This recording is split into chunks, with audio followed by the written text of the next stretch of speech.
Okay, councillors, if you could take your seat. That'd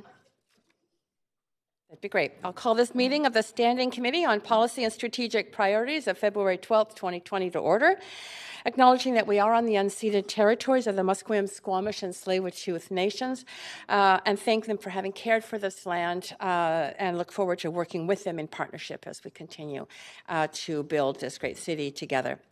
And I also want to take a moment to recognize the immense contributions of the Vancouver City staff who work hard every day to help make our city an incredible place to live, work, and play. I would like to remind those attending today regarding conduct in the public gallery. Please refrain from addressing council members without permission or applauding or otherwise interrupting a council member or a speaker addressing council. Please also respect the directions of the chair so that we may create a respectful environment for council, the public, and staff present today at our meeting. At yesterday's council meeting, council resolved to undertake a pilot. It's going to start today. And that is to allow members of the public who are registered to speak at council or standing committee who have missed their turn to speak to be given an opportunity to speak at the conclusion of all other speakers on the registered speakers list. That means that the chair, myself in this case, but in any council or standing committee meeting may vary the established practice of council and allow registered speakers to speak, even if they are not present when they are initially called on, and that will continue for the length of the pilot. So clerk, may we have the roll call, please? Councillor Carr is in the chair. Mayor Stewart is on civic business, leave of absence. Councillor De Genova not in the chamber. Councillor Fry. Councillor Swanson. Councillor Hardwick. Councillor Weed.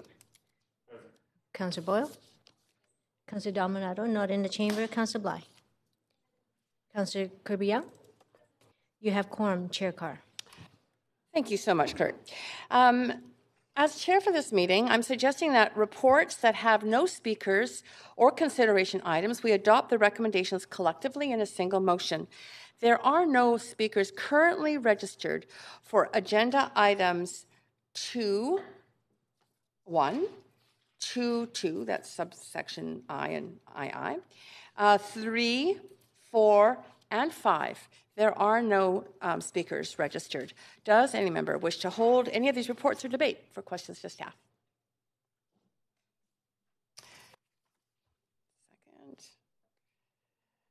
Second. Can you put yourself on the speakers list, Councillor Boyle? I don't. Okay. Councillor Weeb? Yeah, I'd like to hold 2.1, 2.2. 2.1 and 2.2. Okay. Councillor Kirby-Young? Number 5, please. Okay. Councillor Boyle? I'd like to hold number 3. Okay, then.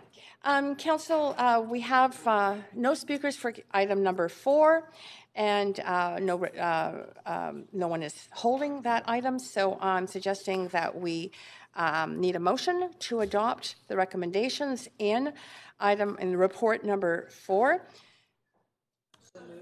Thank you, Councillor Hardwick. We don't need a seconder. All those in favor, just show of hands. Any opposed?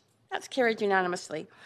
So that report has been passed on consent, which is approval of change order to construction agreement PS 20190021, construction services for the Granville Bridge rehabilitation.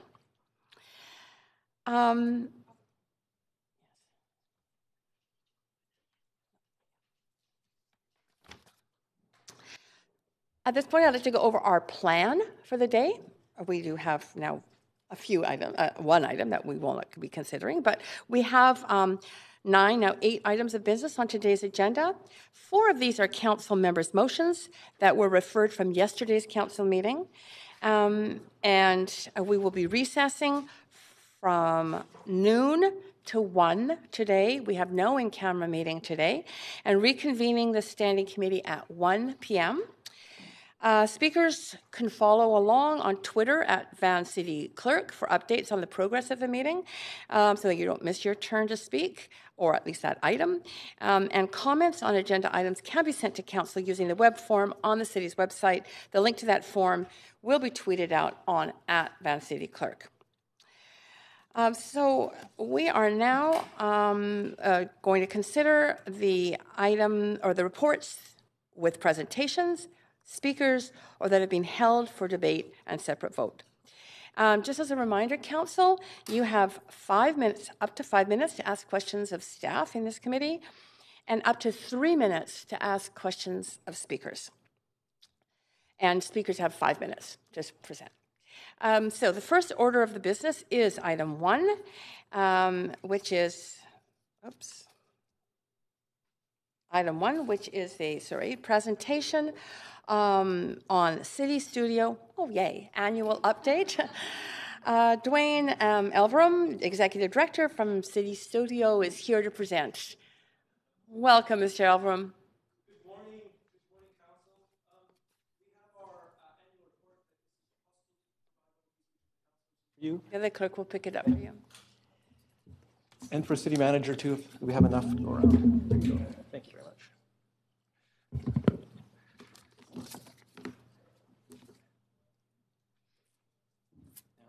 Do I do this? Do I activate the main screen?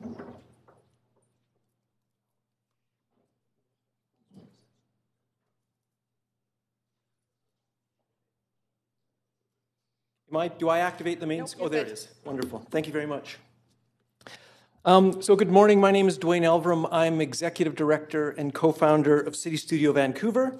And this is our annual report on activities and project update for the work over the past 12 months. And I'm pleased to also announce that we're joined by our whole team. There's 6 of us in the studio under the Cambie Bridge at the moment. And if I could just get the team to raise their hands. We're a bit dispersed. There we are. Thank you. As you may know, our organization facilitates collaboration between the City of Vancouver staff with students and faculty and researchers from Vancouver's 6 post-secondaries. It's a model of interinstitutional partnership, and it's a framework that allows academic institutions to work with cities. This is fundamentally, essentially, an idea of civic benefit. How do we get public institutions working together to increase the impact of their works and for widespread civic benefit? The framework opens up a wide channel between the city and expertise at each of our schools. This is for communication, for learning, for collaboration, for problem distribution, and for civic action. In this channel, we facilitate relationships, we support research, we design prototypes, we run experiments. All of this can lead to deeper knowledge and permanent solutions for a more livable, joyful, sustainable, and inclusive city. As a project matchmaker, fundamentally, we help schools direct their capacity towards the needs within all of Vancouver's strategic planning areas, which now includes, of course, the Vancouver Plan. And you can see in the image that essentially we bring the expertise of the schools to operate in the plans in the areas in which they have expertise. And then the Vancouver Plan itself is a kind of connective tissue that connects through all of the strategic plans to expertise at the schools. We're driven by a really simple, single question, and this is an aspiration for a desired future. What kind of life is possible if civic government and schools work together in the daily business of city building?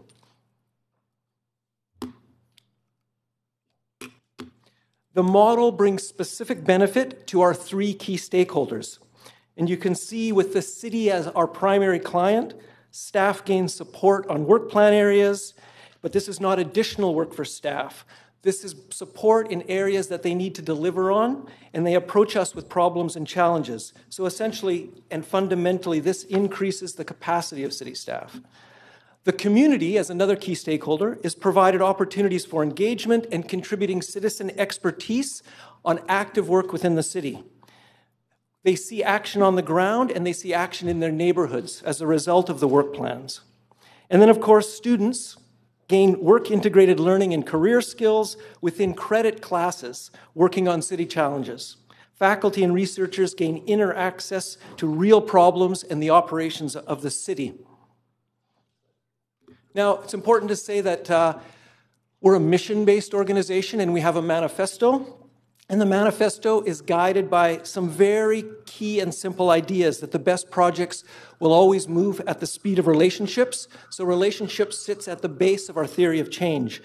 These relationships create trust, and this trust makes it easier for all of us to say yes more often than no on experiments and prototypes and engagement activities that might otherwise be hesitatingly entered. The City Studio model itself works in the gap between cities and schools that we have found in the many, many cities we have talked with over the last 10 years around the world.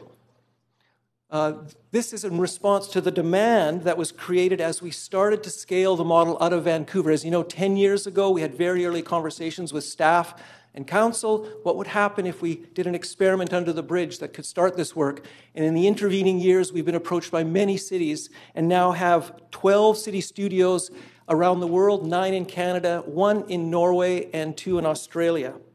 We're aiming to double this current network over the next 3 years with the support of the Vancouver Foundation and the McConnell Foundation in order to build the network and increase the possibility of cities learning from each other. Everything we learn in Vancouver is shared with the network, and they're looking for how Vancouver is setting the standard, a kind of gold standard on how to be a city in the coming century. And then, of course, everything we learn from cities is shared with us through the network. We're about 5 years ahead from cities who are working in these interinstitutional campus city collaborations. And with the continued support of our partners and, of course, the City of Vancouver, we want to continue to learn how to do this work and continue sharing it around the world. So with that as a bit of an overview, I'd like to introduce our General Manager, Miriam Escatin. She's going to share details of the Vancouver program in specific, including 5 project examples. Miriam. Thank you, Dwayne. Thank you, Council. This one moves forward.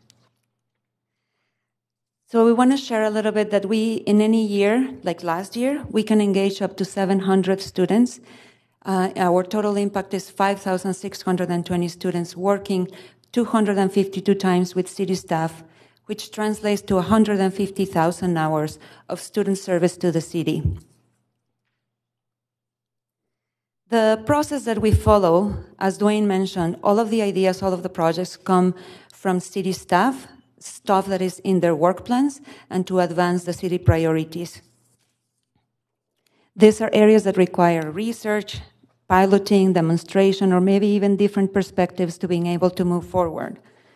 We then match these project ideas with a university class. We co-design, we manage, we launch, and we showcase at Hubbub. But it's also very important for us that we evaluate and we know what are we achieving. In our 6-year impact evaluation, we found that 88% of city staff reported that this process helped them advance the city priorities. 90% of students reported it useful in their career and work. And 84% of participants have felt more connected to the city thanks to being part of City Studio. This is how it looks in the studio. We track the 15 to 18 courses that we do every semester, linked directly to the city priority that is addressing and the city staff and faculty that are working on it. And I'm going to show you 5 project examples from the past year. In each slide, you'll see the university or college that was involved, the city staff, and the city strategy it meant to advance. The first one was smarter parking. It was led by the question how to reduce the time people spend driving, looking for parking in the downtown core, and understanding parking efficiencies. 8 students of graduate level used artificial intelligence to analyze parking data in collaboration also with the community partner Easy Park. Even though more data is needed, this kind of information is what can lead the city to improve parking offering and pricing, and ultimately lead to improved livability. Then we had Building for Biodiversity. was a year-long research project to analyze and compare Vancouver intertidal systems and designs and their impacts on biodiversity in Falls Creek in 3 sites that you can see here in the slide. The students provided recommendations to the park board and planning staff, and they said that these recommendations clarify design criteria and concrete ways to restore intertidal zone health. The Tell a Friend project is very dear to us. It was a multi-phased, multidisciplinary collaboration between the Vancouver Immigration Partnership, Langara College, and City Studio to answer how to improve and increase newcomers' access to settlement services. This project is now being implemented with collaborations from the City of Vancouver and United Way, supporting Mosaic, South Vancouver Neighborhood House, and Success. The staff told us that this project proved to them that peer-to-peer connection has great potential to impact the whole settlement sector and newcomer population in Vancouver. The fourth example is Be Smart with Sharps. In collaboration with Vancouver Coastal Health, this project created research and recommendations for safe needle disposal in public spaces, understanding also the risks and the stigma around needle use. The city and Vancouver Coastal Health staff are interested in continuing the collaboration to redesign the needle boxes. We want to spend some time talking about the Vancouver plan. This last example is about how we're bringing the plan to the university youth, since youth has been identified as a key stakeholder in the creation of the plan. We brought it to all the campuses to create awareness on the plan, but also opportunities for university students to engage and lead in this work in collaboration with city staff. Students have developed already marketing tools, surveys, community toolkits, and engagement recommendations all across the campuses. We hope that this gives you an idea of the sense of the range of our work, and it's important to communicate that we're open for business with more staff across all departments and all the city strategies. We are here to help you transform the city, to shift culture, and to lead the way for other city studios across Canada.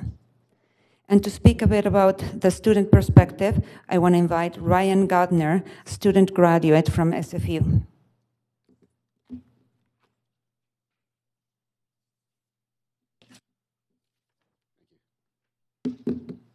Good morning. My name is Ryan Gander, and last year I finished a degree in communications at SFU with a very engaging course on environmental communications, which had the option to partner with City Studio on a term project. So I came up with a project proposal to bring electric modes of transportation on display to Vancouver grade schools, and through infographics, engage students and try to drive adoption of these modes of transportation. And this would all be in support of the city's transportation goals.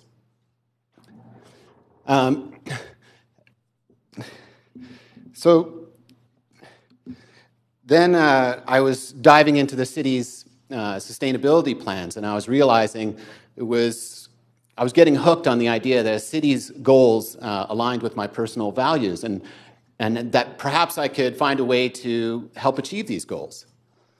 Then I was lucky. I got awarded a spot at Hubbub, and I presented my plan along with students from many different institutions, all from different disciplines, all working on ways to improve the city. And it was kind of an infectious moment for kind of thinking about creativity and how to drive change. So I attended other City Studio events, like one that invited local, environmentally conscious entrepreneurs to present what they've been working on and work one-on-one with students. And I started to get this idea that maybe it was possible to get paid while helping the planet. And then came an email from City Studio saying the city was hiring for some part-time positions. So next thing, in November, I'm working for the Sustainability Department on their public outreach for the Sustainability Department on their climate emergency plan. And this month, I was actually awarded a team lead position on that group. So I'm out there, I'm on the front lines, working with the public, representing the city on a very difficult and challenging issue, but getting lots of good response. So I emailed my professor and I said, I can't believe it, but I'm actually getting paid to talk to people about climate change. And he forwarded my email, and so here I am. So I'm working for the city till about the end of April, and that's when the engagement period ends. But regardless of whether that's the end of my working relationship with this city, I know that thanks to City Studio, my path has changed. And I'm on a new path that I'm really proud of, one that aligns my personal values with some of my professional skills, and one that probably has forever made me a champion of the city's sustainability goals. Thank you. Thank you so much, Ryan. And just to finish it up, if you want to learn more about from other students, from the city staff that is involved, or from faculty, come to Hubbub, April 3rd. Likely, we may need to change it given other circumstances, but that's the set date for now. To learn more about us, there is an annual report that you have in front of you. Thank you again for your attention and the opportunity. We're here to answer any questions.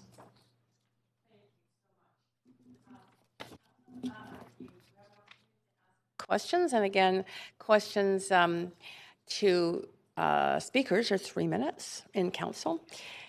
So, Councillor Wiebe. Hello, thanks again. We've had this conversation a few times. Have you had conversations about having the students come and present to council as a learning experience and really to get that opportunity to get a bigger voice on some of the projects that have really aligned or ones that are implemented by the city? Because we know that some of the great work actually becomes an implementable project. And so I'm wondering if those projects, the students have ever had an opportunity to come to council to speak. Thank you for the question. We're working with Doug Smith and Brad Bedelt, that are operations leads for the City of Vancouver, and we're at the moment just trying to figure out how and who to present to in the kind of project format. We've talked about presenting at CLT, but we understand the format has changed a little bit. We've also talked about some special presentations here, some lunch and learns inside the city, the different management groups. So the work of the next year will be designing the system by which we do that.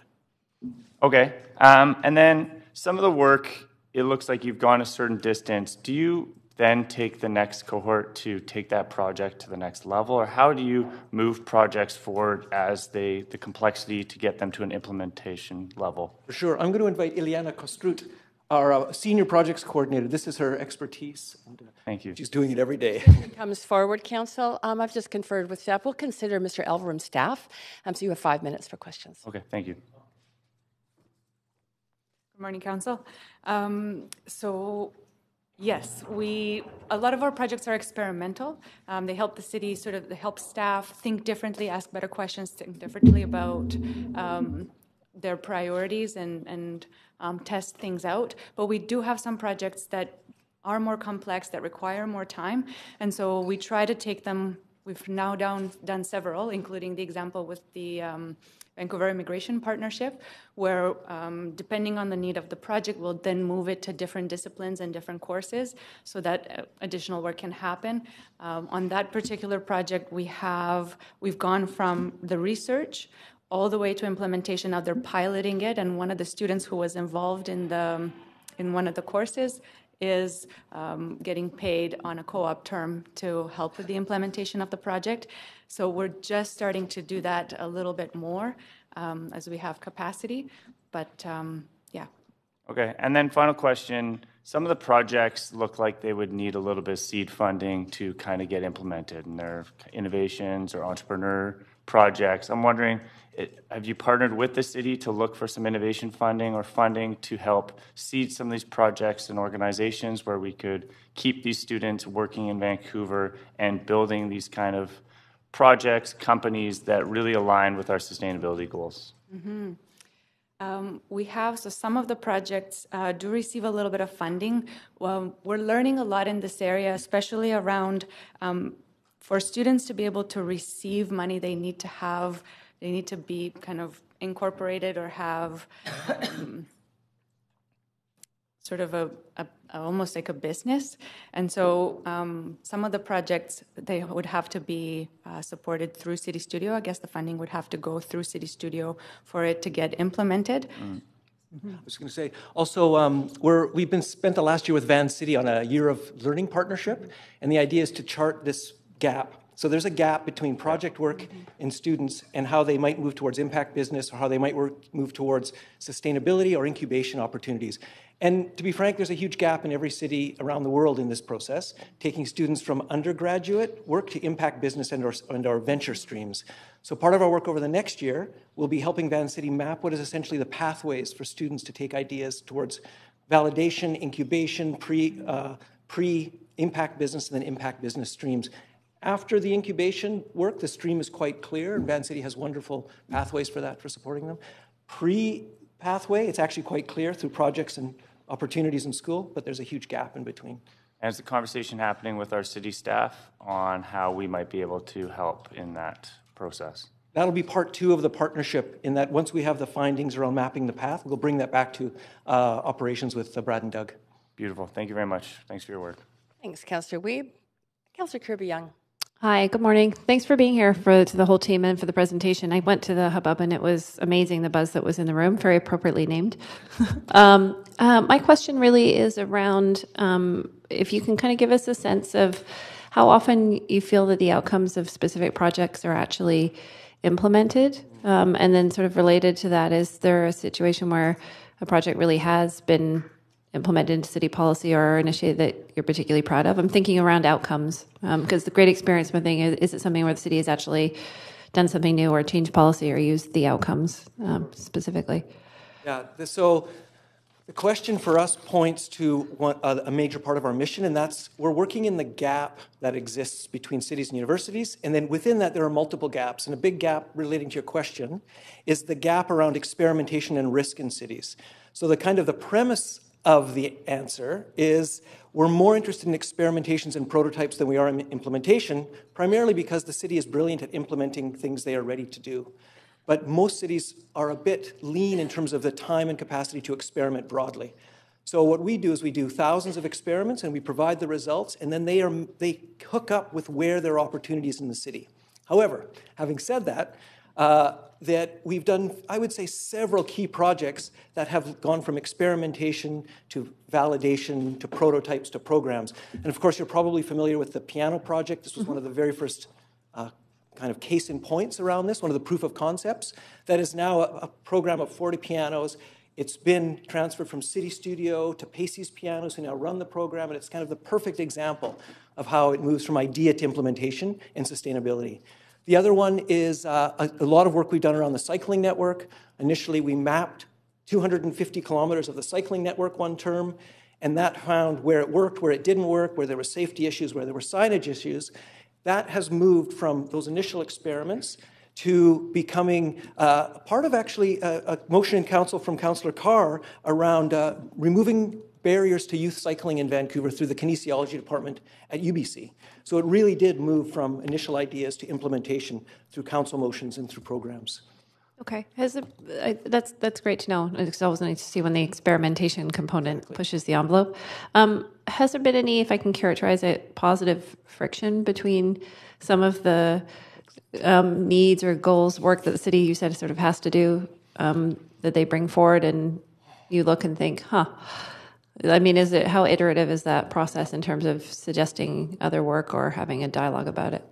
That's an excellent question. I would say several times a month we receive calls from different cities around the world. Tell us about your failures. We need to know how these things fail.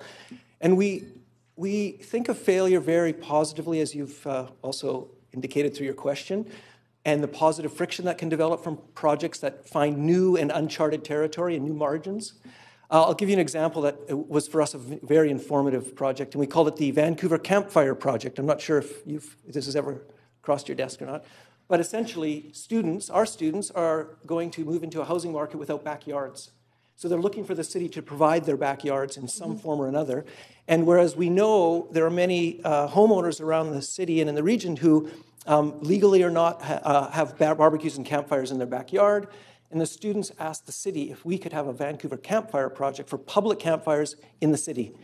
Most cities around North America have a bylaw allowing it. Vancouver is one of the few that doesn't, in order to meet our clean air goals, obviously, which students support. So the project unleashed, I would say, an energetic response from the media outlets in Vancouver.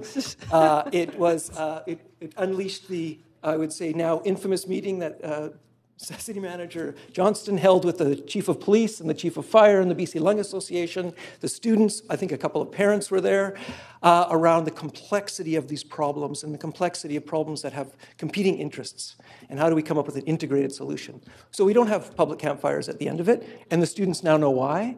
And it has unleashed further projects around new technologies around what is a public campfire, what is a hearth, how do we center outside of our homes, what is gathering in public space, and how does the city support that? I love that example. Thanks for sharing. Appreciate it. Great. Thanks, Councillor Kirby-Young. Councillor Boyle. Thanks to the whole team for being here. I'm wondering if there's anything else you can share with us as experts in engaging young people about what we could be doing more of or differently to be hearing from more young folks in all of the various processes of the city. Yeah, this is part of the question that we're actually taking to the youth themselves in the Vancouver plan and in the climate emergency plan, because we may come up with like, oh, this is a great idea. Let's have another open house, or right, and we may not even understand how is it that they want to engage. One of the projects at the Vancouver plan was to in the last semester was to engage the youth to see, just checking in how is that they're engaging and what possible vehicles. So we don't have complete answers and paths yet in that, but there's definitely other avenues that we are trying to bring to them in their own universities. We're engaging and talking with the universities in their engagement leads to see what is already available, so that the students are not, they are already working and studying and overloaded, so that it's not additional to what they're already doing, maybe as part of their credit, and in the vehicles that they're already using. I don't think I particularly have a direct answer. Maybe Ryan or Ileana have other things to contribute, but we're actually working on trying to bring that, particularly for the city strategies. I'll just also add that about a year ago, we started working with Corey Dobson on the Vancouver plan, and how can we help? And because we are the way that information and communication can be disseminated very quickly to the 6 institutions, including clubs and hubs and student organizations, deans and faculty groups. And what we're learning in the very initial research, we've just started this work with Corey and the team, is that the students want to be asked, what does the city need to be asking? Does that make sense? The students want to be asked, what does the city need to be asking you? So it's a kind of meta question. They're turning the question back on the city in a way, but I think this is the way to the deep expertise that they have. So our commitment to the Vancouver planning team is we'll take that opportunity for students to send their questions to us. We collate, we present back to the city through Corey's team. In particular, we're starting with the survey. So how do we get this survey out to as many students as possible, as quickly as possible, so that the themes and the questions they're imagining can be fed back into the process? So that's not really an answer to your question, except we have exactly the same one for them. Okay, fair enough. Okay. My other question, sort of related, is I'm wondering, it's always great at Hubbub and here to hear about the specific projects, and I wonder if there are larger themes that you hear that are concerns for your students in their lives in the city that would be helpful for us to. Oh, of course, yeah. So it goes without saying that we started this project 10 years ago. Greta Thunberg was 6 at the time, and so we found ourselves in a river that's getting wider and deeper and faster as we go along, and we are really listening attentively to this and imagining it's going to change our future at City Studio. We know that education and healthcare are the 2 undisrupted systems in terms of disruption in the economies.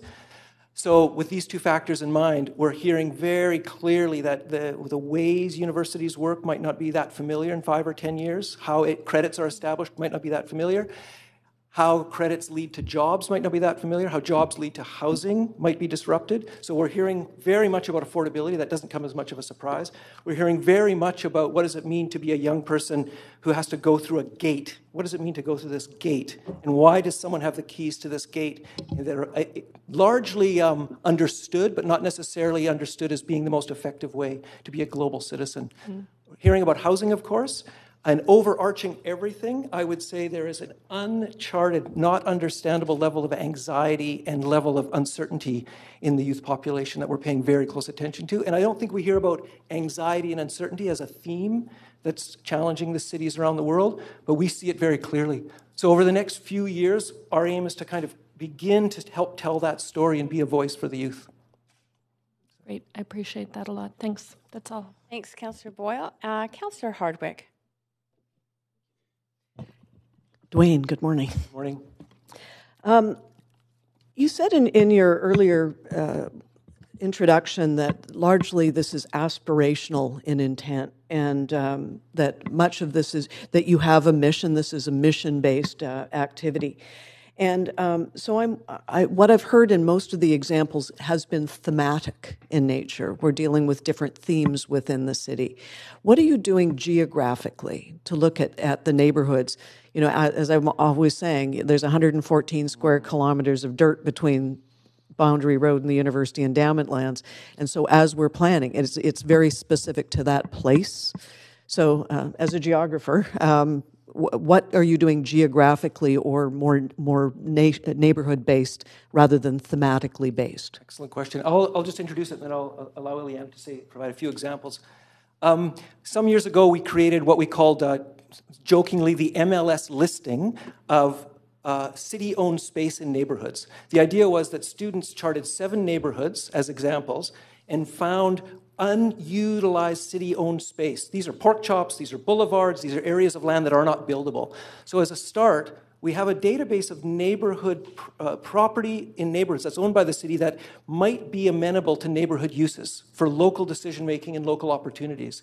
So it's a way we focused on what's happening on the ground in the cities and engaged citizens in this possibility of really thinking about the relationship to city property and what they need on that property for their neighborhoods. So that's a general way that we've approached it. That's fantastic. I'd love to see that. Yeah, we're glad to share it with you. And then riffing off of the academic institutions, and how much of this is just Vancouver and how much of this is Metro Van or the surrounding municipalities?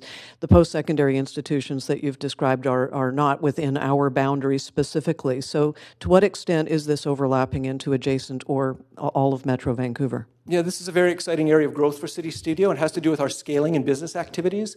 So we are working with the City of Vancouver properly, and everywhere there's a campus in Vancouver of university, we work with that university. We're aware that SFU has campuses in Burnaby and Surrey and whatnot.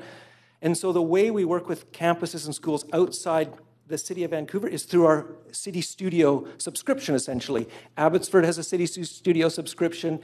Surrey has an affiliate subscription. They have a City Lab, not a City Studio. North Van has a City Studio. And we recently presented at Metro Van's RAAC, I believe it's the Advisory Council of City Managers, as a way to imagine how does Metro Van become a kind of landscape for further city studios. We're in talks with Port Moody, Coquitlam, and Port Coquitlam about Douglas College for the Tri-Cities areas as another example. And it's, I would say, part of our marketing plan, if you will, around how do we scale this idea so that everywhere there's a municipality that is adjacent to a campus or a university, or in some cases a school district. Abbotsford is working with high school students, Rick Hansen High School as well, around their City Studio. How do we kind of spread this so that it really becomes common? And when I spoke about aspiration, what I really mean by that is that we are doing a lot of work in the City of Vancouver. We've touched 6,000 students in 9 years. How do we touch 10,000 students a year? How do we really start to work with 100,000 students on campuses in the City of Vancouver? So it's, in that sense, it's aspirational, and in the sense of the model sharing, it's also aspirational. I don't know if we have 100,000 in the City of Vancouver. University Endowment lands, maybe, but no, 100,000 undergrads in the city proper, on 6 campuses. Out of 650,000 people. Most of these students come from other cities. They attend campuses in Vancouver. There's 121 university students total, including graduate students. That's fascinating. It's a major population. Thank you very much. Okay, thank you. Great. And I have added myself to the list. Thank you, Councillor Hardwick. Just to first of all, thank you. And thank the staff working with you, because I know that this is a partnership, but the students that are participating, your team, and our staff who are doing this collaborative work.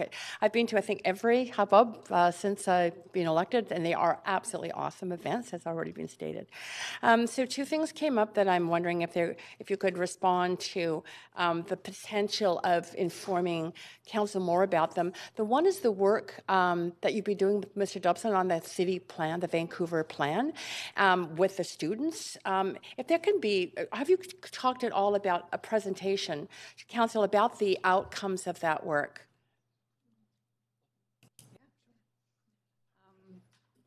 Yeah, so thank you for the question. We had staff come and share with us, like, how do we take this? I think originally they said, how do we take this to youth?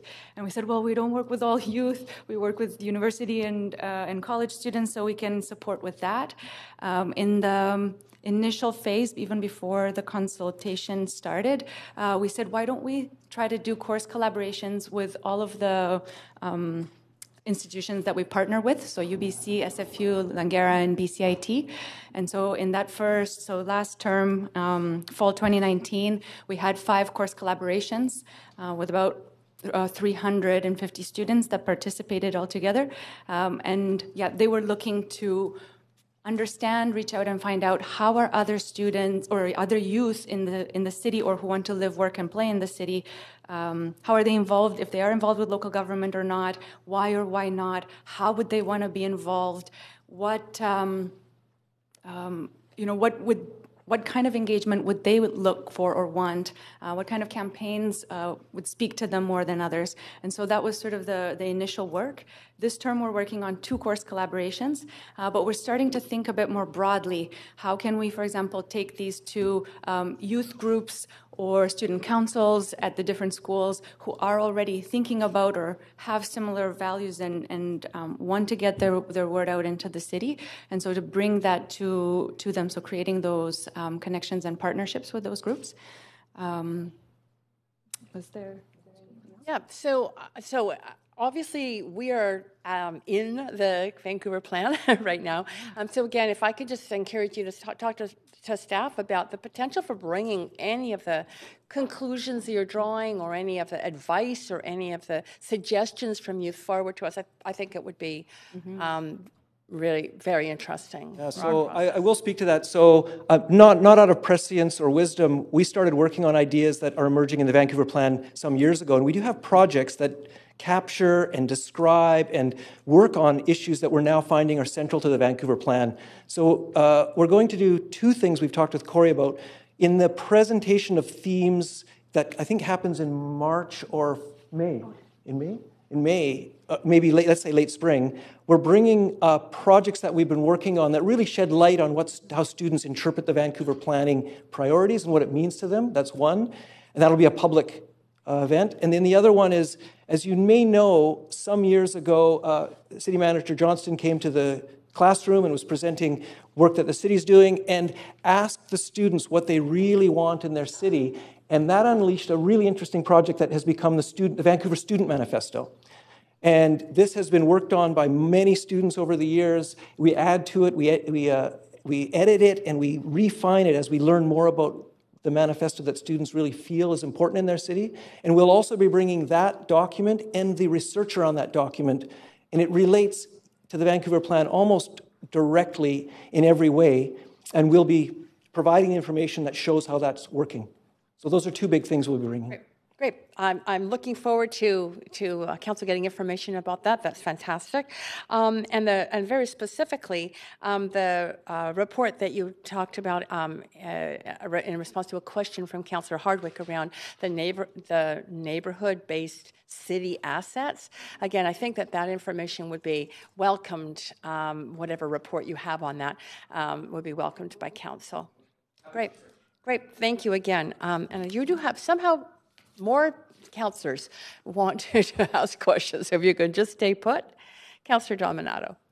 Thanks, Madam Chair, and thank you. I'm sorry I missed the presentation. I was off kicking off the 10-year anniversary of the 2010 Olympic and Paralympic Games. So I have actually a couple of budget-related questions, and it stems from, I noted you expanded the array of partners over the 7 years, but I don't see financial contributions coming from the other partners that are named here, and I'm just wondering if maybe I've just missed something in the balance sheet here, or if that's something that maybe you're exploring as you sort of expand the work you're doing. Sure. So we work on a collaborative funding model. We were very, very clear at the very start of the project, what does deep collaboration look like, and how do you bring resources and capacity to the table? So the project itself is funded by all of the partners, the City of Vancouver as the early adopter, and the Simon Fraser University. These are founding civic and academic partners. And then UBC and BCIT and Langara and Emily Carr, they've all contributed money and continue to contribute support for the project. So we share costs that way. But I'll also say we're involved in these scaling activities. These are activities within the charity, and these activities are funded completely outside our partnerships. They're funded by the Vancouver Foundation and by the McConnell Foundation for provincial and national scaling. And also, we have a 3-year promise to be financially independent of these two organizations in terms of the business activities. Oh, interesting. Yeah. Oh, thank you.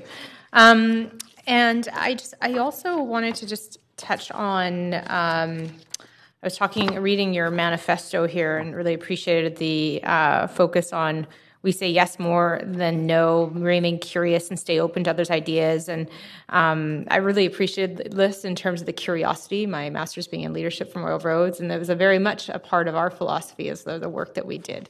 And I'm curious about, are you working with the city as well in sort of that sort of endeavor and sort of as we approach problem solving? And is that something that sort of you're infusing as part of the work and working with our staff and our programs? I really appreciate this question. It's related fundamentally to the origins of the project around affirmative inquiry and how do we work together in deep collaboration. So the idea that we are really interested in what happens when we say yes first and be very careful moving forward. So the kind of the beautiful discovery about this is that we thought, as a couple of university professors, we'd bring some students into City Hall and that they'd work on projects and they'd go away. But what we found was something I would describe as quite profound. And it describes why cities around the world are calling us, I believe. It turned out it was a bit of a Trojan horse. We bring the students into this Trojan horse, it bursts open and the students show up, and it kind of changed everything. City of Vancouver is on its best behavior all of the time, but we found that City of Vancouver behaves even better when there are students in the room. It's amazing what the presence of students will do to all of us as adults who are really trying to help young people become successful, thriving, whole people in the world. So we developed a theory of change that started with relationships. The relationships, if they're trusting, they'll lead to better projects. The better projects lead to action in communities. That action in community has the effect of cycling back into the city and city staff, and they see what happens, how this process works on the ground. And I will say the results of our 6-year impact evaluation have shown that staff is affected as much as students. And importantly for me as the leader of an organization, our staff is affected as much by the process as anybody. So it really is a kind of whole system of, I would say, increasing wholeness around how we can work together. And the manifesto came out of the awareness that we were learning around this process. And as a city staff who is now no longer with the city, Dave Ramsey once said, if you like problems, it's a good time to be alive. And what we're realizing is that City Studio solves problems, but it really is more of a method, it's more of a process than it is a solution generator. That comes next. That's fantastic. Oh, sorry, go ahead. If I can just add, in our impact study that we did a couple of years ago, we did find that also for city staff, over 80% reported that being part of City Studio has shifted the way and they think about things in their daily work. So that was very significant for us. And a recent example on a project that we did last year, there was a public space question about equity and inclusivity. And so they offer the students the possibility of, like, what are the frameworks and what are the ways in which public spaces are inclusive, which by nature we assumed they would be. The participation from the students actually showed that the question had already some biases or some ways of thinking of the public spaces that were not true for everybody, and that actually shifted the perspective in which the city staff would approach inclusivity in public spaces. So it turned back to them as another question. Thank you, Fantastic. There's just one more thing I need to say, and this is a shout out to city staff. So internally we refer to city staff as city staff superheroes. Why? Because they come down to the studio, they say yes, they invite inclusion, and then they are there when the project starts to develop in unpredictable ways. So this idea that there's a kind of cultural shift, it's absolutely apparent. And we'd love to provide more information and evidence of that at a future time as well. Fantastic. Thank you. Love it. It's great. Councillor Bly. Thanks very much, and thanks very much for being here. I just have a couple follow-up questions related to your last or final comments there around youth, connecting with youth, Vancouver Plan, and it's been something that we've been focusing on as we go out in our listening phase. And I appreciate that you're focused in around post-secondary institutions and sort of gathering groups, intelligence, ideas, and cultivating in that. And then I see there's this gap, which is those that don't go to post-secondary education institutions. And I just wonder, it just strikes me as curious the role that your efforts can play in bringing those two groups together so that we support social sort of equity, bringing people together without in any way that we can. So I think there's a role that you're playing that is incredible. And I'm curious what you see your role is and or ought to be in helping support the city and bringing our young people together in a more equitable way. Yeah, thank you for the question. So this has three really brief parts to it. Number one, two folks on our board, Dylan Cohen and Veronica Belitsky, from City Hive, and Dylan Cohen is doing some amazing youth work in the city. We have them on our board to provide expertise in exactly this gap and this blind spot, and where do they rub up against each other. I would say this is challenging work given our specific mandate with post-secondaries, but we're very attentive to the idea that there is a bit of exclusivity around the post-secondaries that we're sensitive to, and that although not our mandate, we can't help but involve this deeper question. That's number one. Number two is we're working with BCIT on their new educational plan, which involves providing alternative credit streams for folks who would typically be excluded from applying to BCIT to gain credit that allows them to apply. And I'll just provide one example. Tom Romer, the VP academic from BCIT, has asked us to imagine what it would take to create a City Hall 101 that's open to students who would otherwise be excluded from the BCIT application process to provide a credit opportunity that we can authorize. We can say we've held these credit opportunities and these students participated, so when they come to BCIT, they're now seen as applicants in the true sense. So those are just two hints at what we're trying to do to address this situation. Yeah. We also started doing with the city, with the climate emergency plan. Now that they have their toolkit, we're working, for example, with one class where the students are taking the toolkit and then they're reaching out to their friends, family, and groups that they're a part of, whether faith groups or interest groups. And so they're taking this and sharing it with them and collecting the information and the data. So that's another way that they can kind of interface with their peers and share what they're learning or what the city is doing that way as well. Okay, great. And one quick follow-up question, I appreciate that information, is around, as we, from an economic development standpoint and making sure that we're developing a workforce that is what the city needs in terms of skills, we find there's more enrollment in specialized training programs than in sort of the undergraduate and then graduate educational stream. And I wonder if City Studio sees themselves in the future going out to more of these specialized schools that may have a smaller number of enrolled students but are growing in sort of size and also demand, so that you're able to capture, because I do believe that is part of the gap, is there are young people in those programs that could very much contribute and participate in these, but their institutions may not fall under the guise of sort of a major university or something like that. I'll just affirm what you're saying and say at the moment we work with the 6 major colleges and universities. It by no means excludes the possibility of working with other schools. There is a private-public issue to this question that we have to resolve, especially working with so many partners, but is also alive in us. I would say it's young work for us, but we're very sensitive to the question, and thank you for that. Great, thank you very much. Great. And that is it for your questions. Again, thank you so much for all the work you do and for the presentation today. So, Council, that completes this item, and we don't have any decision to make on it. So, thank you, staff, for being here for this. And we are moving on to the first item that was held, and that is item 2.1, Aquatic Environments, Mobile Pump Out Service Delivery, held by Councillor Wiebe. We have Margot Davis, Manager of Environmental Services, here to present on the item. And answer questions. Oh, just answering questions at this point? Okay. Thank you. So, Council, chance to answer questions. And Councillor Wiebe, you're first. Perfect. And thanks for the report. As other municipalities continue to change their mooring so that we're seeing more boats on Kits Point, and I know it's been a part of the conversation, I do see in the report that this is still focused on just inside False Creek, and I'm wondering, is there an opportunity, have we looked at the option of pumping out the boats on Kits Point, as it is part of looking at the water quality results for Kits Point and English Bay have been quite a bit higher over the last 2 years. So I'm just wondering if that's something we've looked at in this report. Yes, good morning.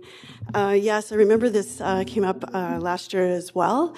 And so the program is flexible to be targeted towards the areas of highest priority.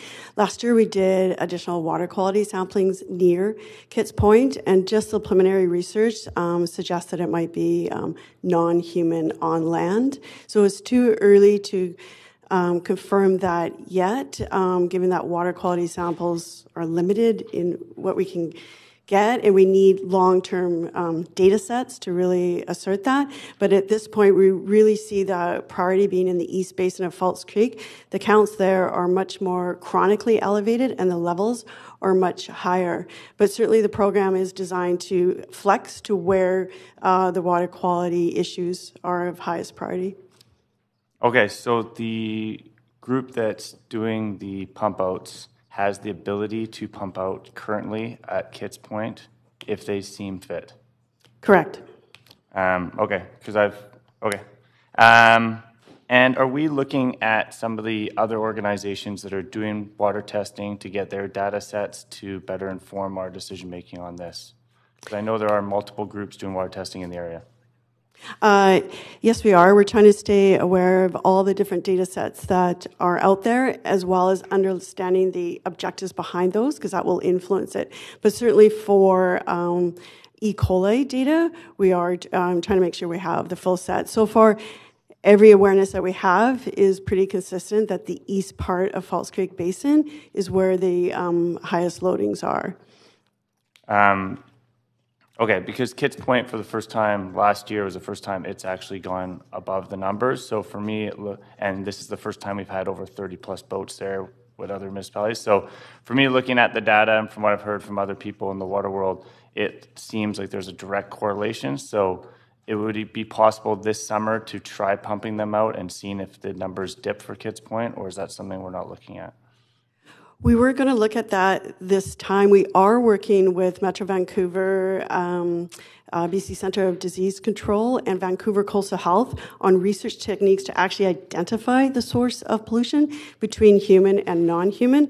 And those were the early results that I was talking about, that last year it actually was suggesting that it was waste material from dogs. So our better opportunity might be to look at interventions there. We feel like the results are a little bit preliminary because it is research techniques around identification of source versus just having an understanding of the concentration. So we are looking to run further assessment work this year on that. And then subject to that, we can change the program. Okay. So if we are finding that dogs might be the preliminary source, are we supporting the Vancouver Park Board in putting initiatives in so that the dog stations, because I know they've done P-pads in certain cities, municipalities, where there's a section at the start of the park that can help capture some of that. So are we looking at supporting the park board to have capture to reduce the amount of dog waste that's going into the water? Yes, we will. Would and we'll just be confirming that that is our most likely source as well at the same time. Okay, thank you. Okay, Councillor Kirby-Young, you're next. Just before I advance you, I just want to remind Council that we are on report 1 of 2 reports on this item. So this particular report is on the mobile pump out service delivery. It's not on the plan for environmental quality. I think some of the questions moved in that direction, but I will be moving us to a decision on this report before we move to the decision on the next report. Councillor Kirby-Young, go ahead. Thank you, Councillor Carr. So specifically on the mobile pump out service delivery, and I have a bit of history with this one because back in 2015, we initially launched the free mobile pump outs at 3 civic marinas in conjunction with the park board when we had a clean water campaign, and we had some great language like, around dogs, like scoop the poop and pump, don't dump, et cetera. And then we moved to the mobile 2 years later. And I'm supportive. There's a huge need for it. My question is really struggling a bit around any legal recourse that the city has. And a lot of these boats sometimes are moored or not there legally. The jurisdiction over water moves to federal, becomes multi-jurisdictional depending on where they are. And so while I'm very supportive of clearing this up, at $500,000 over 5 years or $100,000 a year, what recourse does the city have around this versus having the taxpayer who is paying the sewer utility, the $100,000 a year, provide free pump outs for the people that are not choosing to do it on these boats? Yes, improving water quality in False Creek is highly complex, and part of that is because of the governance structure. The governance issue is one of the things that we're going to be trying to address in that broader base aquatic plan, which is the part of this second report. The thinking around the mobile pump-out boat is that there's lots of different sources, there's lots of different contributors as a community, and then there's lots of benefits as a community. The mobile pump-out boat represents one of the immediate, concrete, direct actions that we can do to help make situations not worse right now. And then the second report is looking at the longer-term, more broad-based strategies. Yeah, no, I appreciate that. Just to jumping some tight for time, because I know we're doing it because it's important work and it needs to be done. But my question is, we can't go to the boats and find them. We can't require them to pay, et cetera. We don't have. Do we have any legal recourses or ability over? Because it is illegal to dump that. Wait. No, the enforcement around illegal discharges once they're in the water is with the federal government. The city did update our health bylaw a couple of years ago to say, well, you're moored in the marina. We have a little bit of jurisdiction there. And have we had conversations with the federal government around the issue? That's an ongoing conversation to try and see what Transport Canada can do to increase their enforcement. Okay, but it sounds like nothing concrete at this point. No. So while we're doing the mobile pump-out boat, that will be another strategy as part of that aquatics, broader aquatics action. Okay, and if council approves this report today, and I think there's reference in here, that doesn't preclude after the current year of council making changes to how the funding comes, I believe, because that's the third initiative with recommendations, not just but doesn't preclude how we would fund it in sort of 2021 and beyond, correct? That's correct. So we're not committed to spending this money every 5 years. It'll come up as part of the budget process if we have the ability to find another way to do it. That is correct. Okay, thank you. Thanks, Councillor Kirby-Young. Councillor Dominato. Thanks, Madam Chair. Thanks for the report. A couple of questions. Are we, in terms of the funding model, is there full cost recovery right now? No. So right now there is not a cost recovery model. So that was one of the things that we were looking to achieve. So the mobile pump-out boat was put in primarily to help reduce illegal discharges from boats. We looked at 3 different options: pay at the pump option to see if just the boaters would pay for the service. The research suggests that this is not going to then achieve the overriding objective, that the responsible parties are likely to use the service and people who tend not to do that are not. We got overwhelming input from marinas and boat operators that if it was a pay-at-the-pump model, we probably wouldn't see the usage and we wouldn't make a significant impact. We then looked at embedding the costs into the business licenses for marinas in False Creek. That has two challenges with it. It doesn't capture all the marinas that are in False Creek because they all don't require a business license, and it doesn't capture all users. It would also reduce the flexibility of the program for the mobile pump out to be just deployed where we felt was the highest. So in taking all the considerations on balance, that it's a 5-year program, we'll continue to look for cost recovery opportunities.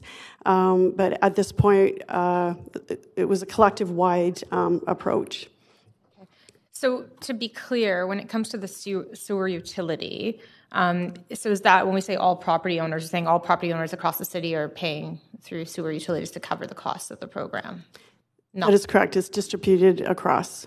Did we consider a hybrid where you use the sewer utility to cover the costs and then you also include a pay at the pump? Because it seems to me that right now they're not. I can appreciate why there's support for it because they're not paying for it in essence. At least that's how I'm reading it. I mean, correct me if I'm wrong. And it seems to me there's not full cost recovery. I appreciate why we're doing it. I think it's important and valuable, but could we look at a hybrid of doing that? So we've got the sewer utility piece, but also a pay at the pump. I'm just curious if that was looked at as a way to address costs because it's a 5-year program, as you know. Yes, definitely. We can definitely look at that. The reason it's not in this report right now is that we're just trying to maximize the opportunity to capture all the illegal discharges and direct most of the funds directly to the service provision. You'll see in the table that we've really increased and optimized the service over the years, so that's where the focus has been. But definitely as we've optimize to the extent that we can and get as much of the users in there, we can definitely look at hybrid models. We have a couple other thoughts on additional other cost recovery, and that's why if we do develop anything, we can come back and suggest that we do that. Okay. I'd be curious to know if other jurisdictions do that and how they handle it, and maybe that could be elaborated on at some point. I also, I'm just curious about just generally, compliance is probably the wrong term here, but how do we know, like, what's our sense of how many boaters are actually utilizing the service relative to the number of marina users and boats out there? Like, do we have a sense of that in terms of uptake relative to... Yeah, we don't have a great sense. We do know that there's all other options. There are the civic marinas that provide stationary pump out for no cost as well, public accessible. And then the city updated its bylaw to require all private marinas to have pump out stations at their own private marinas. And we've achieved 100% compliance on that. We have done water quality testing at marinas as part of our expanded program, and so far the results there are looking pretty favorable that perhaps the efforts are working. But again, because water quality assessments are limited and we need to get a bunch of data before we can make conclusive results. So we're continuing with that assessment program as well. Okay, thank you. Great. That's it for your questions on this report. Thank you so much. So Council, having concluded the questions, I'm looking for anyone who is willing to move this motion. Councillor Wiebe, that's great. So I will move us to a main queue. I don't need a seconder. Is there any discussion?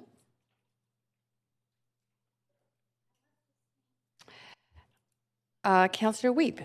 Yeah, thanks for the report. It's great that we found this sewer utility. I think that's a great way to find funding, to get long-term funding for this project. I also really appreciate that the number of liters has gone up significantly and that the range has gone up significantly. So I'm really glad to hear that we might be looking at Kits Point and continuing to grow because obviously the more we can get this sewage out of the water, the better. So very supportive of the motion or the report, and I will be voting in favor.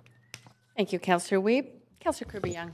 Thank you. Yeah, I mean, pursuant to my questions earlier, I'm really supportive, and it's been very acutely aware, as has my fellow past commissioner, Wiebe, we're on the park board around the issues with water quality in False Creek and how much it impacts people, dragon boaters, putting their hands in the water and they're told to wash off or go home and shower. And just being a water city and that being a key aspect of it. I do think the larger and bigger contributor, and this council has had conversations, is around CSOs or combined sewer outflows. And I know that we've been working towards expediting the investment in separating the sewers. And there's a number of contributors from a scientific perspective to what's happening there.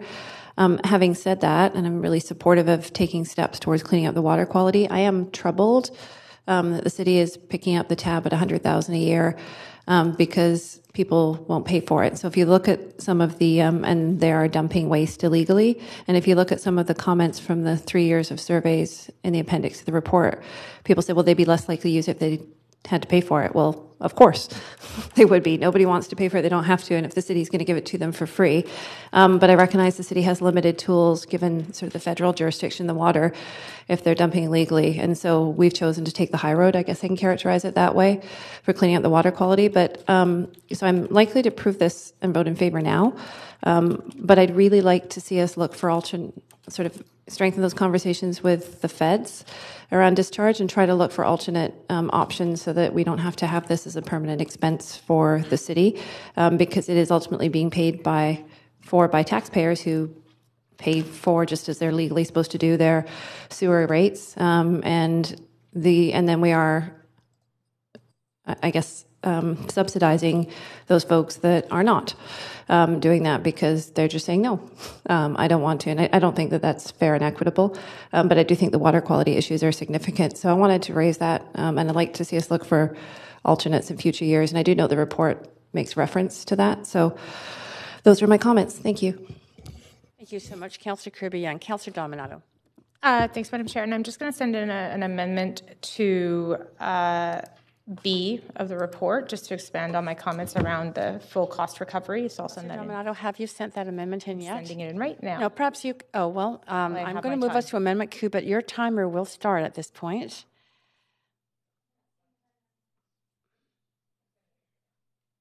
We'll just wait then.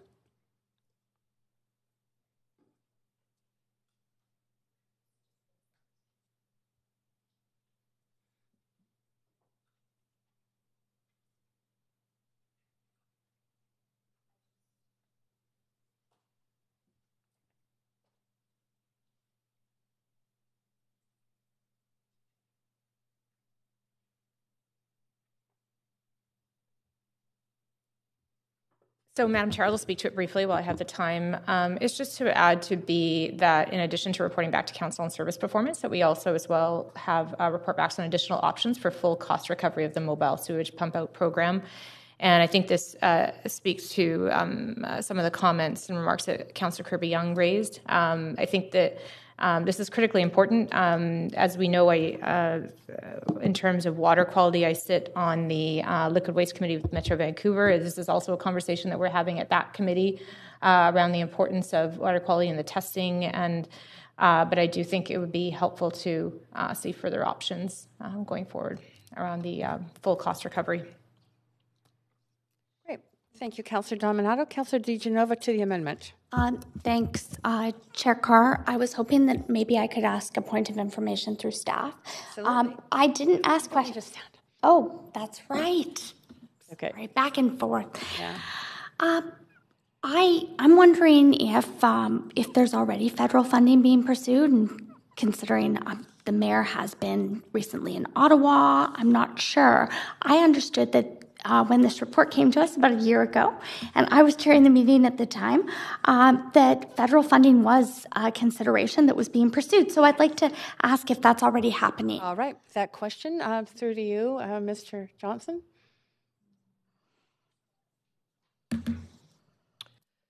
Thanks. As you know, because I send out a quarterly update to Mayor and Council with all of the federal and provincial funding that we're pursuing. You've got a very detailed listing that's many pages long of all of the different grants that we're pursuing, so you'll see them in there. What I will say is that every opportunity that we see a federal provincial funding program for, we try to match it. At this point, I'm not aware of a program that exists that we could apply for this work, but we definitely would pursue it if we knew of one. Thank you. Yep. Absolutely. Go ahead, Councillor. Yep. Thank you. I'm wondering just how staff would consider additional options for full cost recovery, because that could mean a number of things. It concerns me. It could mean increasing taxes. It could mean a number of things. I'm wondering how staff would interpret that.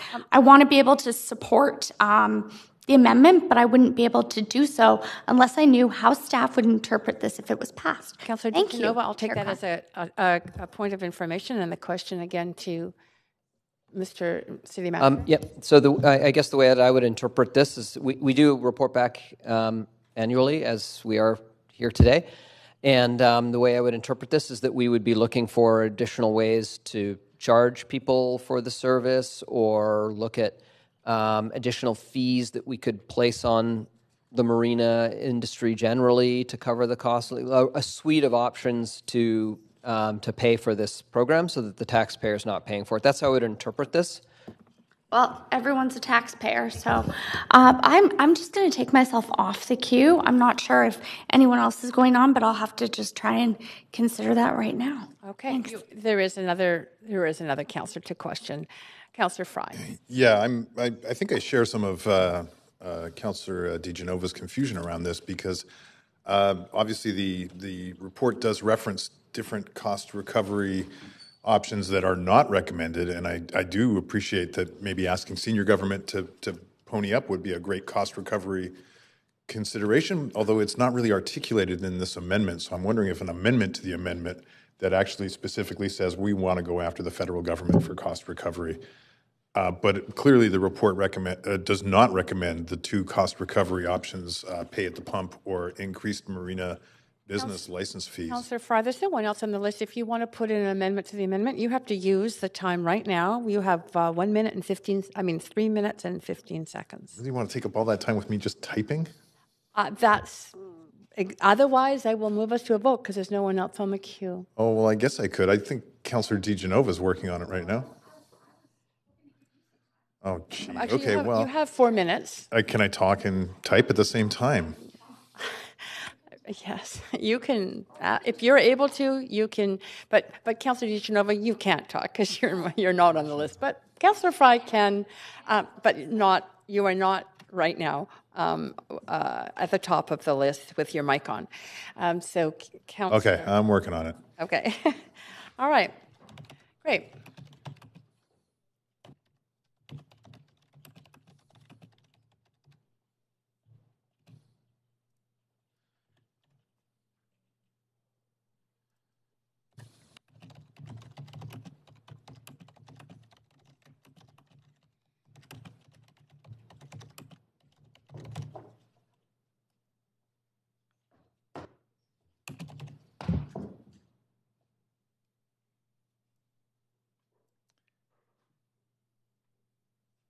Okay, and sorry for keeping everybody waiting there. Apparently I can't talk and type at the same time, but I have just submitted an amendment to the amendment. Great. I'll move us to Amendment Q2. Councillor Fry, would you like to speak to? Yeah, and it's just really because obviously the report references work that's already been done on the subject of cost recovery. So actually just adding out that beyond the cost recovery options that are articulated in this report, including but not limited to senior government funding for mobile sewage pump out program. Okay, and staff, we might as well keep that "the" in there in order to have a complete sentence. It's crossed out, but I think it should not be crossed out. A simple typo, I think. So we have, thank you, Councillor Fry. Councillor DeGenova to the amendment to the amendment. Well, I will be supporting it. Thanks, Councillor Fry, for putting that together. I support what Councillor Dominato is trying to do. I just wanted to make sure that direction, because when we talk about options, that it's clear to staff. That being said, the suite of options that apparently will be offered, I think that it's important to include in there that we are looking for federal funding for this, and I believe that this will help in the future, not only for staff, but to affirm our commitment to that. So happy to support you on that. Thank you, Councillor DeGenova. Councillor Kirby-Yung. Thank you. Yeah, I will support it because that's why I brought it up, because I was concerned about it and raised the questions around where we were in the discussions with the federal government and where the funding was coming from. So I'm glad it sparked this discussion at council, and we're going to sort of put some emphasis, although I think staff are having the conversation, but signal that that's a priority for council to include that in the discussions that we have, particularly with the federal government, I think, given the jurisdiction. Thank you. Great. That's the end of our speaking list. Seeing no one, are we ready to move to the vote on this amendment to the amendment? Yep, looks like that's the case. So, clerk, if you could move us to that vote. This is on Councillor Fry's amendment.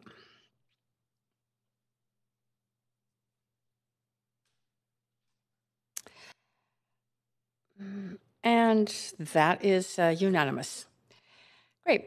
So we are now moving back to the amendment queue. So this would be Councillor Fry. You're still on the top of the list. I'm good, thanks. Discussing Councillor Dominato's motion as amended.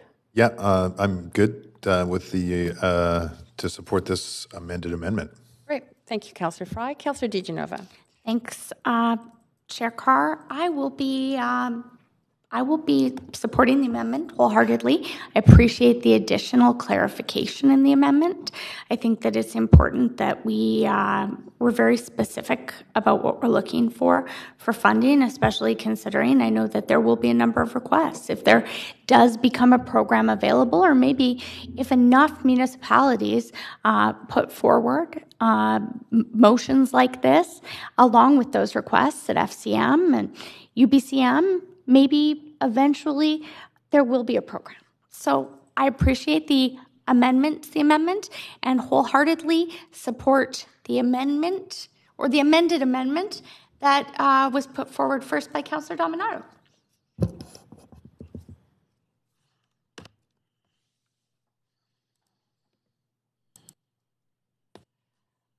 Okay, thank you, Councillor DiGenova. I'm sorry, the city clerk just informed me there's another amendment. Councillor Wiebe, can you put yourself on the...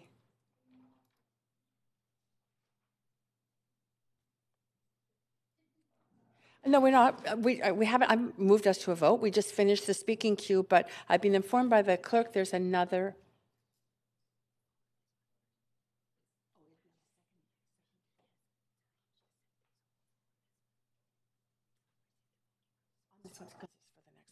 All right. I'm assuming that that amendment is not on this particular motion. So, Council, I see no one else on the speaking queue, so I think we can move to a vote on the amended motion. Oh, sorry, the amended amendment.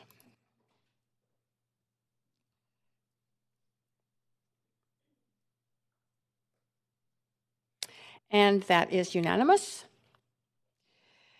And now we will move, just to the main queue. So, Councillor Dominato, I still have you on that main queue. Nothing further, thanks. Okay, thank you. Councillor DiGenova, you're still on that queue too? Nope. Great, thank you very much. Councillor Wiebe. Yeah, I have a further amendment, and that is that this council reaffirm our support to pursue the designation of Burrard Inlet as a strictly enforced non-discharge zone for boating sewage. Okay, I'm moving us to Amendment Q. Councillor Wiebe, and anyone else to speak to that? Thank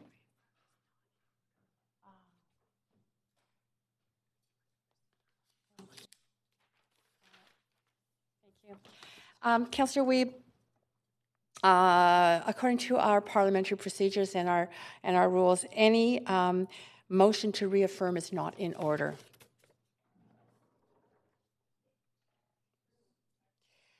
Okay.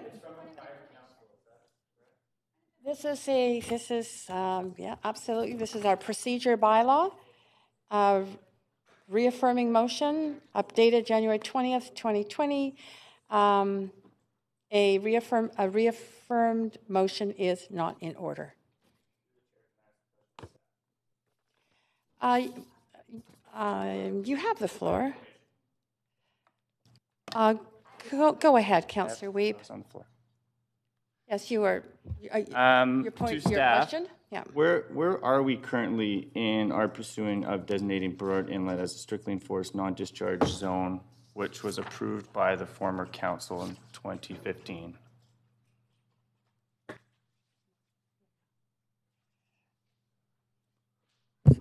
Do one of you know the answer to that question? Great. You want to jump up?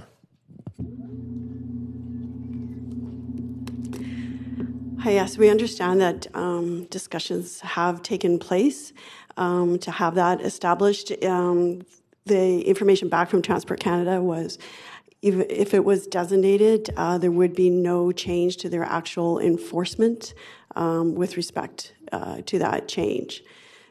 So there'd be no practical change on the ground. But have we pursued it? Because the practical change is that certain boats have to have different criteria to be currently in our waterways, and currently we don't have standards of boat sewage tanks. And so from what we heard when we spoke to the federal government in 2015, and when Councillor Carr brought it forward, was that it would make a difference, not on what we're able to do, but what other organizations would be able to do to improve the water quality by enforcing stricter rules on what boats were able to be on our sensitive ecosystem. It is my understanding that the no discharge zone designates a certain water body to be a sewage designated sewage body. Some changes to the requirements are different, but if there's no additional enforcement of those requirements, which is what Transport Canada said would occur. So that's why we're trying to focus on getting Transport Canada to move forward in their enforcement program.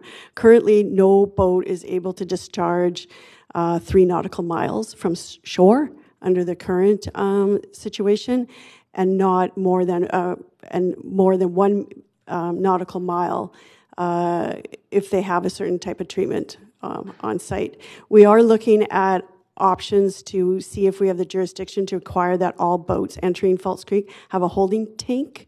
That is something that is enforceable with Transport Canada, but they don't have a program. But we're looking at whether we have the jurisdiction with mooring at the marina, and whether we can do inspections at that. So that's one of the things we're also exploring. Okay. Can I ask for a report back? Is that possible on that motion? City Manager? Yeah, I'm going to have to just check on that. I believe that an amendment. Yeah, sorry, just 1 second. You have to have the floor for that. Just a second. I have a question. It is a point of information. Councillor Wiebe, you still have the floor to the City Manager whether a report back would by staff. I think the question really is there an expected report back? If not, could there be a report back on the pursuit of the strictly enforced non-discharge zone? Yeah, I mean, we can discuss it and prepare a memo, I think would be, if that's suffice, happy to prepare that for you. Okay. Okay, that's great. Thank you. Councillor Wiebe, you're done?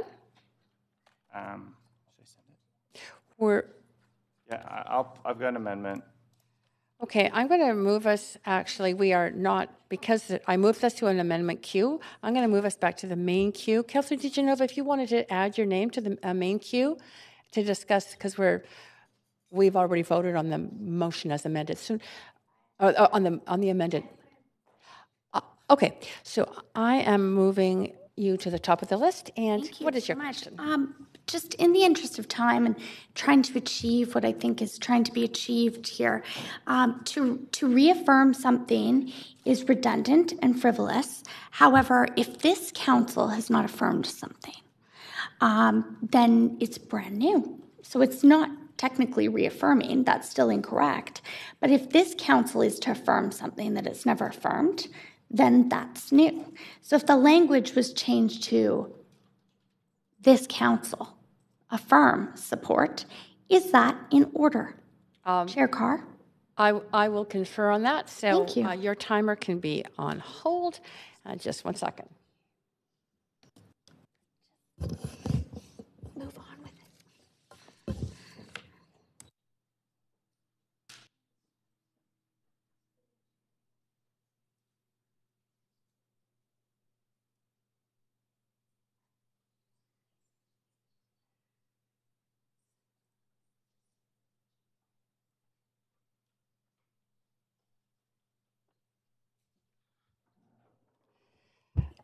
Yes, thank you.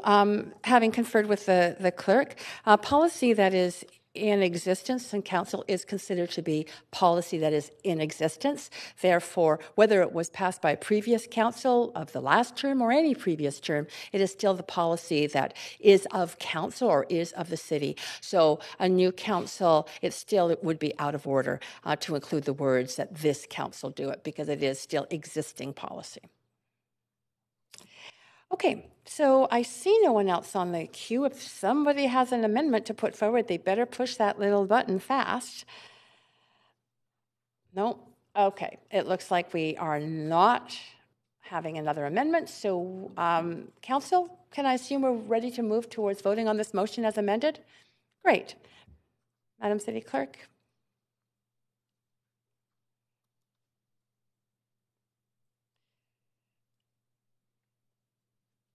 And that is a unanimous decision. Great. Thank you so much. And we are moving, Council, for that decision. We are now moving on to the second held item, which was also held by Councillor Wiebe, and that is report to Aquatic Environments Action Plan. And again, we have Margot Davis, who is here as the Manager of Environmental Services, to answer your questions. Councillor Wiebe, go ahead. Yeah, thanks for this great report. I'm just wondering how we see it being integrated into the Vancouver plan, because it is such a priority to ensure that we have no beach closures. And so I'm just wondering how we see that it folded into the Vancouver plan. Yes, this is like taking the actual program and making it a much more embedded and integrated collaborative program across planning, engineering, environment, and the Parks Board. And by integrating into the Vancouver plan, we get to really clarify the shared vision of Falls Creek and know what we are trying to achieve in terms of our water quality objectives. We also get to link it with the land use and land use decision making. We know that foreshore health and integrity is really important for the actual water quality. So by looking at land use, community, where the uses are connected, that will really help to advance water quality. And Susan's here too to assist. Sure, I just wanted to add Susan Hay, Deputy Director for Long Range Strategic Planning.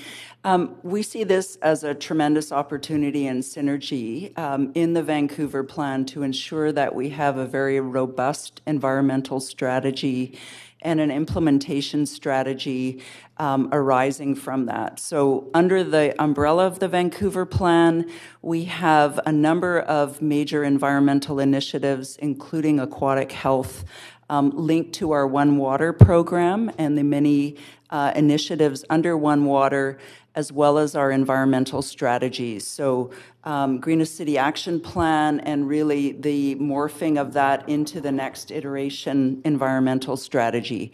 But I think from a staff perspective, we're working in collaboration across departments and really taking an integrated ecosystem-based approach to water quality, terrestrial and aquatic habitat. And as Margot's highlighting, really the big opportunity is linking that to land use, transportation, and natural systems. So you'll see that emerging through the Vancouver plan with actions while planning as we go along, and then more detailed implementation strategies that are really One Water and the next iteration environmental strategy. Okay, amazing that it's being integrated. Sounds really, that's kind of what we were hoping to get. The second thing that it talks about that we don't have a coordinated ecosystem a kind of approach across the region, except for what the Tsawwassen is doing with Burrard Inlet. So I'm wondering, are we trying to put a table together, or really start talking about kind of the ecological of all the waterways when we're dealing with this report with Iona and some of the other big projects coming on? So are we trying to increase our Burrard Inlet working group to be a bit larger to deal with Trout Lake and our creeks and streams and Fraser River?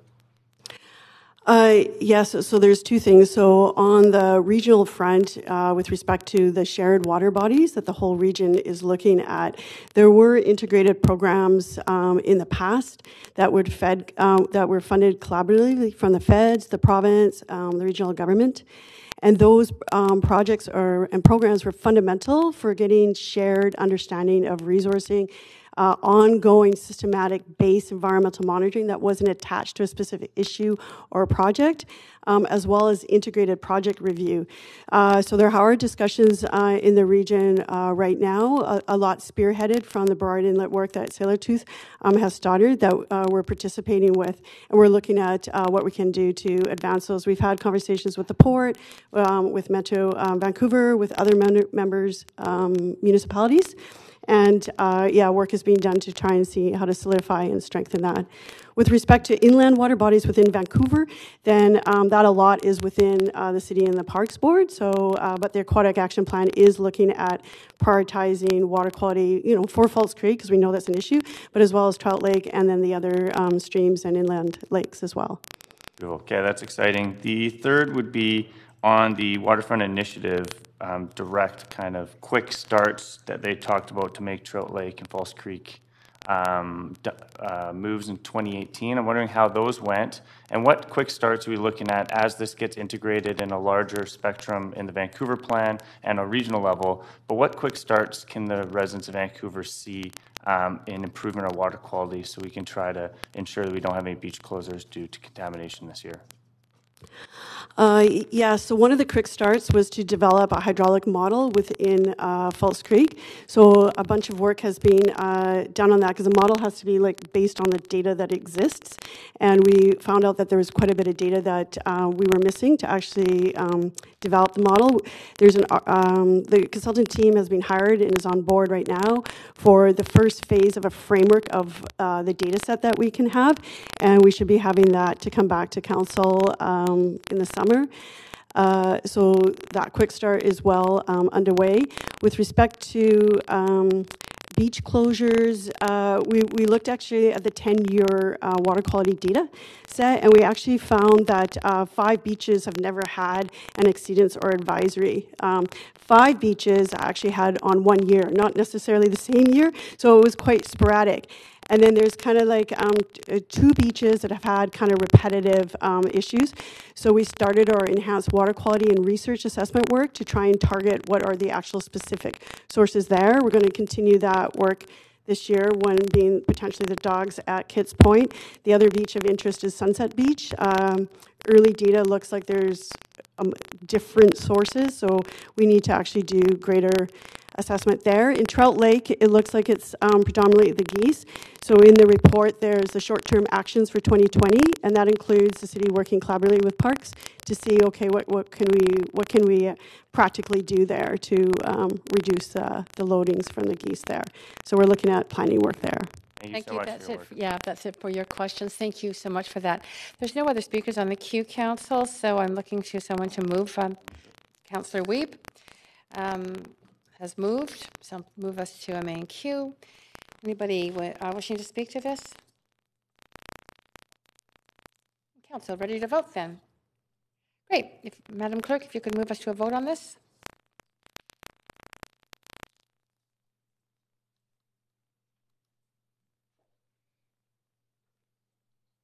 And that is unanimous. Thank you, staff, for being here, and that finishes this particular item. So we are now moving to item 3, which is the contract award for construction services for the curb ramp program. And Madison Kim, section head of capital program delivery, and Eric Middle, branch manager of streets design, are both here to answer any questions. Councillor Boyle, you were, I believe you were the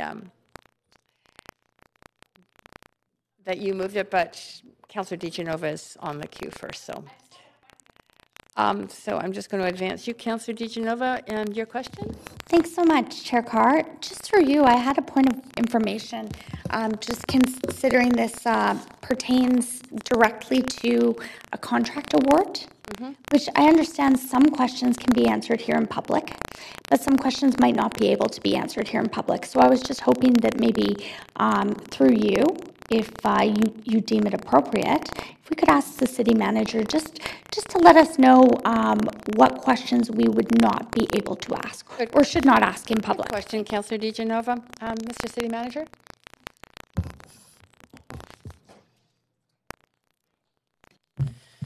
Thanks. Through the chair. Issues related to labor relations and internal crews versus the contract are probably more appropriate in camera, and I'm seeing a number of questions about that, including amendments. And so I would recommend that if council wants to engage in those, including the amendment, Councillor Swanson, that you just put forward, that we move this discussion to in camera. As you know, we're in the middle of bargaining. Yes. And there's a nuanced discussion to be had, it sounds like, on this issue. So I'd recommend we don't have that discussion and debate on the floor of council at this time. I have sent you an email in terms of the reasons why we've recommended doing this contract, largely just to say we don't have the crew, and it take us years to grow the crew in order to do the work that is this a 5-time increase in the number of ramps that we're doing. So I don't see a way that we could do this in the next few years with our own crews. It's not a viable. We don't even have room at the works yards to accommodate additional crews. We're kind of growing at as fast as we can just to do the existing work in the plan. So at this point, council, we know there's a lot of enthusiasm for the curb ramp program. We are far behind. We have a backlog of 600. My recommendation to you would be to accept the staff report and proceed. If you want to have a debate about internal versus external, I'd recommend that you refer the entire report to a future in camera, which I guess would be in a couple of weeks. Great. Thank you, Mr. Johnson. I have another point of information. Yeah, Councillor DiGenova, you still have the floor. Thanks so much. I had one more point of information. Just quickly, if this was something that could be dealt with in camera today at all. If we could meet in camera today to deal with this. Okay, thank you. The question. You're chairing the meeting, Mr. City Manager. I don't see that that's viable at this point. We've already declared the reasons for the in-camera meetings for the week, and this wasn't one of them. So at this point, it would be likely in a couple of weeks. Okay. So I would just like to affirm that I support the report as is. This was something that former Councillor Ball, as a liaison to the Seniors Advisory Committee, and myself as a liaison in the previous terms, the Persons with Disabilities Advisory Committee, as well as the Seniors Advisory Committee when I was on Park Board, heard that this was very much needed, and that it was creating inaccessibility and accessibility issues for people who have mobility challenges or face disabilities. So I'm happy to move forward with this report as it is now, as I wouldn't want to see it delayed, and I'm confident that what the city manager has shared with us about our staffing is correct, and we can't stretch our staff any further than they are right now and deliver this. So I'm happy to support this as is. If others have questions that are in camera, though, I'd feel more comfortable and would support a referral to having this in camera. But I won't move that because I support this. Thank you. Okay. Thank you, Councillor DiGenova. Can you turn off my time? Questions? Councillor Boyle? Thanks. The questions that I had actually have been answered by email and by the city manager now, so I can pass on questions. Thanks, Councillor Boyle. Councillor Kirby-Young. I do have a question for staff, and that really is around sort of the rate and looking ahead to prioritizing future work, given that our seniors population is growing dramatically and it affects persons with disabilities and moms with strollers. It's my understanding that even at this expedited pace, this will catch us up on the backlog, but we would still be behind other cities relative to the sort of the pace of where we have been putting in curb ramps, even at this, I think the city manager said fourfold increase. Is that right? Like Calgary, Edmonton, for example, do significantly more curb ramps on an annual basis? Morning. My name is Madison Kim. I'm the section head for Streets Design branch in engineering. To answer your question, it is correct on the pure number comparison side. Other comparable cities are delivering more curb ramps, but we also have to take consideration of in terms of the demographic and population and then the existing service gap within the context of each city. Okay, but would you say it's going to become increasingly important for Vancouver? Because my numbers show that our seniors population is set to grow 79% by 2041. Most definitely, I would agree that that's part of the reason why we're accelerating the delivery of this program in this capital plan to support our aging population as well as supporting other initiatives such as the Climate Emergency Response Big Move number 2. Okay, of walkable communities. And so it might be fair to say that this is something council should seriously consider potentially for additional resources in the budget process? We would be in support of that direction, yes. Okay, and last question. Can you advise why we're so behind at the moment, why we have the backlog? So over the course of the previous capital plans, we had limited resources that we can allocate in terms of funding, and we were only able to deliver up to 40 to 50 curb ramps per year with the funding that was allocated. And currently, in the current capital plan, that's the reason why we are increasing the budget to be able to meet the backlog requests that have accumulated over the course of many years. Okay, maybe since I have time, I seem to be pretty efficient with it. I'll ask one last question. We're looking for this award at $7 million over 4 years to catch up on the backlog of 600, yes. Which to me is really a priority on, like you said, the walkable communities and pedestrians who I think sometimes don't get prioritized enough. For sure. In our hierarchy of investment. What does it cost us to do an average new bike lane versus the $7 million for 600 curb ramps? That's a great question. And welcome, new chief engineer. Good morning, Lon Leclerc, General Manager of Engineering Services. I think that's the first time I've said that in this room.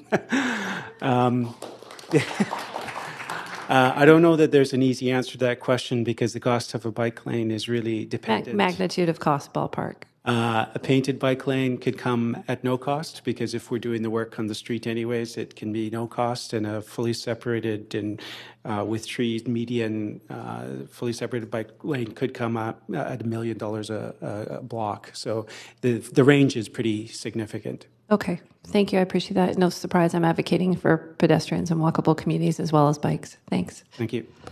Thank you. And I just want to add a couple of points to your questions. This is a very cost-effective way to make a very significant accessibility improvement in our community, and I think we've been woefully behind in it. To address your question, I think there's two reasons. One, we've never really resourced it, and largely it's been infill work. When crews are between jobs, they can do a couple of these. Having a contract with an allocated budget, which is 5 times more than we've had in the past, means that we'll be able to crank these out. And that's really our objective. Our objective is to eliminate the backlog. And then we'll be working from there on. We'll be working on, we get a request, and that year we'll be able to do it. And so this is a game changer for us, and it's about having a dedicated work program to get it done. Our crews mobilize for big projects. These small projects are not really a great fit for the way that we do our work. And so having a dedicated set of contractors, one for the arterials, one for the residential, we'll be able to really crank this out. So it's a bit of a mindset shift for us around really moving through this. And so it's allocating the right type of crew to it, the right resources, and ultimately just increasing the resources. And we know there's increasing demand. I mean, not just the aging population, but more people want to get out of their cars, strollers and other walkers and things like that. So this is about achieving our climate objectives and making more livable communities. Thank you. Really appreciate that perspective. Thanks. Thanks, Councillor Kirby-Young. Councillor Dominato. Thanks, Madam Chair, and thank you for the report. I just had a couple of questions with respect to what you anticipate in terms of, assuming this is passed by Council today, around performance metrics for the contractors and penalties if they don't fulfill what you were proposing. So what I'm seeing is approximately 190 local curb ramps and 50 arterial curb ramps. And I'm just wondering, do you intend to build something into the contract that will address the expectations, and if those aren't met, what the repercussions are for not meeting those objectives? Thank you for the question. So as a part of our program contract administrative process, we will have inspectors go out to accept the assets that were billed through the contractors. And there's a robust process that was already trialed in 2018 when we hired a contractor to deliver 70% of our curb ramps in the program. And we found the quality of work acceptable and the program delivery was successful. Okay, so you're talking about quality control there in terms of, so what I'm asking is, if you set out in the contract, the expectations were going to deliver 190 local curb ramps. Yes. If those aren't met in a year's time, are you going to build in provisions within the contract that stipulate what the expectations are if you don't follow through on that, and what are the penalties? Because we've seen contracts that don't get fulfilled, and often that's built in. So I'm just curious about what we're building into our contracts. Mayor and Council, my name is Eric Mattel. I'm the manager of streets design. You'll see as part of the recommendation, we're recommending award to 2 contractors. So part of the rationale there is to build some redundancy into the program so that if one contractor isn't meeting our performance, whether it's total output or quality, we have the ability to lean more on the second contractor. And in addition to that, there's always city crews as well. So I feel like there's sufficient redundancy built into our approach to ensure that we're able to meet our total sort of curb ramp output objectives. And what if the contractor doesn't fulfill the work?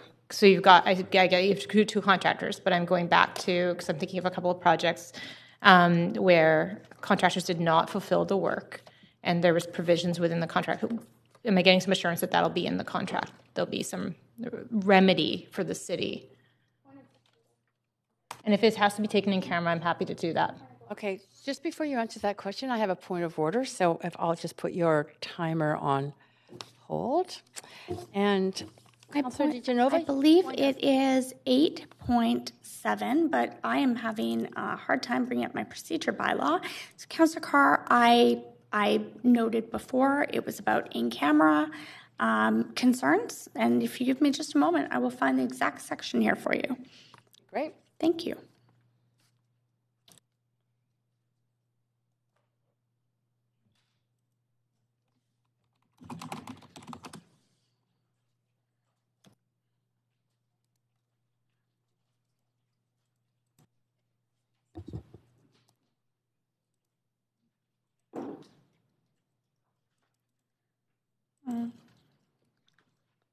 One moment here.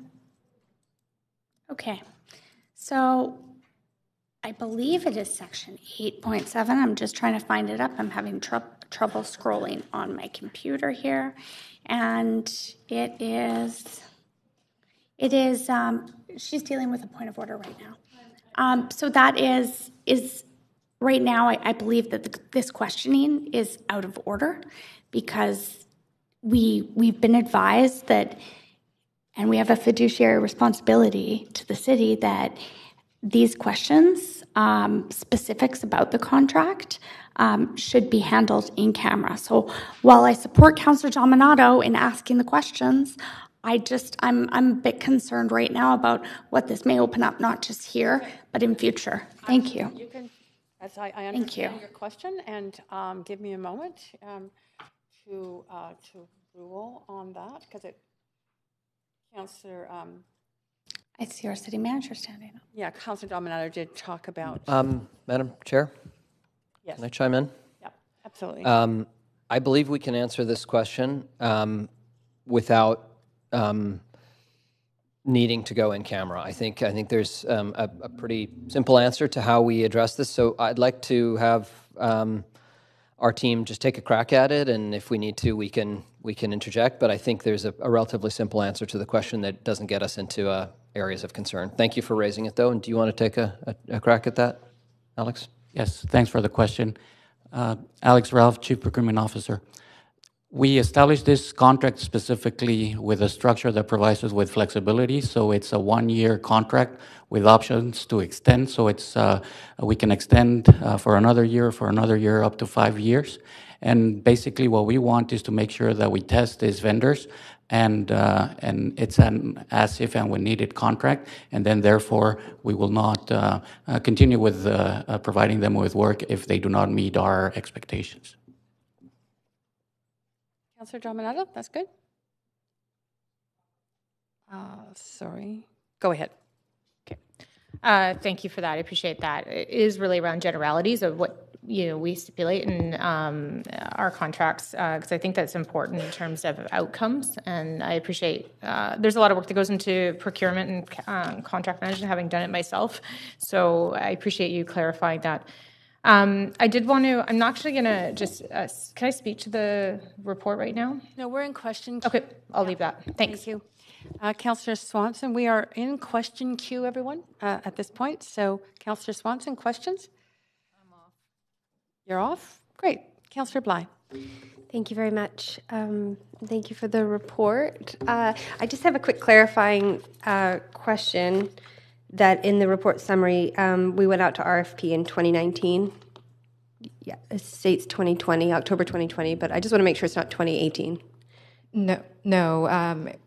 This RFP process started in 2019, and then we're concluding the process right now. Okay, great. I just wanted to make sure I wasn't making an assumption there.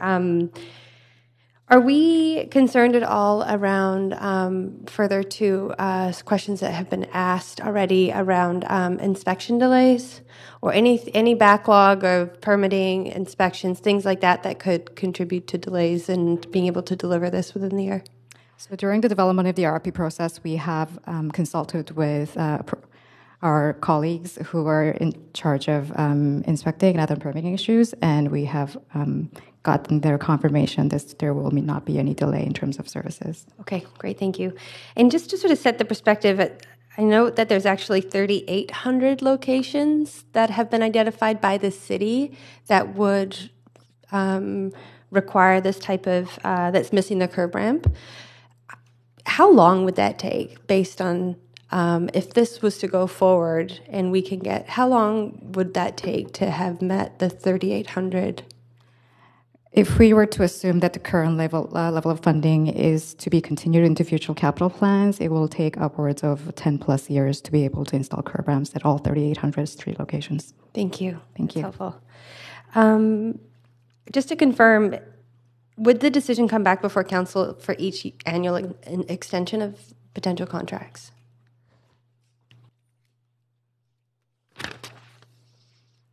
And no, we will not come back to council for Okay. approval. So we're expecting the approval to happen through this report. Okay, great. Thank you. That's actually all my questions. Thanks. Thanks, Councillor Bly. Councillor Wiebe. Oh, he's out of the room.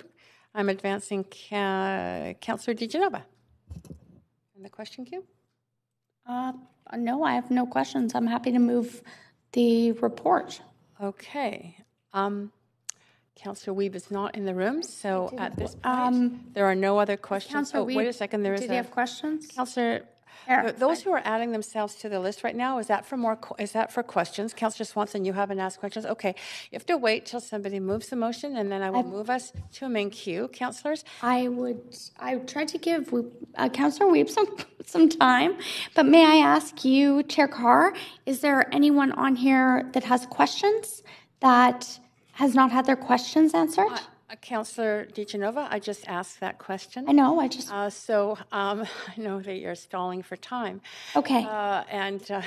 So I'd like to move the motion and Okay, just 1 second. That's great. I'm going to move us to the main queue. Councillor DiGenova, I'm going to put you on that. Oops, I think the clerk and I did it at the same time. Could you just put Councillor DiGenova at the top of that list? Which helped my confusion because I did not ask 4 minutes and 36 seconds of questions. Right. I don't think it's moving the motion. Thanks, Councillor Carr. I would like to move this motion. And in doing so, I really do want to thank former Councillor Elizabeth Ball, who really was a champion for this issue. And I think it was it's really important across a number of different committees. Councillor Kirby-Young referenced the seniors and how important it is to them. I know how important it is to seniors, but also for people with disabilities. working in nonprofit housing, with my experience in nonprofit housing, I understand that curb cuts mean we're talking about accessible path, we're talking about steps to do things right. And I know quite recently we actually had a public hearing here that didn't maybe go the way that certain members of the public expected, where we actually defeated the accessible path because it wasn't accessible enough. So staff are coming back with other recommendations. You and I were here for that, Chair Carr. I think that it's very, very important that we make those considerations that I take for granted because I can step down from a curb, but someone in a wheelchair, someone using a stroller, and I have to say, not all places are accessible, and I do have a stroller that really can go most places. But I think that it's very important that we consider those who even perhaps at our community gardens. I'd like to see that in the future. And I know that Councillor Ball spoke to that as well, that might need a curb cut or maybe even a crosswalk installed halfway down the block because that's where the community garden is. I think that this is a really good start, and I appreciate the comments of staff, and I didn't have any more questions after the city manager had said this needs to happen now. We have tried to find the most efficient way to do this, and it's not taking work away from our staff. In fact, our staff have too much work and wouldn't be able to do this. So we did consider them first. So in understanding that and knowing that, I wholeheartedly support this motion, I wholeheartedly support the recommendations of staff to award the contract. I'm looking forward to seeing the results. I'm confident in the recommendations on the contract award, and I'm excited to hear from people in the community that meets about persons with disabilities. And Councillor Wiebe, although I tried to wait for you to get back for your questions, I really did. I appreciate that you're now the liaison to the Persons with Disabilities Advisory Committee. So just wanted to also, again, give a shout out to former Councillor Ball for all of her work on this. And I'm hoping that this will make lives easier for people of all ages and abilities in the City of Vancouver. Great. Thank you, Councillor DiGenova. Councillor Swanson. Yes, so I think it's really important that we have the curb ramps. As somebody that's just ditched her car and packs a granny cart around when I go shopping, I can see how advantageous they are, and I know they're even more essential to other people. But I don't understand why we have to wait 5 years instead of 1 or 2, for example, to try to get this work done by in-house staff. It's really important to me that the people who work in our city have a good union job so they can afford, among other things, housing. There's a lot of pressure here today not to make the amendment that I was going to make, and it wouldn't pass anyway, so I won't make it. But I think it's important to say that there is at least one council member here who would really encourage staff to work all out with a union to see how this curb ramp work could be done by in-house people, at least after the first year of this contract. Since the contract, we're not necessarily passing 5 years of contract here, we're just passing 1 year. So I'm hoping that that work can be done to see how we can have more work done in-house by our own city staff. Thank you, Councillor Swanson. Councillor Kirby-Young. Thank you. Yeah, I'm 100% supportive of this investment in catching up on the backlog of curb ramps. These are the things that build a city, and they may seem to be small things, but they matter, and they're core infrastructure, and they're really critical to how people get around and how friendly and welcoming people feel in our city. And so it's been mentioned when we did a lot of research when I was on the park board about seniors and bringing a senior strategy, and it was quite astounding when you looked at the demographics of how Vancouver's going to change. And I believe the population of 65 plus is slated to grow 79% by the year 2041. So you think about that, and that's just seniors. That doesn't take into account, sort of parents with strollers and people with disabilities. And so I think that this represents, and I think the city manager encapsulated my thoughts really well, empowering the pedestrian, who I think have been left out. in the hierarchy in terms of equal emphasis relative to some of the other transportation investments and choices that we have made. It's very consistent with the goal for walkable communities, because that means people have to feel safe and they have to feel welcome. And if they can't cross the street or they can't get out, get where they need to go. That has impacts from a social isolation perspective. It has impacts in terms of spending in their neighborhoods and on small business. So it is really critical. I hope that when we get to the budget process, and I'll certainly be advocating for it, that we can look at even additional and incremental funding to continue to make this, move this work at a quicker pace. Further to Councillor Swanson's point, I do think that we need to pick up the pace, and I think that we really want to become one of the most walkable and friendly cities. It's the greenest form of transportation. It's healthy for people.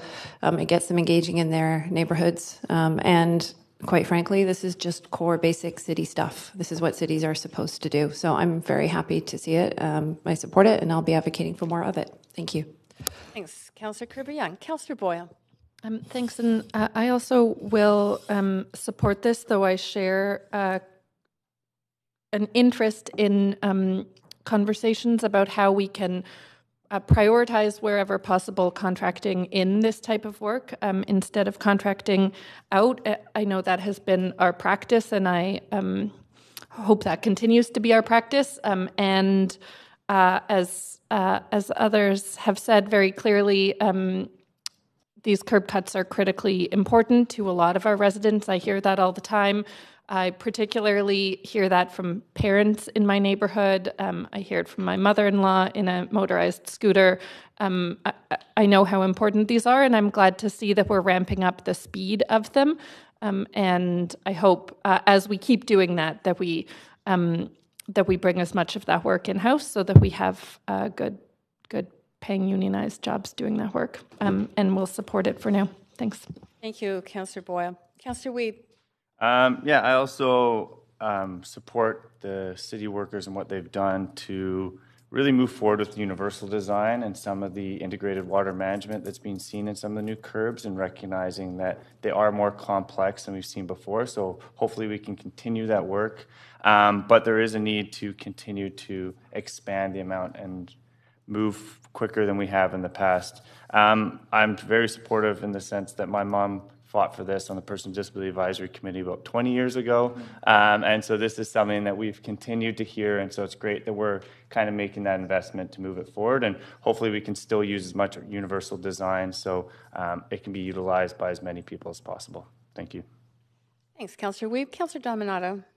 Thanks, Madam Chair, and thank you for staff for the report, but also for answering all my questions. I think it's always about we have to do our due diligence, and obviously you're bringing this here because of the contract value. But I just want to speak really briefly to the report talks about how this supports Big Move 2 in terms of our climate emergency response.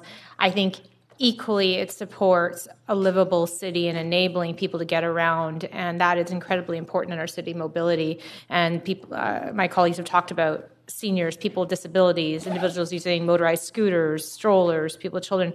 But safety is one of those really basic needs for people. Maslow's hierarchy of needs, and that sense of being able to move about and not fear a fall or something like that. And so I think.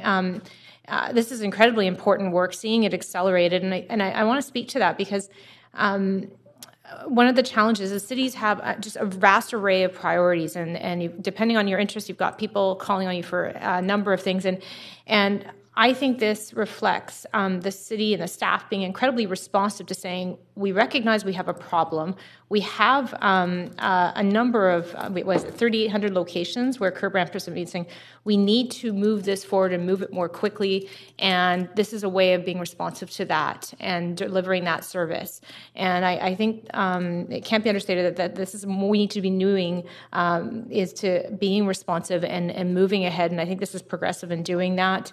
And I'm a huge supporter of having walkable neighborhoods. I love walking myself, but I do want to acknowledge that that safety piece is really critical to people, as well as the city manager noted, is people just wanting to get out of their vehicles and move about.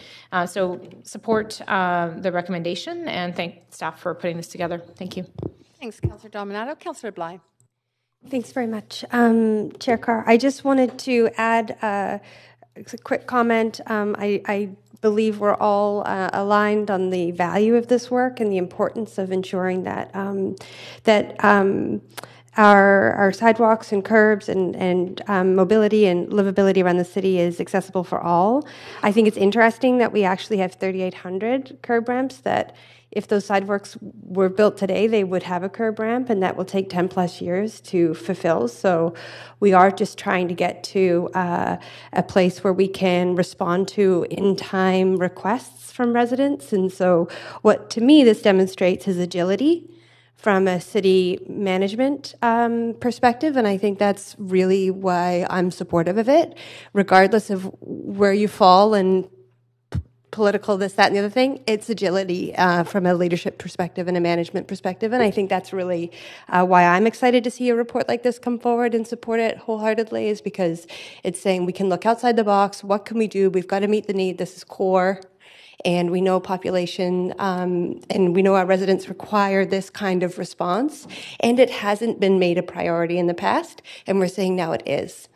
So I just don't think we can argue with that. So that being my reasons for supporting it, and I have comfort in knowing that no city employee is going to be unemployed, no longer working with the city if we do this.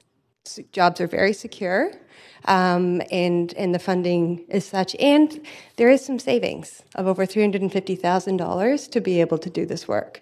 So I think that can't go unnoted. So for those reasons, I'm happy to support. Thanks, staff, for their work to bring it forward. I see no one else on the speakers list, so I'm assuming that we are ready to go to a vote. Madam Clerk, would you proceed?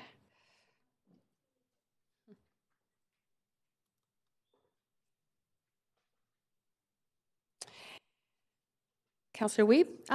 And that is unanimous. Great. Thank you, staff. Thank you, Council. Council, that completes that particular item. I note that item 4 was moved on consent at the beginning of the meeting, so we are now on to item 5, which is the last of our items before moving to members' motions. Item 5 is 1001 West Broadway, Unit 200.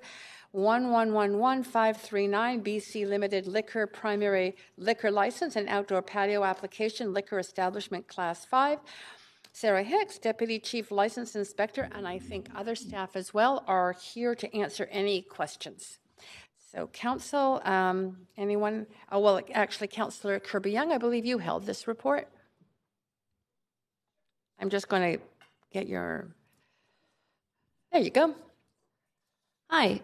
Yeah, I did have a question that would help me in terms of determining the vote on the report, which I read in detail, and it's really around looking at the community feedback that came in, and I'm on page 5, and noting, and I know there's been additional emails that Council has received as well, with a vast majority in opposition. I think on this particular page 5, at least at the time of the report, it shows 25 opposed, 1 neutral, and 3 in support. And then Council has also received additional emails, most of which are again opposed. And I'm wondering why, if you can speak to why staff would recommend and approve this given that feedback. Certainly. I'm Sarah Hicks. I'm the Deputy Chief License Inspector. We sent out 742 postcards, and in receiving the feedback from the community, we did go back and have a conversation with the applicant about the feedback that was received. They did agree to amend their original application, which was for extended hours of service. And with a liquor primary, we are able to have further measures of control over the operations. A food primary can operate 24/7, ceasing alcohol service at 2 a.m., but could operate for 24 hours. Whereas with a liquor primary, certainly for the first 6 months, at least for this application, they will be operating at reduced hours, standard hours. Any consideration for extended hours would happen at least 6 months after the fact. We have time-limited development permits, so that permit, if there are community concerns and complaints and impacts that are seen, that could be canceled. So can I just jump in just in the interest of time, because I have limited time to clarify. So you referenced that you'd brought complaints forward to the applicant. Are these recent, or did those relate to the initial complaints? Because I know it's only been open since, I think, said September 2019.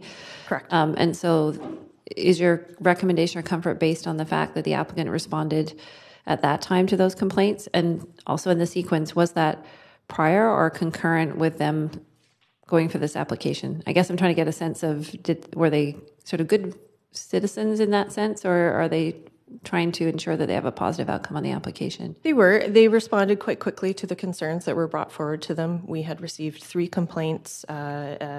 He's currently operating as a Class 2 restaurant, much in the same way that he will operate as a liquor primary.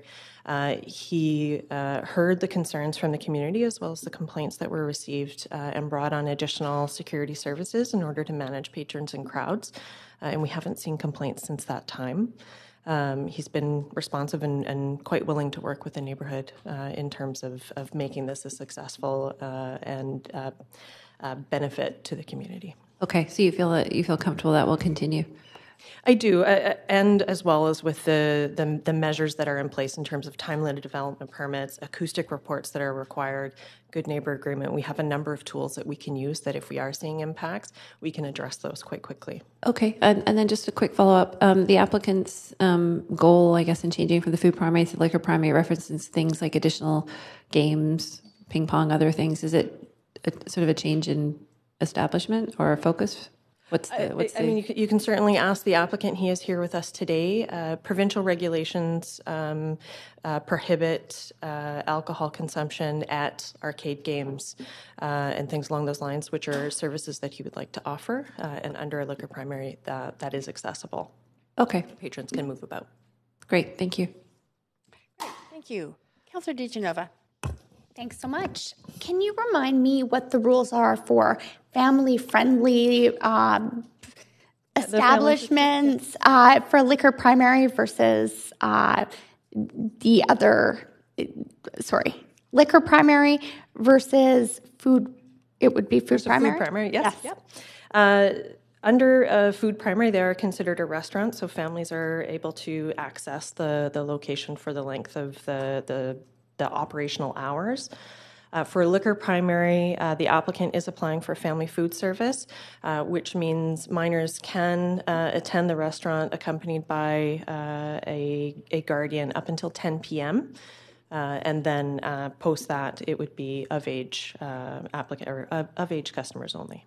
Okay, thank you. Does this impact staff's recommendations at all? Do you feel this might help to make it more family friendly than if they weren't applying for it to be, the specific term? Family food service? Family food service.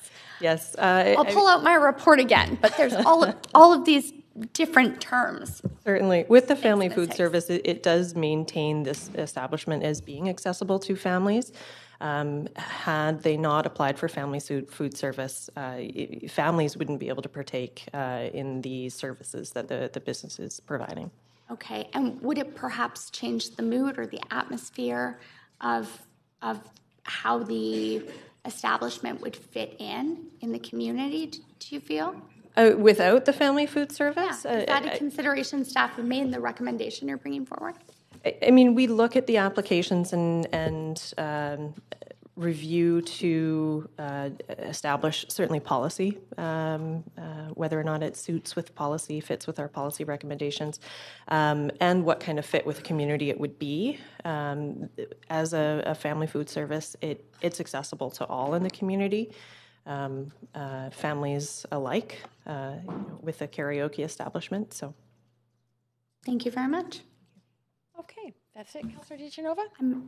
Yeah, great. I'm happy to move the, yes, there's no one else on the queue, Councillor DiGenova, so I'm happy to have you move it. Thanks very much. Okay, I'll move us to the main queue. And there you go. I just wanted to thank staff very much for the information. Also understanding that this will be an establishment that will serve families. Can't imagine families out beyond 10 p.m. I know that it wouldn't work out very well if I was to take my toddler out beyond 10 p.m. to a restaurant, but appreciate that this really makes it more accessible to all people in the neighborhood and community. And considering the report didn't show any controversial consultation, I appreciate Councillor Kirby-Young asking her questions and holding the report. I didn't feel it was necessary to, but considering her questions, I thought that it was good to confirm that this also will provide not only access, but benefit to the neighborhood, the community, the local economy as well. So thanks staff for their work, and I'm very supportive of this. Great, thank you, Councillor DiGenova. Councillor Fry. Yeah, just happy to vote in support of this. And I do note that we had this recent conversation about the loss of the Fairview in the neighborhood, and this will provide a probably necessary replacement watering hole for folks, and appreciate that it is family friendly. And I think as we expand this area, it's good to provide a variety of offerings in the community for folks to enjoy an evening out with or without their families. So thanks to staff for the hard work on this one. Great, thanks, Councillor Fry. Council, I see no one else on the list for comments, so I think we can move to a vote. Good, Madam Clerk.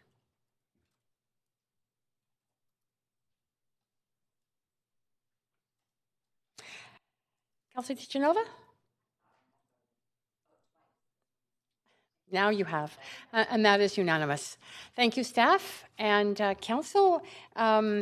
We have 5 minutes before 12, but I think realizing that we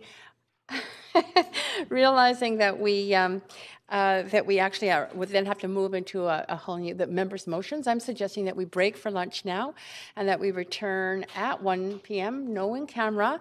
Return at 1 to resume this meeting. So I will move a recess. Yes, I'm recessing. Great, thank you.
Councillors can take their seats. I can call this meeting to order.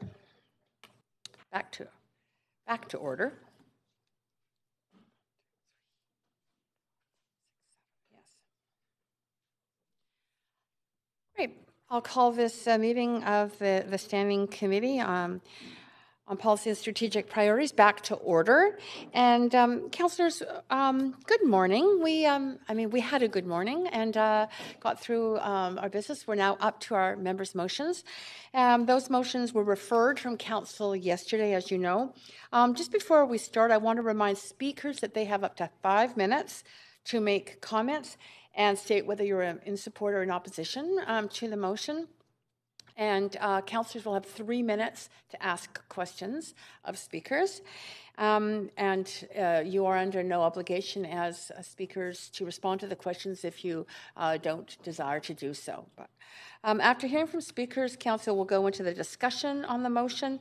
One of the motions has already had an introduction. It's been moved and questions have been asked, but the other motions are not in that state, so we'll have to have councillors. You'll have to introduce motions that have not been introduced yesterday, so that's all but the first one. And councillors will have the chance to ask questions, a 2-minute introduction and a 1-minute questioning by a council to the member proposing the motion. And please ensure if you've got amendments to motions that you send your amendments into the clerk so that those amendments before you speak already are in the hands of the clerk. So the first motion is transparency and accountability at Little Mountain. It was moved and introduced by Councillor Boyle and seconded by myself. So we will now, at this point, we've had questions to staff. So we're now going to listen, or we're going to hear from speakers to that motion. There are 5 speakers. So who I have registered are Alan Bume, David Chudnovsky, Paul Tetreault, David Vaseboard, and Deborah Butler. And we will start with Alan Bume. Welcome, Mr. Bume. I know that you know the drill here. Yes. Oh, good. Thank you. Great. Okay. Excuse me. Madam Chair and Council, thank you for the opportunity to speak in support of Councillor Boyle's motion and also speaking to the RPSC letter that you received on the 20th of January. RPSC has been involved with the Little Mountain housing site really since 2003, when City Plan was being implemented in our area. And our visions were formalized by Council in 2005. So if you go on our website or the city website, this booklet here, which you may have seen, mentions Little Mountain housing site as one of the large sites for redevelopment in the area. So it really goes back a long way. Since that time, we've witnessed the sale of the site, and that was in 2007, sort of, from the federal government to the province, and then to the highest bidder in the following year. So the question is, why such sales, and why sell public land, especially when it is being used for below-market housing or social housing? That's what it was. It is from that time to today that we continue to ask questions that the public deserves answers to. Why has the redevelopment of this 15-acre site in the heart of the city progressed at a snail's pace? Is it because the owner's protective shell is really the confidentiality agreement that was and continues to be the accepted response when we ask about it by the provincial government? And that goes back a number of years as well, and also until last year, we got a similar response. We do know from the developer's website, that is Holburn Properties, that they've embarked on numerous developments, both large and small. But the Little Mountain site seems to play really second fiddle to the other projects. And why has this been really tolerated by the provincial government? The motion and our letter really outlines very pertinent topics that need to be answered. But suffice to say that transparency is really the loser on a government real estate deal.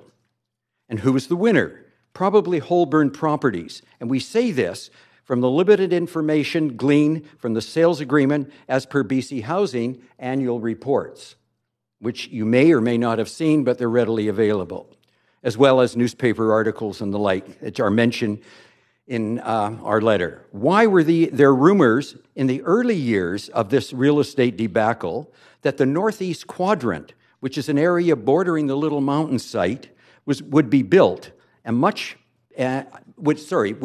be built out much before the 15 acres? And we now know that the rumor really had credibility because it is nearly built out. There are only a few lots left. The rest is finished. And Little Mountain site has one building, 53 units for social housing, and we won't count the temporary modular housing there. Why isn't the city receiving property taxes on most all of the 15 acres? And the only record of payments we could find is on the address 155 East 37th, which is the 53 units of housing for seniors and disabled. And those payments were made by BC Housing or an agency of. The only other address we have for assessment purposes is 150 East 36th, but there's no record of taxes being paid on that site. Nothing's there other than vacant land. We cannot find any records for any of the other areas. So the question is, I can continue here for the next hour and a half or at least a half hour, but I'll conclude by simply asking you to support the motion before you and assisting us, that is the RPSC, in achieving our objective of obtaining full disclosure of all the details of the sale of the former Little Mountain site. Thank you. Thank you. Mr. Buman, you do have some questions. So okay. Stay right there. Councillor DiGenova. Thank you, Mr. Buman. It's been a while since I've seen you, so welcome back. Thank you.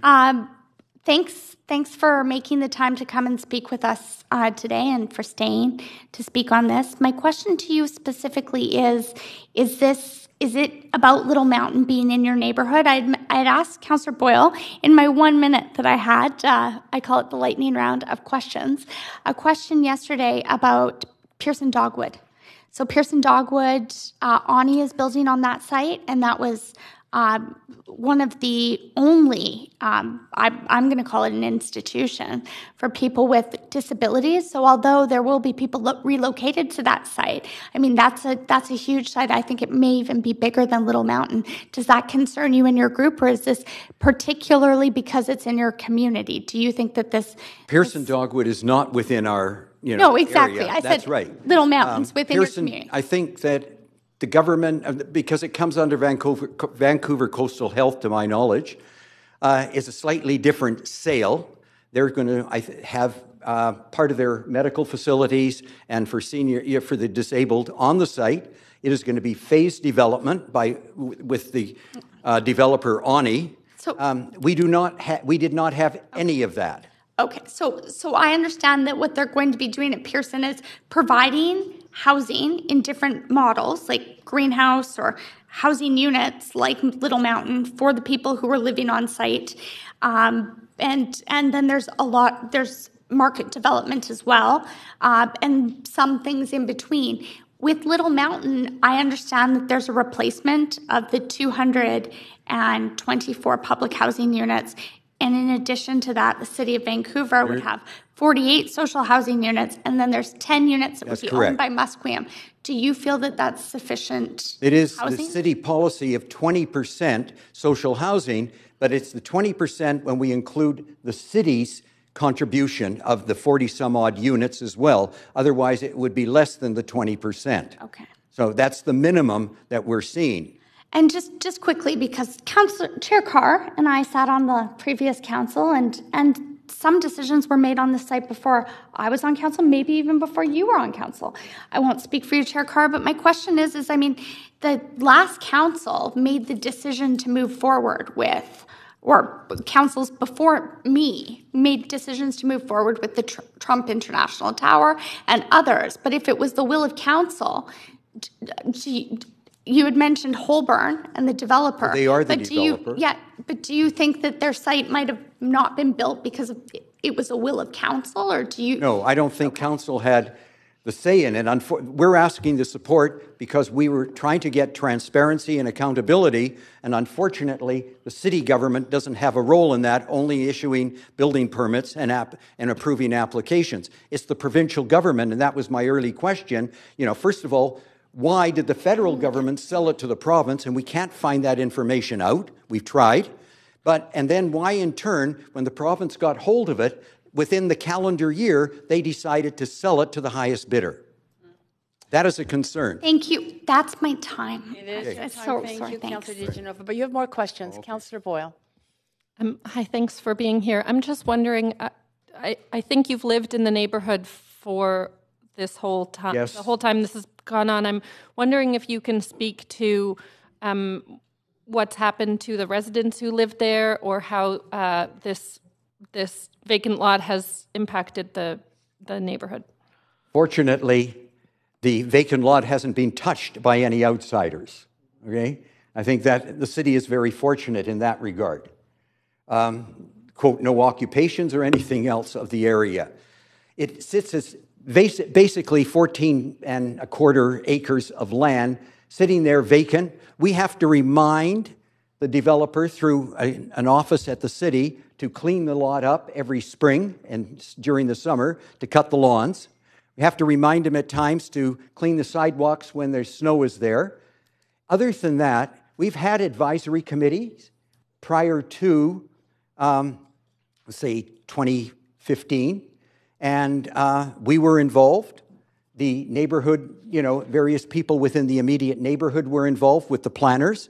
Holborn was invited and also attended, and there was some positive progress. But in the last few years, nothing has happened. No meetings have taken place. People are rather, within our community, as you know, we are facing more density than probably any other area of the city other than the downtown area. Canby Corridor, plus large sites as well. And just on the other side, we have Oak Ridge Shopping Center, and you know what's going on there. And we also know what's going on along Canby Street on the east side from 41st to 44th. We just look at the website, you see redevelopment applications. So we're seeing towers coming along. We want to see something take place here. Housing is in short supply. And we're talking about transparency. We can't talk about what has gone on until we see some of the sales agreement. We can't see it. I mean, you get, 10% that's not redacted? But the rest of it, we don't know. We have rumors, but that's not helpful. And we also know, and I use the phrase, it's a real estate debacle. We think it was the best real estate deal in town, but not for the people of BC, but for the developer. When you see the conditions that are there. Is that? Okay. That's okay. Great. That's all my questions. Thanks. Thank you. Thank you, Councillor Boyle. You do have more questions. Councillor Dominato.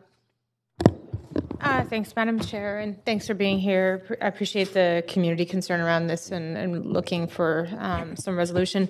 And I think all of us obviously want to see housing go forward. I was just curious, you mentioned in your comments that you feel that all of the issues around this really rest with the province. Do you believe that the city had any role in this, or do you don't hold the city or accountable at all? When we go back, when we first found out about the sale, I think we were invited to a meeting, I think it was 2008, I can look it up here, and with the social planners as well. We had talked about it. We requested, phase development, when it was going to take place. We knew that it had been sold. We didn't know anything about the terms of the sale other than the rumor had been at around $330 million. It's closer to $340. And that was the only thing we had. We didn't know who was going to pay for and the demolition. We still don't know. We knew that the Olympics were on their way. We wanted to make sure that the people residing there had first, right of refusal. They had proper housing. We mentioned that. But the city, we knew that the city couldn't do anything because it was a deal between the developer and the provincial government. We have letters from the former premier at the time, Gordon Campbell, and the Minister of Housing, Rich Coleman. We had correspondence there, and we got one reply. confidentiality agreement. And we then requested on further occasions, including the present government and the present Minister of Housing, and we've received longer responses, but again, it comes down to those two words, confidentiality agreement, unfortunately. So we don't know, and it's very difficult to proceed without that information. Am I answering? Yeah, no, I was just curious because in trying to follow this issue, I understood that there had been an agreement between the city and province that allowed the demolition of those buildings. So I was just curious. Well, I'm sure that the city granted the demolition permit, but from our perspective is who paid for all of this? And that's why I brought up this whole idea of who's paying property taxes. I'd like to not, no, we can't. We must pay because we need the city to operate. We also know the type of real estate deal when gas stations are sold and you get a sort of a, quote, community garden on a temporary basis. Mm-hmm. What kind of tax base, what's in, I'm not mentioning the developers, but, the company. But we know about them, Yeah. Are they getting a deal or not? No, thank you, and I appreciate you answering my questions. Thank you. Thanks, Councillor Dominato. Councillor Hardwick. Hi there. Thanks for being here. You're welcome. Cutting to the chase, you said we need this to proceed. What I'm getting at here is we're being asked to express support and to get the mayor to write a letter indicating support, but also support for the FOI. So presumably there's something in the FOI that you need to proceed. Could you elaborate on that, please? What we would like to find out is we want to see the sales agreement. So then we know how much the property was sold for. What are the conditions? When I've asked planners, on a development application, is there a deadline, to get started? Or is there permission to have an extension? Yes, there is permission to have an extension. How long is the extension good for? I don't have that answer, but we do know that the developer for this site must have an extension that, is an infinite number of days or weeks or months. I mean, what is taking so long? I have from their website, as I said, I have a list of the properties that they have developed or in the process of developing. So money can't be the problem. But cutting to the chase, if you get the FOI information that you're seeking through the supportive council here, what are you going to do with it? Then How would you proceed? We feel that once we see the details, we can then put pressure on the developer, BC Housing Provincial Government to get things moving. But if the contract says that they can more or less take their time in doing it, we're at a loss. I don't know what else we can do other than, then becomes political pressure. So just again, trying to get to the heart of the matter is that presumably then the information that you might glean through the FOI then would help you chart your path forward in a more informed, less scattergun kind of way. Yes. Okay, that's it. Thank you very much. You're welcome. More questions? Councillor Weeb. Yeah, mine's a follow-up on Hardwick, and the motion talks about the letter, but it doesn't really talk about the means to the end, which is trying to ensure that the housing is there for the people of the area and for the citizens of Vancouver. Is that correct? That's what the goal here is to try to get the housing that was promised as quickly as possible? The initial, if I recall correctly, the initial promise is to get as much of the 234 social housing units built, because we're short of that supply. And we also know that the city has thrown in a bit more to bring it up to the 280-ish. Now, the 1,400 market housing units, we know that there are plans, and I'm not, within the diagram, that the building that is the initial one is on the corner of 37th and Main. So that's the southeast sector of the site. So that's where they want to put up the first market housing. They also, and I don't know if you're aware or not, they've permission to build a large sales office on 33rd and James. And that will be approximately 10,000 square feet. It's a temporary building. So we cannot figure out, they've got the permission to build a sales office, but they're not going to be allowed to build it, according to your planning department, until they get moving on some of the other buildings. Okay. Have you had conversations with the developer in the past 6 months? In the past, we have had. Okay, but in the past 6 months on No. I got to go processes are at? back to the time we had the advisory committees in operation. That's going back a few years now. So the only ask in this motion, and you're supportive of the motion, is just to get information on the sale. Nothing about trying to work with the developer on a timeline, nothing on if we can, delivering housing. If we get the details on the sale, then we can start, an open conversation as a community group and you as city councilors, unless you have the information now. And that would be very helpful. We don't have to go through the process of an FOI. Thank you. Great. Thank you. And those are your questions. Okay, thank you very so much. Appreciate that. So the next speaker on our list is David Chudnovsky.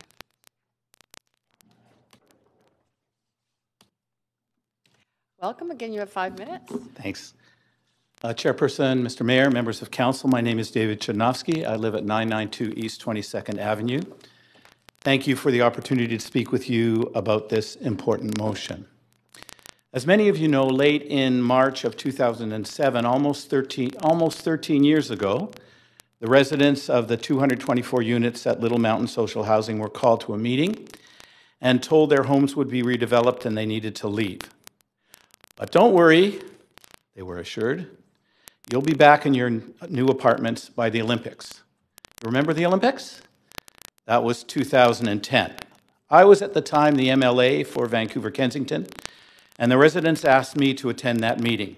They asked me to help them and to advocate for them, and I've been trying to do that together with hundreds of other people for all of these years. I've been part of a group called Community Advocates for Little Mountain, CALM. In November of 2009, almost all of those homes were demolished, and the site's been a gigantic vacant lot since then, for more than 10 years, in the center of a city suffering a crisis of housing affordability. Rich Coleman, who was then the Liberal cabinet minister responsible for homelessness, predicted that the redevelopment of Little Mountain would be a win-win-win for everyone. Coleman was dead wrong. It wasn't win-win-win, it was lose-lose-lose. The residents of Little Mountain lost their community. 224 Vancouver households lost a place to live. Our city lost one of its most successful social housing projects. BC Housing lost more than 200 units in which they could have housed people desperately in need. Vancouver lost the chance to create a model, affordable, and sustainable neighborhood. British Columbians lost the 15 acres of Little Mountain to privatization. And the provincial treasury lost rents for 224 residences for almost 13 years and counting, by our calculation, more than $20 million. The Little Mountain redevelopment has been an appalling failure. It's an embarrassment to British Columbia and an insult to the people of Vancouver. Now, there are many questions that we should be asking about the Little Mountain fiasco, but the most important of those questions is this one. How could this have happened? Everyone who walks by that vacant lot, or bikes by that vacant lot, or drives by that vacant lot, thousands of people every week, each of them is thinking the same thing. How can this be? How can this land still be empty? And the answer to that question, how could this have happened, is that we don't know. We don't know. And the only way we're going to know is by seeing the contract between BC Housing and the developer. But it's a secret. We've been asking to see the contract for more than 10 years. But until now, it's been a secret. I made a Freedom of Information application for the contract between Holborn and BC Housing a couple of years ago. That application is finally being adjudicated. And one of the elements of the Freedom of Information legislation is the public interest. That's why the motion that's before you today is so important. You are the representatives of the public in Vancouver, and you're being asked to support the FOI application so that you and your successors and the people of Vancouver can better make decisions when it comes to redevelopment in our city. It is in the public interest to know what the provisions of that contract are, to understand why and how almost nothing has happened at Little Mountain, and we're left with a vacant lot, to learn what the terms and conditions of the sale were that led to the tragedy that is Little Mountain redevelopment. I want to thank each of you for your careful consideration of this motion. I remind you that the residents of Vancouver want to know and deserve to know the answer to that question. How could this have happened? Today, you're being asked to support the transparency we all need to answer that question. It's an important step, one that every one of you should support. Please pass this motion unanimously. That's it. Thank you, Mr. Chodowski. You have, at this point, 5 councillors wanting to ask questions, so just stay right there. Councillor Swanson's first. Thanks for coming, and thanks for keeping up this fight. I can remember Margaret Mitchell from the Vancouver and District Public Housing Tenants Association, who is the chair of the Little Mountain branch. I was a delegate to end legislated poverty when I worked there. So I just want to ask you, some people have been saying to me, what we need to do is expropriate the site. Have you thought of that? And if so, what thoughts do you have about it? Well, I certainly have thought about that, as I'm sure that other people in the room have thought about all kinds of things that could, might, and should happen at Little Mountain. But today's issue is a different issue. And we can debate, to have a discussion about that. My guess is that you and I would mostly agree about that, but there'll be other people on council who'll have different points of view, and other people in the city have different points of view. Today, the question is transparency. Today, the issue is disclosure. Today, the issue is, do we as a community want to see and know and understand what's in this contract that has led to this craziness? It's crazy, isn't it?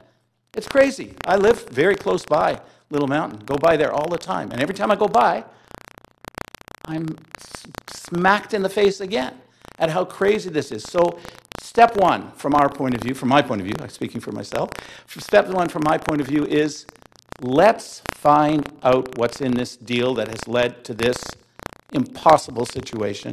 And step two, then let's have a discussion about what should happen with the site. Some people may think, let's go with the deal with Holborn.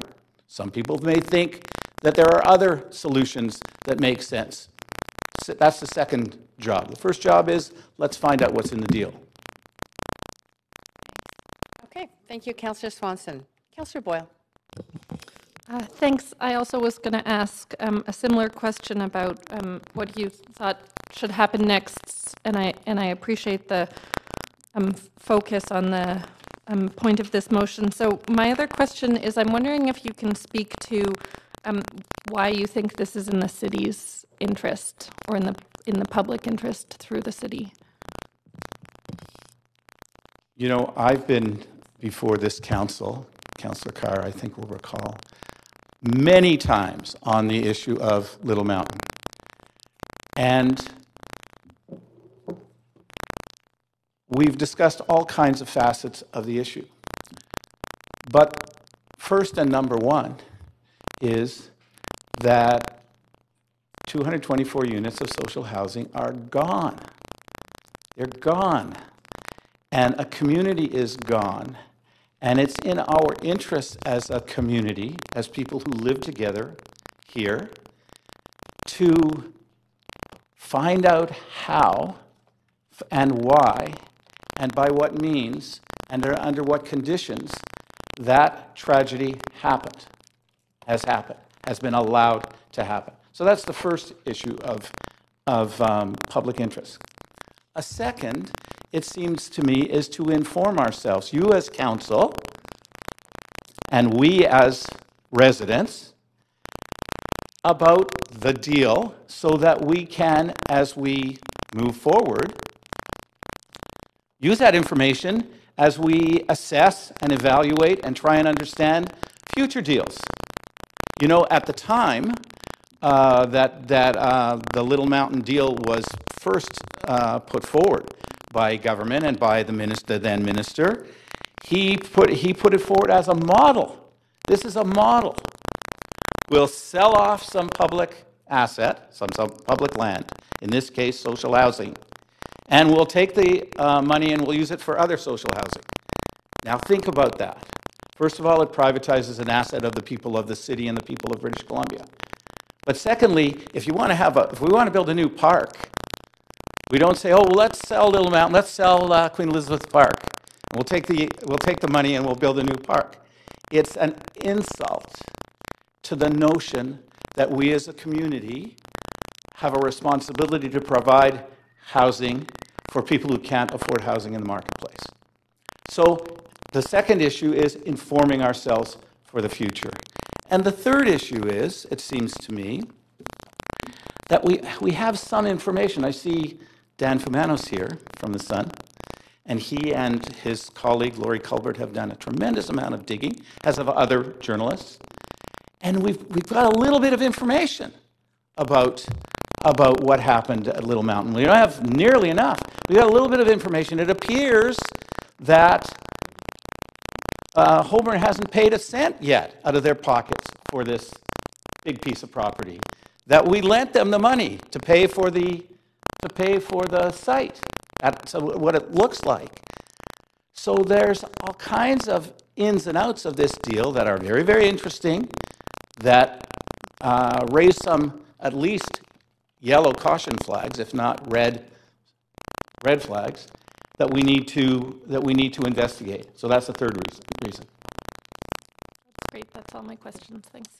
Thank you, Councillor Boyle. Councillor Fry. Hi, Mr. Chudnovsky. How are you? Hey, Councillor Fry. How are you doing? Pretty good, thank you. I'm just curious about the FOI that's referenced in the motion, and do you know who filed that original FOI? Well, there you go. Now, have you had any conversations with the, I'm curious about Holborn's position on this, and if they're also equally interested to see some transparency around this, because I know that it takes two to tango, or even more in this case. Well, in this case, it's more than two. There was a Freedom of Information application that I submitted in April of 2018.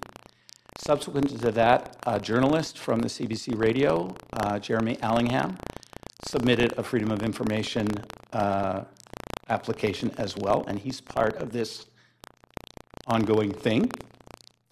So that's the second party to the discussion, to the dispute, if you want to call it that. The third party is BC Housing, because they sold the land. And the fourth party was, or the fourth group, which was up until last week described as the third party. They never told us it was Holborn until last week. Now we're clear that they're there. So what's the process? We submitted the Freedom of Information application. The application is to BC Housing. They're the public body. They said at some point, I'm condensing this, they said at some point, okay, we're prepared to give Chudnovsky and Allingham a version of the contract that has some redactions. That version was sent to Holborn as a party to the discussion, and they said, no, you can't give all of that to these guys. Here's what we're prepared, and the Freedom of Information Office said, okay, you don't want to give them BC Housing's version. What are you prepared to give them? And Holborn then submitted a version of the contract, which you may have seen in the media. That's the one where I'm standing, and Alan Hume, who's here, are standing by the Little Mountain site with pages and pages and pages and pages of black, redacted information. The next stage was the Freedom of Information Office asked me, is that okay? And I said no. And now we're at the point where the parties are making their cases for, in our case, We're saying full disclosure. Don't know yet what BC Housing is going to say. And Holborn is saying no, can't have full disclosure. Sorry that it's taken so long, but that's where we're at. And you're being asked to support our notion that it's in the interest of the people of the city to have disclosure of that contract. I agree. Okay, thanks. Thank you, Councillor Fry. Councillor Hardwick. Hello there. Hi. And thank you for your persistence. You're very welcome. So a similar question to what I asked the other speaker was, if we go ahead with this, you're successful in the FOI process and get the transparency and disclosure that you're looking for, then what? I know you've touched on it, but is that time to lawyer up? Is that, what would be some of the directions that you might take once armed with that information? Well, I think that the true answer is I don't know. We'll know more. And based on what we know, we will, and by we, I mean, I include you, and I include the community. Once we know what's involved in the assuming that we find out, then we can all have a look at it and say, okay, was this the kind of deal that we approve of? Are there elements of it that we think are sticky?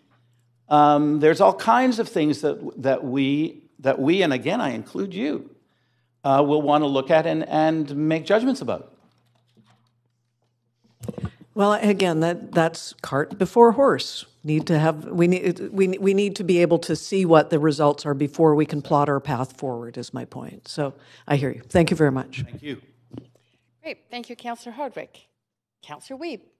Yeah, understanding that we've inherited this project and we're seeing something that most of us in Vancouver have seen and know and have talked to people about. Do you see now that we are in a housing crisis, and now that there is the provincial and federal government coming to the table more often with delivering funding for housing, this is a real opportunity for us to create what you talked about earlier, which is a real kind of showcase project on a complete community that's delivering affordability? I'm with you. Okay, thank you. Because I see this as an opportunity, and I do appreciate all of the community support that's really pushed it to where it is, and I know this council has always talked and acted in a way that's going to deal with social affordability, so I really appreciate you coming to speak today. Thank you. Thank you. Thanks, Councillor Wiebe. Still two more. Councillor DiGenova. Thanks very much. I'm going to ask you the same question that I'd asked the first speaker, which is, should this be level set? Should there be some type of city clause? Because really, I mean, we're not involved in the sale of the land, but if it's a public, if it's BC Housing, if it's CMHC, is involved at some level where the public purse is going to be either, we're going to look at revenues coming in, funds going out, commitments being made to housing on the site. Do you feel that there should be some type of accountability that the City of Vancouver should require before we will allow that to go to referral for rezoning? And I ask that because this isn't the only site, right? There's and I haven't done much research into this, but Vancouver Coastal is funded through the province, and they've entered into a partnership with ONI, George Pearson Lands, or Pearson Dogwood Lands. So does this concern you across the board? I mean, I lived near Little Mountain. My mom grew up right near Little Mountain, and it's a very special community to me too. Riley Park. Like, since the day I was born, I've been hanging out in that neighborhood. So I'm going to ask you: do you feel that it's just pertinent to this neighborhood, or do you think that that should be a requirement of the city before we move forward, because that's our role? Well, I'm going to answer your question, which I think is a very good question, in much the same way that I've answered others, which is to say that that job one here today is coming together as a council to support the notion of transparency and disclosure. That will inform us That will inform us and I think help to, and if there is transparency and disclosure, and that will help us to grapple with the question that you've asked. Is there, based on on what we find out, on the basis of transparency and disclosure, are there steps that the city should be taking? I would expect that there would be, but it's one step at a time. I'm sort of an old fuddy-duddy like that. Step one, let's get disclosure and transparency on this contract, and then let's sit together, and there'll be a lot of discussions to be had. Are there procedures that the city should be in place that could help to prevent such a thing happening again? Important discussion. What, in fact, should happen at the end of the day at the Little Mountain site? Important discussion. Are there other elements of the agreement that we have to look more closely at and perhaps pursue in other venues, legal or otherwise? Important question. But today's question is, do we all agree, which I hope and I get a sense that we do, that we need to know what's in this contract? Thanks. I'm not sure if we're supposed to stop our own selves, so I'm trying to keep to the... Thank you. Thanks so much. I don't mean to cut you off, but that's my time. Okay. Definitely. Councillor Dominato. Thanks, Madam Chair. Good to see you again, Mr. Chudnovsky. I wanted to just follow up on something I think I heard you say, which is really, for you, aside from transparency, this is about lessons learned and really having that sort of inform us as we move forward. I'm curious, Councillor Fry asked you who filed the FOI. I understand that was yourself. Did you file a similar FOI to the City of Vancouver to undertake, in the interest of transparency and a better understanding of the issue and the role of the city and how we could prevent this? Did you file a similar FOI to the city? No, I didn't, but that's an interesting idea that is worth thinking about. I do know from informal discussions with people at the city over the years that the city too wanted to look at the contract once upon a time. So maybe I encourage you as a councillor to pursue the idea of the city of filing an FOI with the province around the contract, and I'll consider your suggestion. I'm just curious because as we're talking about the complexity of this, and as you name, there's multiple partners, BC Housing as well. Yeah. I think that, like Councillor Wiebe, obviously there's a real opportunity here, and we are in fundamentally in a crisis around housing and offering affordable housing. Like Councillor Wiebe, do you see an opportunity here for a mix of housing and want to see that expedited? Sure. As I said, and again, I think that there's an important discussion to be had about the future of the Little Mountain site. A number of you have asked me about that, Councillor Swanson, Councillor Wiebe, Councillor Hardwick, and you. I think that's an important discussion, and I would want to pursue it, and I have a strong point of view about it. But you may have a different strong point of view, and that's the stuff of governance, and we'll want to talk about it. But that discussion has to be informed by a much, much better understanding of what went on here. Thank you. Appreciate it. And those are your questions. Thank you. Thank you, Mr. Chudnovsky. So we are moving on to the third speaker on this list, Paul Tetreault.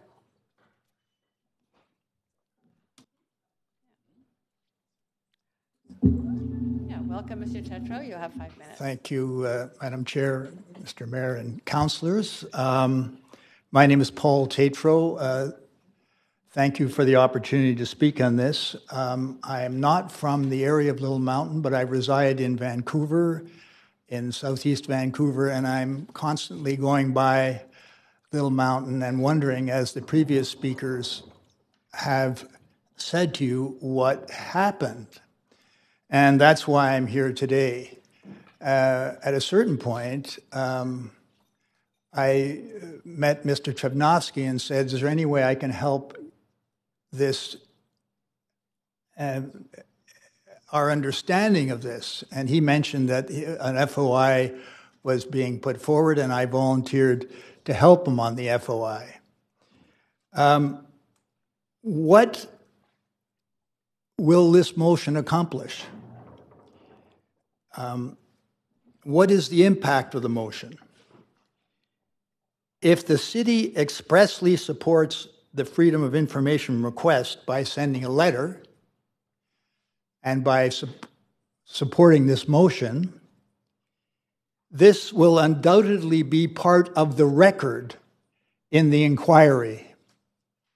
Therefore, the Office of the Information and Privacy Commission will then understand that the City of Vancouver feels that this disclosure is in the public interest. And why is that important legally in the context of the Freedom of Information and Protection of Privacy Act and the inquiry? Well, as you know, this legislation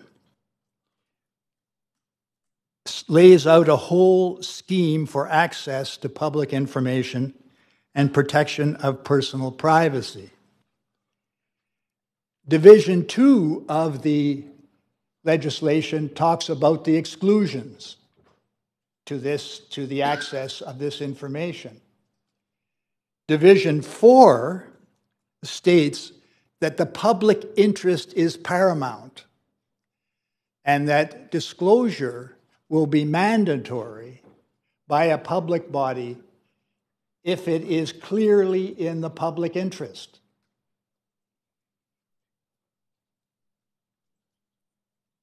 Section 25 of the Act states that whether or not a request for access is made, the head of a public body must, without delay, disclose to the public or to an applicant information, the disclosure of which is clearly in the public interest. Now, because this section overrides the exceptions in the Act, this section is a very high bar. And the Office of the Information and Privacy Commissioner, which is adjudicating this, looks at different factors to determine whether it is clearly in the public interest. And one of those factors is the matter, the subject matter, the contract, the subject of widespread debate in the media and the legislature? Now, clearly, the subject of the contract has been subject to debate in the media and the legislature. Interest by the relevant city government, i.e. your city council, this city council, in this freedom of, in this disclosure of this contract, will show to the adjudicator that there is clearly a public interest in disclosing this contract. And that is why I urge you to support the motion. It's a motion that indicates, as I mentioned, to the office that it is clearly in the public interest for this disclosure to happen. Thank you very much. Thank you very much. Appreciate your presentation and coming today. And I see no speakers from so questions from council, but thank you so much. That moves us on to David Weisbord. Hello, Mayor and Council. My name is David Weisbord. I know many of you on council for years have supported the Little Mountain Project, have supported the activists and advocates who have fought for Little Mountain. I'm the filmmaker who's been working for 12 years on this project. I was filmed by Mike McCardle the other day on CTV. You might have watched it, where he watched me in a snowstorm shooting the same angle. I've shot it for the past 12 years. I wanted to show you that angle today and the 12-year time lapse in a short history of Little Mountain, but unfortunately I didn't preview the video with City Council, so that's not going to happen today. Following all these speakers, I can't really say much more. I mean, they've said everything. I, as a filmmaker, caught in very granular form the human tragedy that was the destruction of Little Mountain and the effect it had on the seniors who lived there.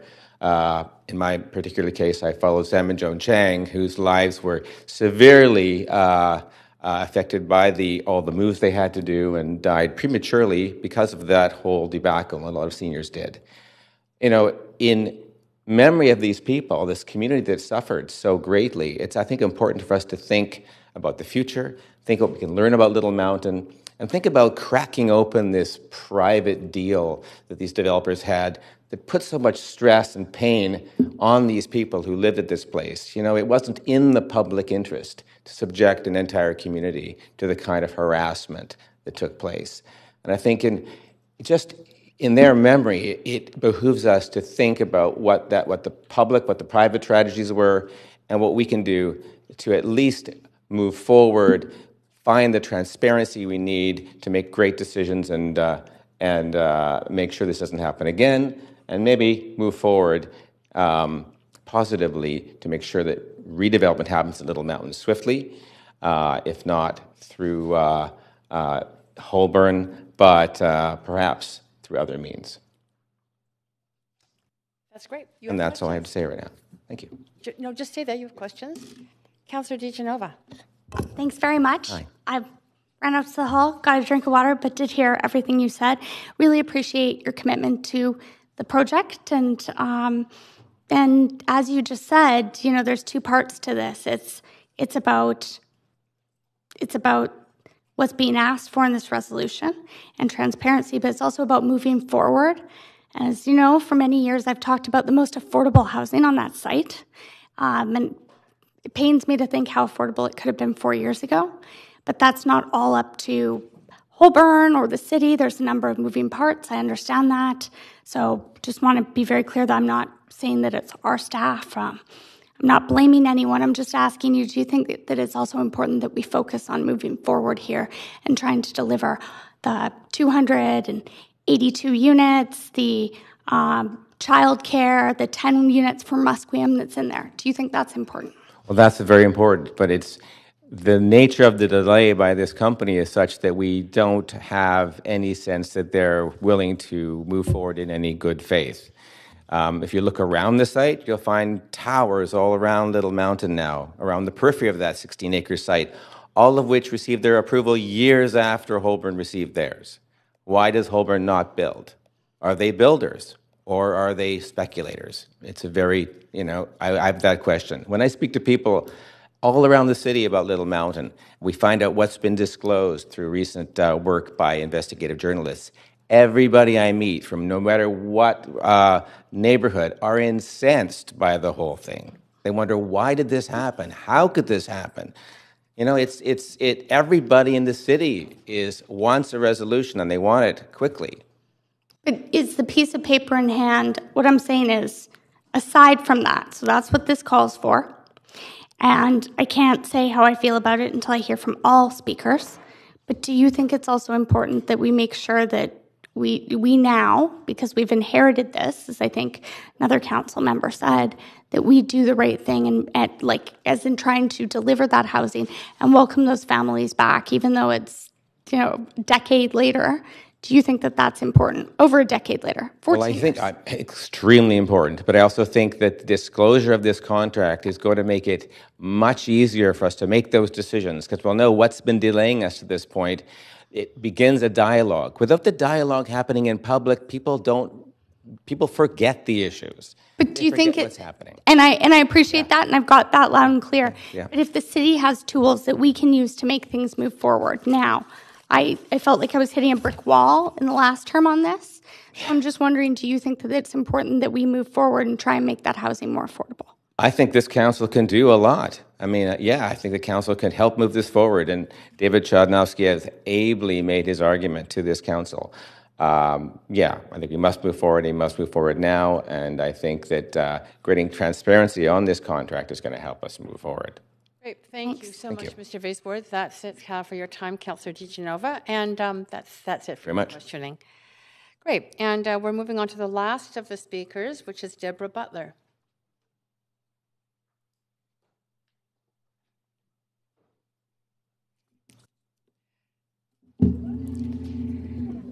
Honorable Mayor and Council, thank you so much for this opportunity to speak to this motion. My name is Deborah Butler. I'm speaking on behalf of my community, which is on the south side of the Little Mountain site.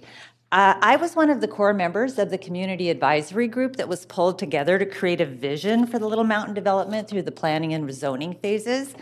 I was part of the core team that wrote the community's response, and I presented the community's response to Mayor and Council at the time.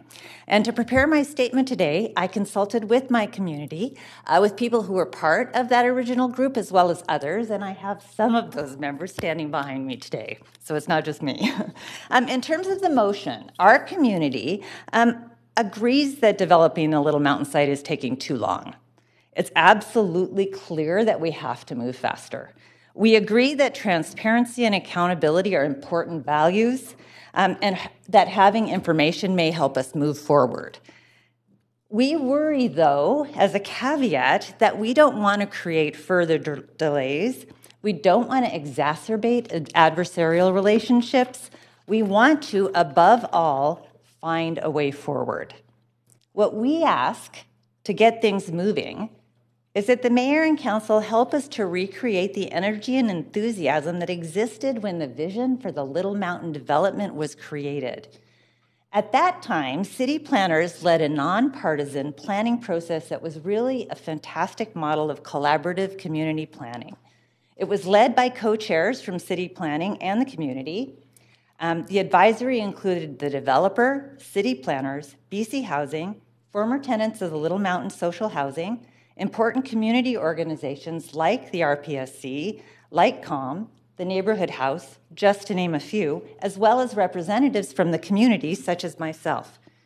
Across all of those various perspectives, and with the investment of hours of time and literally years of planning, the committee members created a vision for an integrated, complete community.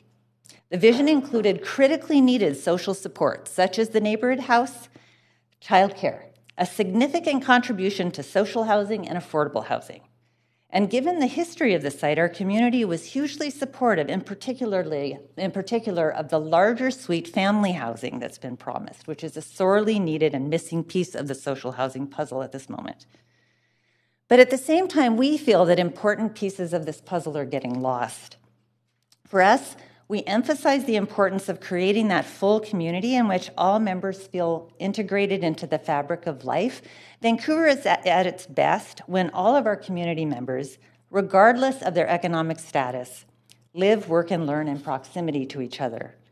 Thus, the advisory and my community now applaud the vision of Little Mountain of a mix of market and social housing because we feel this mix is essential in creating true integration. Also, we think lost in discussion are the other kind of community benefits that are planned, like a small grocery store, even a little bit of retail. We live now in a grocery store vacuum. Seniors and others living both in the Little Mountain site and in our community, we have no access to grocery stores. We need these necessary supports. We also want the lovely public spaces, the permeability built into the site. So we are hoping that Mayor and Council can help us in focusing energy and excitement about the vision for Little Mountain that this group created. We want to fight and to light a fire under this and get it moving forward. We are also excited, as slow as it's been, that there has been important progress on the buildings for Phase 1, 3 buildings. If we push this forward, we could have them in 2 years up and going on the site. So what could we do? How can we move forward? What we imagine is creating a win-win-win scenario, this time for the community, the developer, and the city. We ask that we showcase the potential of this project to be an outstanding exemplar of innovative community planning and recognize its potential as a jewel in our city. We want to take a more integrative point of view instead of the current fragmented permit-by-permit approach, with dedicated leadership from council and city planning. We do want to reinstate the Little Mountain Community Advisory with all of the original parties so that all players can come together across difference in a continuous dialogue, not to re-envision the project, which will slow things down, but rather to move the current plan forward. We think our request is consistent with the motion and that we share in valuing transparency and accountability, but we worry that chasing the terms of the agreement is not enough. We worry that it might inadvertently be counterproductive if it serves to delay what's happening. Our community loses if this project gets tangled up in litigation or adversarial discourse. So what we want to do is build from what's been accomplished, celebrate the possibilities, include all stakeholders, include the province, city, developer, and community to generate energy and excitement about what could be a jewel in our city. So we're asking you to provide leadership politically and practically to catalyze movement forward. Thank you for your attention. Thank you. Thank you coming in for bringing your group. You do have questions. If you want to just stay there. Councillor Dominato. Thanks, Madam Chair. Thank you for your presentation. It's very positive. It sounds like you got a real vision for things. And so I guess that's to my question is, you've expressed some concern about the motion and that if, it could end up leading to litigation and other things that could delay this work. But would you have liked to have seen in this motion something that articulated or advocated for a continued collaborative approach with the city and the partners as you've kind of outlined in there? Because it sounds like you don't want to hold things up, but you want to be part of the process. And I just want to make sure I understood that correctly. Yeah, and it's interesting because I would say when I was thinking back 10, 12 years ago in those early meetings, this call for transparency and accountability was present then in all the meetings. It's gotten not very far in that long of a time, and I don't know even if we get that information, is it going to help us move forward? So yeah, to me, I think the most critical thing is even during that time, even with questions being asked, we did have this positive energy. At those meetings, the developer was there, the city was there, the community was there, and really there was some excitement over what this place could be and how it could serve all of the community, including those in our community who are in the greatest need. And aren't my community members here? My community supports the social housing, the family housing, the full community. So I think without that, without a push to have a collaborative approach that includes the developer, I don't know how far we're going to get. The discourse can be evil developer against social planning. Do you know, and I don't know at this point that that's going to move us forward. And I think that's a simplistic view. I think it's a complex issue. I think everyone has motivations. So the question for us is, how do we light a fire under it that makes the developer proud, the city proud, and the community have its needs served? So that's where I think we're coming from. Oh, that's great. I'm pretty pragmatic myself in terms of working towards how do we work towards outcomes, right? And I appreciate there's some concerns about the past, but also how do we move things forward? And I think a lot of that now rests on the city working with the developer and the community on advancing that work. I think that's where the rub is now, is how do we move forward? And I appreciate that. I think there's, and we've just gotten some recent memos around this work around development permits that are in the mix and other things that's underway. But I think you've obviously got the ear of our city manager who's here as well today. So thank you for sharing your perspective. Yeah, thank you very much. That's our message for sure. Thank you, Councillor Dominato. You just have more questions. Councillor Wiebe. Yeah, really appreciate the kind of spirit that you're bringing to the council chamber on this. What conversations have you had with our planning staff on the ability to be involved in planning in the area? And also, have you had conversations with the developer or BC Housing or anyone else that's kind of allowed you to kind of see an opportunity here that can really grow? Yeah, so the opportunities I've seen, if I think first in terms of the developer, I have not personally talked to the developer since the original meetings like others. Would love to put that person back, that voice back in the mix. But at the time, even in those early meetings, I remember the developer hoping to create something that would be a showcase for Vancouver. I see that as something that's motivating, whatever the financial dealings are. I see a little ray of light. Me personally, I see a little ray of light to say, what if we could create something that everybody was proud of? In terms of city planning, anytime there's been as a follow-up an opportunity to have a conversation about what the planning has been, I've been part of it. So I've had a chance to speak with Alan and others when there's been something that came forward on the 3 buildings that are, being talked about for the site now. I've taken every opportunity to bring our community into that conversation. But feeling is that what's happening is and that's what we said, it's a little bit permit by permit, building by building. It's a little bit just let's talk about that. And I don't have the same kind of spirit we had when we had that group together, which was more, how do we come together to kind of move it forward and think about the whole? Think about each of the pieces in relation to the whole. And then how is it that we're generating and showcasing that? I mean, there's other projects around town where there's excitement about it, and you see all this vision of what it will be and could be. And without that, I think it just gets lost in the details and gets lost in and that can take 3 months to turn a development permit around, or it can be energized, right? And so I think we need that kind of collective vision and energy and action and vision, publicity, but I mean in a sense of, accountability by publicity. Or I don't know, I'm not phrasing that well, but just kind of this kind of awareness of what's going on and the potential of it, and keep that in the forefront, in the spotlight. And that might help us. As another way, we need another way to move it forward, I think. I agree. Thank you. Thank you. Great. And that is for your questions. Thank you. Thank you all for attending council. Great. We are at the end of our speakers list. And we have a motion that has been moved and seconded. So we can proceed with debate on this motion. We are beyond the question queue because it has been moved. We are in the main queue. I see that Councilor DiGenova had put herself on that former queue, so I've moved you to this queue because you were on the former one, but we are now in the main queue for debate on the motion. Councilor DiGenova. Thanks very much, Chair Carr. I have an amendment that I've circulated to council, and I've also sent it in to the clerk. And I just want to be very clear that it's in addition to the motion that Councillor Boyle has brought forward, and we'll see, but I may just speak to the motion in here too. I was having some trouble with this particular issue because I'm not sure that the people who were sitting in these chairs before always shared the same point of view as some of us who sat in these chairs and are returning this term. I do think transparency and accountability, especially when it comes to public housing, is important. That being said, I think that we also have to remember that BC Housing is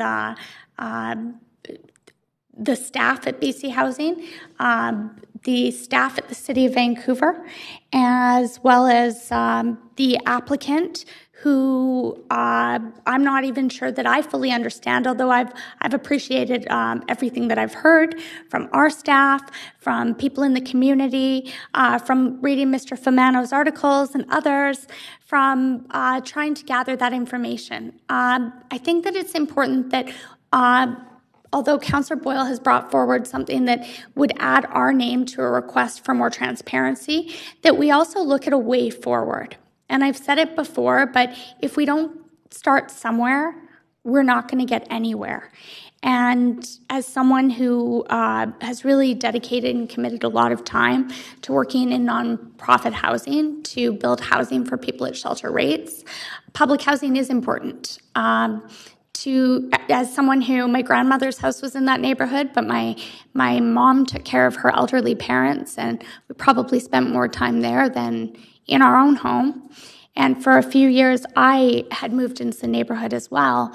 I no longer live there. I understand the heart and the soul of this community, and that this building has really left an empty space, more so than just in the land, but in the hearts of the residents and the community. And I think that it's important that we do what we can as a city also. What other tools do we have?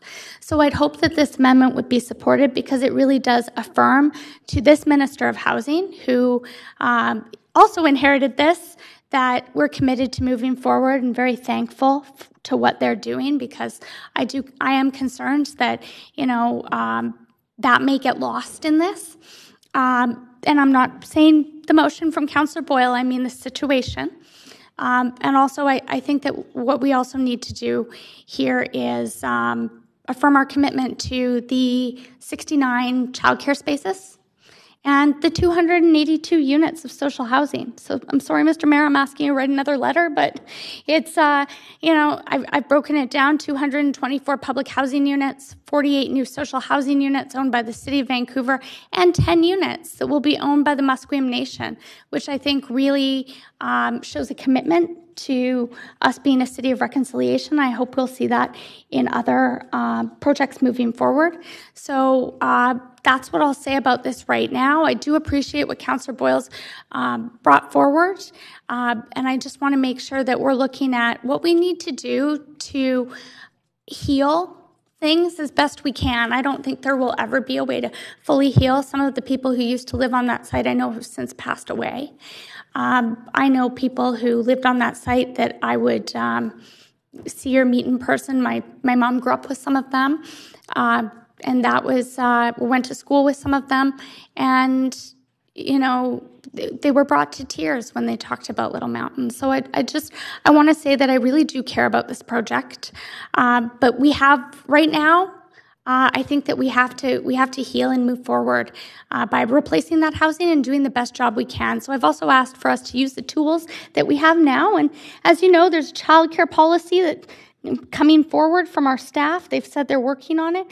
If any of those future tools can also be used to help build this community, I'd like to see that. So I'm hoping that council will be able to support this.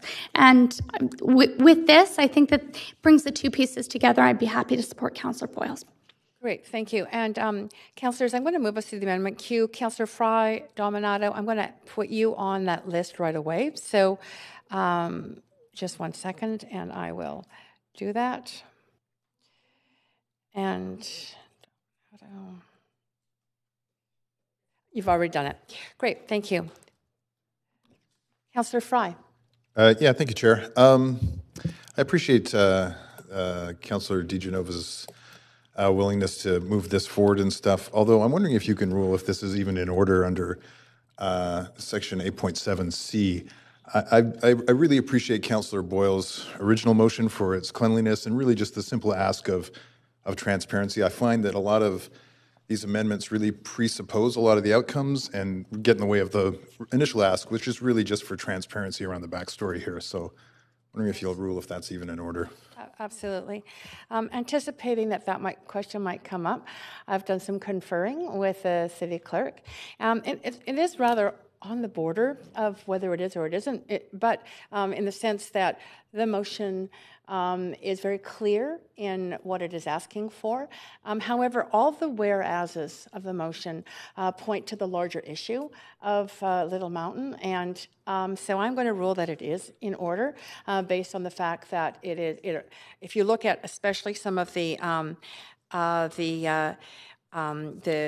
whereases that deal with the whole of the development, so my ruling is that it's in order.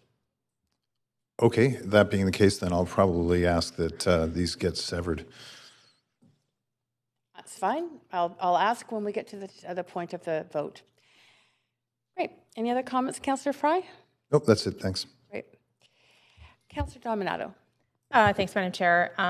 Pleased to support the additional amendments to the motion. I'm particularly, after listening to the speakers, I heard a number of things. There's a desire for transparency. There seems to be a desire for some resolution because it's been so long-standing, and that potentially some information that could be yielded might inform future processes. But what I also heard from the speakers is that things are taking too long. The land is still vacant. So irregardless of any contractual arrangement between the province and Holborn, is that actually there's been delays, and we need to advance and make it a priority to get a range of housing, include social housing, because people were displaced there. And so I appreciate looking at, for example, the last clause where it's really pushing our staff to be looking at different ways to expedite both the childcare as well as the social housing. And so I think it's a very fitting addition to the motion. So thank you, Councillor DiGenova. Great. Thanks so much, Councillor Dominato. Councillor Boyle. Thanks. I'm just catching up on these, though I appreciate having read them, a version of them before too. I mean, I don't read these as being a problem in any way, though I was, and I think the ruling is fair, but I was trying to be pretty particular in the ask, as Councillor Fry said, because I think having more information should and can inform where we go next. Of course, I'm supportive of expressing to BC Housing that we continue to increase affordable housing in the city of Vancouver.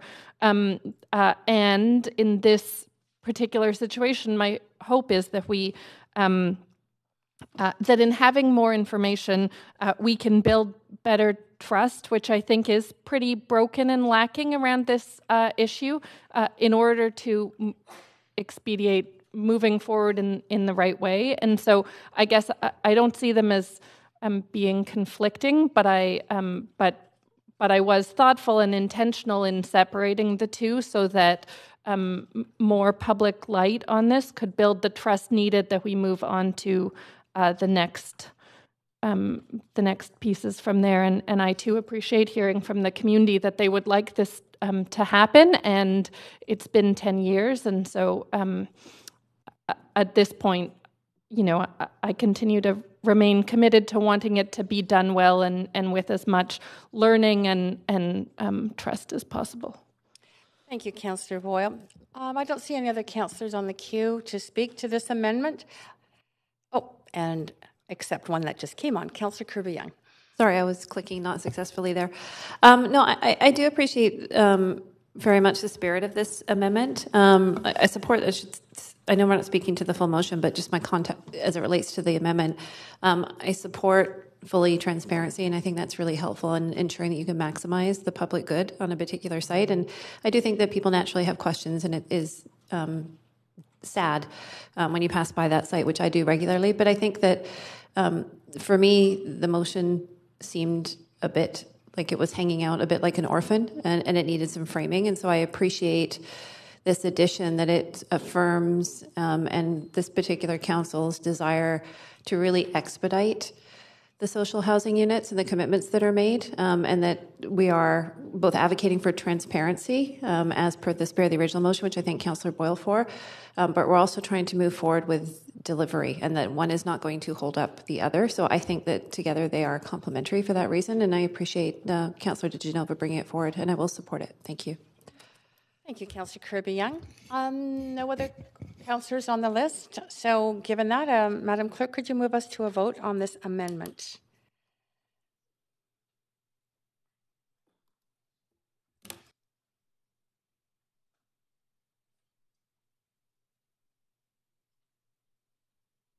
Councillor Swanson? Oh, okay. That is unanimous. Great, Council. I'll move us back to the main queue. And Councillor DiGenova, do you have anything else that you would like to say on that? I just wanted to say that I'm hoping that there's a way to move forward, and I think I've made most of my comments along with the amendment, because it is a neighborhood that's near and dear to me. Personally, as I said, it's where I pretty much spent most of my time at my grandparents' house. My mom went to General Brock School, had a coffee shop in the neighborhood. She doesn't anymore, but it really has a neighborhood feel there, and I hope that it will go back. That area, and especially the people who lived on site who want to return, it's not going to be the same for them, but I think that we should do our best to make sure that everyone can return that wants to. That is a part, actually, of the agreement. I actually was very happy to see that our staff had the oversight to include in this agreement, even before I was on council, that the social housing would be built first, that the social housing would be replaced first. And in doing the research for this amendment, I was very happy to hear that 5 of the social housing buildings, I understand, are actually going through the short social housing or rental tenure program. So I'd just like to thank our staff as well. I was going to thank our staff in the motion, but I understood that that might have actually made it out of order and a little bit redundant, because we thank them for everything they do here, as you did at the beginning of the meeting. But I just really would like to say that I hope that we can find a way to expedite this and to heal sooner than later for the people who still can come back. Thanks, Councillor DiGenova. Councillor Dominato. I have nothing further. Thank you. Great. Councillor Boyle. Thanks. I just thought I would say again that I'm glad to hear so much support. I was appreciative to hear members of the community come and speak to this. What I hear consistently and have been hearing for years is deep concern about and disappointment about what's happened at Little Mountain, not just from the folks who used to live there, but neighbors all around. Disappointment about the vacant lot sitting there for so long, and really just, as I've spoken to, a broken sense of trust in the midst of a housing crisis. I think for us to tackle this housing crisis, it's critical that we rebuild trust in government, and so accountability and transparency on these types of large and really visible deals for residents matters in us getting there. And matters in us building the right kinds of housing to support neighbors across this city. Thanks. Great. Thank you, Councillor Boyle. And we have a few others that are Councillor Swanson speaking. Yeah, I'd like to thank COM for fighting for this for over a decade, Councillor Boyle for bringing forward the motion. I think one of the key principles around development that we should all adhere to is transparency. I think it was interesting what I think was Mr. Chodnowski said, that it was the developer that wanted the most blackouts of the FOI. I would be interested personally in having a lot more social housing there than what is planned. If it's I don't know if we can get that, but I think it would be good, especially if we're social housing that lower income people can afford.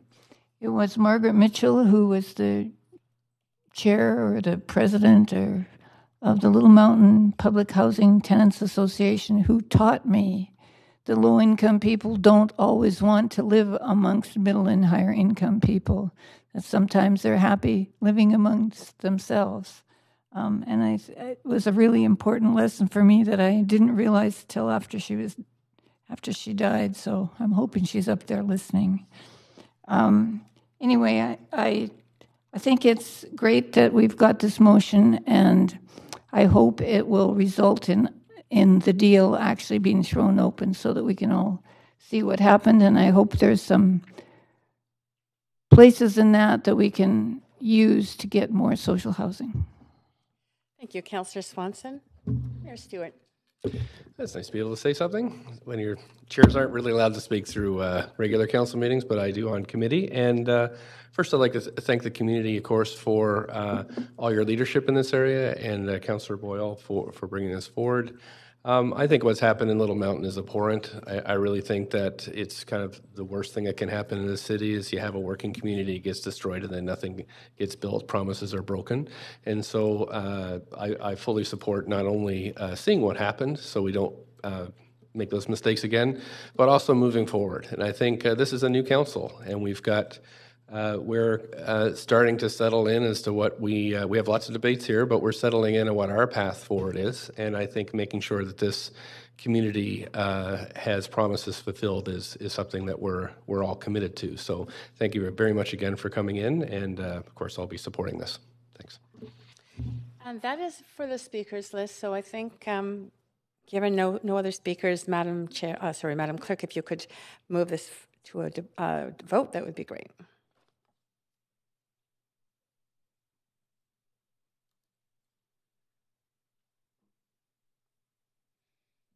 Councillor Sweep, Kirby-Young. That is fully unanimous. Thank you, Council, and thank you again to all the speakers on this.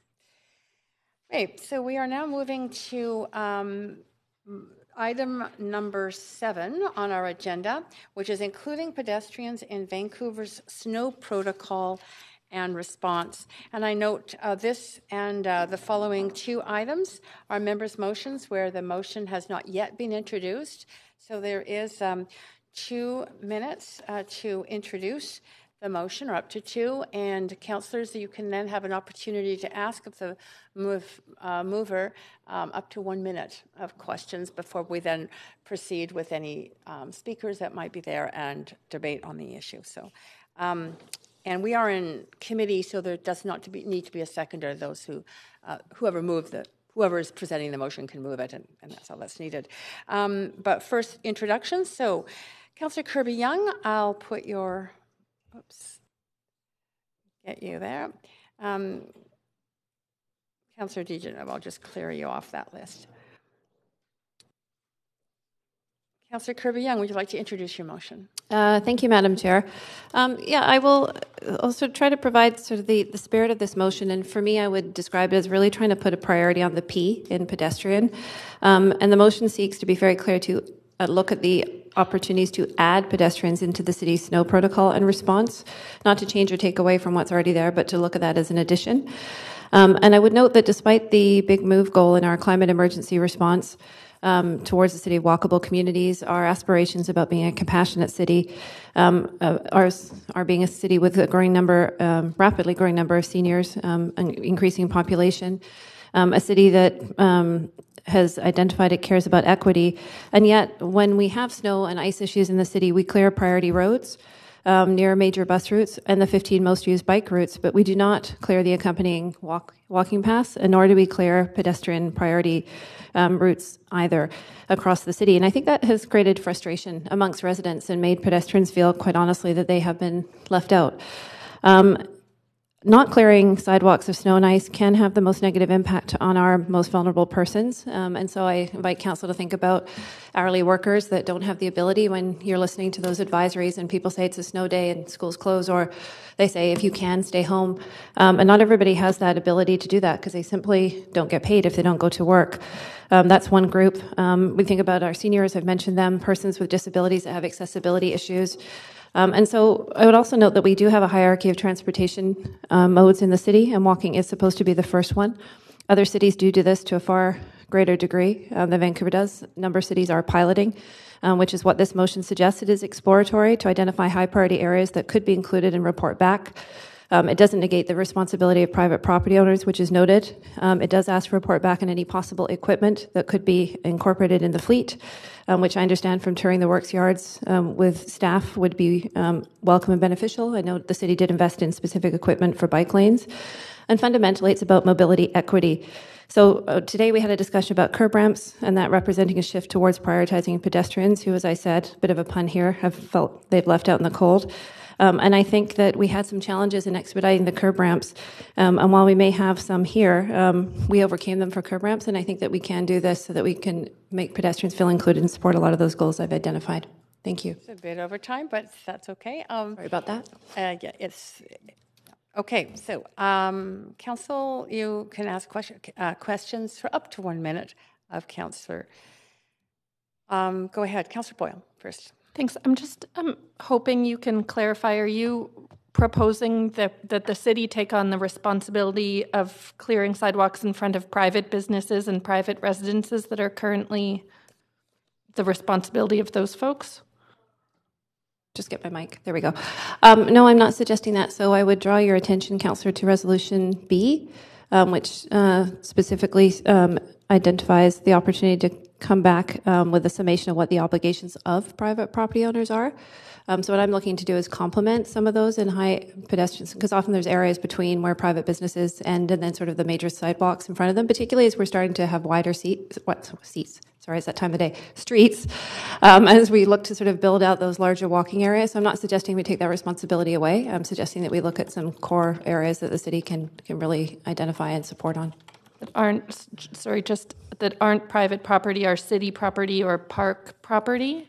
A lot of our sidewalks are city, and you think of walkways next to bike paths, for example, they are city. Yeah, got it. Thanks. Great. Thank you. Councillor Fry. Yeah, on the subject of paths, and you mentioned the widely observed city clears paths parallel to cycling routes, and you earlier tweeted a picture of Penny Farthing Lane and the priority bike lane there. Are you saying that sidewalk and the actual designated bike lane would be the same priority? I haven't tweeted a picture of Penny Farthing Lane. You did. I think it was your colleague Trish Barker's photo, and you tweeted. She may have. I believe that. You'd retweeted it with this advance notice of motion. Okay. I'm not sure that's the case. But what's your question, Councillor Fry? Are they the same priority? I think I don't want to presume what the priority areas are. I'm saying that that's one area that causes specific frustration and may present an efficiency opportunity if we have equipment and personnel in the same area that could clear with my both limited at the time. same Given time. that you and your colleagues had voted against the $2.2 million to enhance quality core services during the budget, and similarly against climate change and increasing funding for diversity, are you? Point of privilege. I supported the vote for the accuracy for the record. That you vote on a climate emergency was a unanimous vote of support by council, including myself. I'm going to take this. I'm happy Just a second. to Actually, recirculate Councillor the. Fry, there is a point of order. So if you are beyond your 1 minute, so I'm just going to take you off the list because you're on beyond your 1 minute. And Councillor DiGenova, what is your point of order?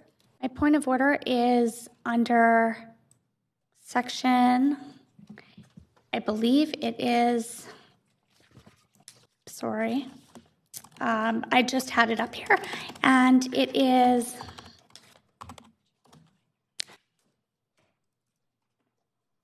I prefer the PDF, but I believe it is section 6.1. It is 6.1. 6.1, thank you.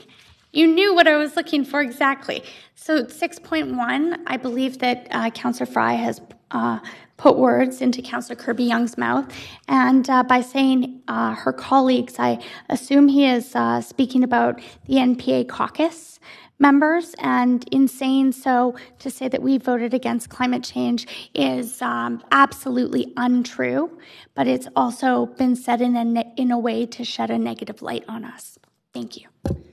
Yeah, I would concur that does express an opinion or makes an allegation that directly reflects negatively upon the character of a person or group of persons, which is subclause B. So, Councillor Fry, if you could just watch your.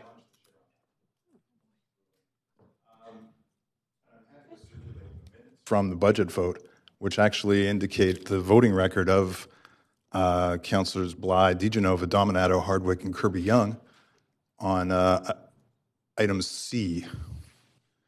And if you'd like, I can take a screenshot and share that. That would be helpful. It is a matter of factual record, so I. Point of privilege, if I might, Madam Chair. Point of privilege. You have to have the floor for a point of privilege. There's a challenge of the chair. I understand that there's no further speaking after that's been called. Yeah. So there's a challenge of the chair. So just 1 second, and I'll go through the procedure on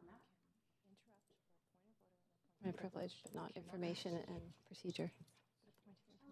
That's why I used procedure. That's why I asked for privilege. That's not a way. I didn't think so.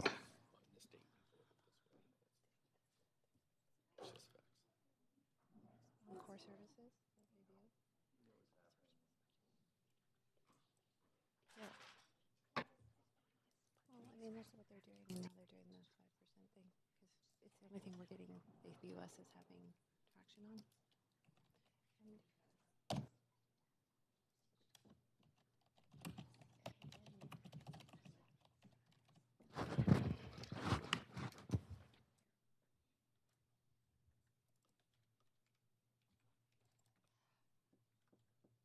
Okay, Council. So there's no need for a seconder to the appeal motion because we are in standing committee. But we are open to debate on whether this decision should be sustained. So this would be my decision. To provide you an explanation of my decision, the language I heard was that the councillor in question, Councillor and her colleagues voted against climate action or climate change action. And in my reflection, I thought, well, there've been many cases where we've had motions come forward that were unanimously supported by this council, specifically the motion on declaring a climate emergency, and I could think of a number of other motions. So I did not feel that there was any consistent votes on this matter. So I was referencing the budget. Just a second. We're not in debate. I've just provided an explanation of why I made the decision on this. And there is no debate. Oh, sorry, on my explanation. There could be the debate on the, I guess there's debate on the decision. Okay, yes, go ahead. You can have, I've got 3 people on the list, but Councillor, just a second, I just have to check on how much time you get.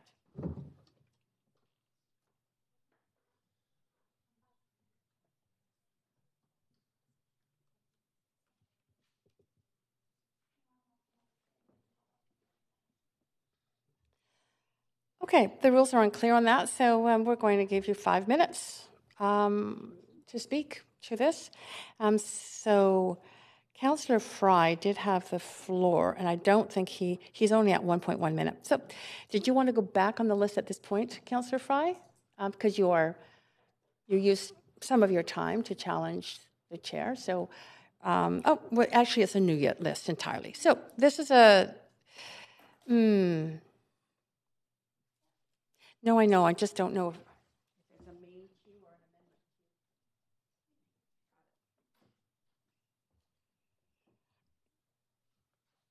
amendment. All right. Can you all go back on the list again? Sorry, we're in a different queue because we were in a former queue before. Councillor DiGenova.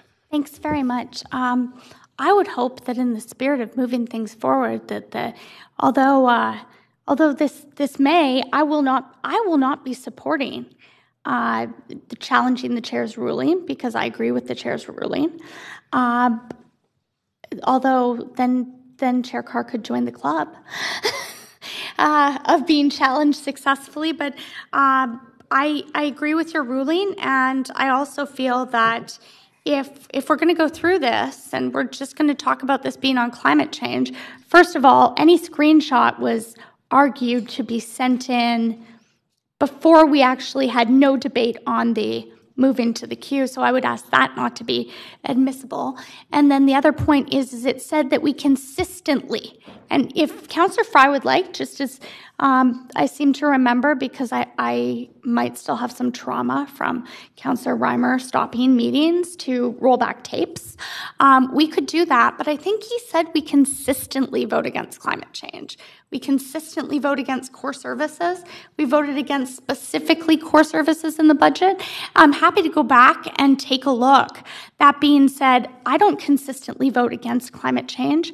I actually am very proud that a number of us here came together with some amendments to make sure we balance affordability and being the greenest city in the world. So I really support and uphold I would like to uphold the ruling of the chair, and I appreciate that the chair is being fair here in considering the fact that hurling insults across the floor, things such as this, and previously being having it brought up improperly, that I've been accused of conflict of interest along with another member of council in this chamber. I think that this is the reason we have 6.1, the rules of conduct. Thank you. Okay, thank you. Councillor Fry. Well, Chair, first, for the record, I'd like to say that you could have called Councillor DiGenova out of order for impugning my motivations and suggesting I was hurling insults, which I hardly was. I would like to point that I was reading from a matter-of-fact record from the budget vote, which I circulated a screenshot of, but it is readily available on the city archives. And I prefaced that by talking about the voting record during that vote, which included voting against the $2.2 million to enhance quality core services, the $6.8 million to accelerate action on climate change. These are a matter of factual record, Chair. And it was an lead up to question whether or not the intention of this motion was to further detract from funding, if it was to reprioritize funding from those kind of commitments that we had made. So I feel it was in order, and it's a matter of factual record. Okay. Yep. Just can you just put yourself on the queue for that? Actually, yeah. That's okay. I'll just do your mic. A point of privilege has been called, so I'm just going to move to that.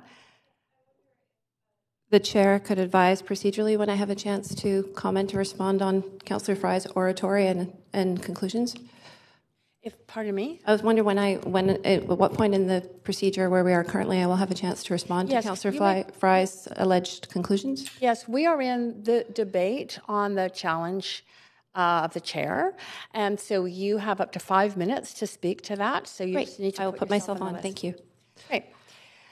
Okay.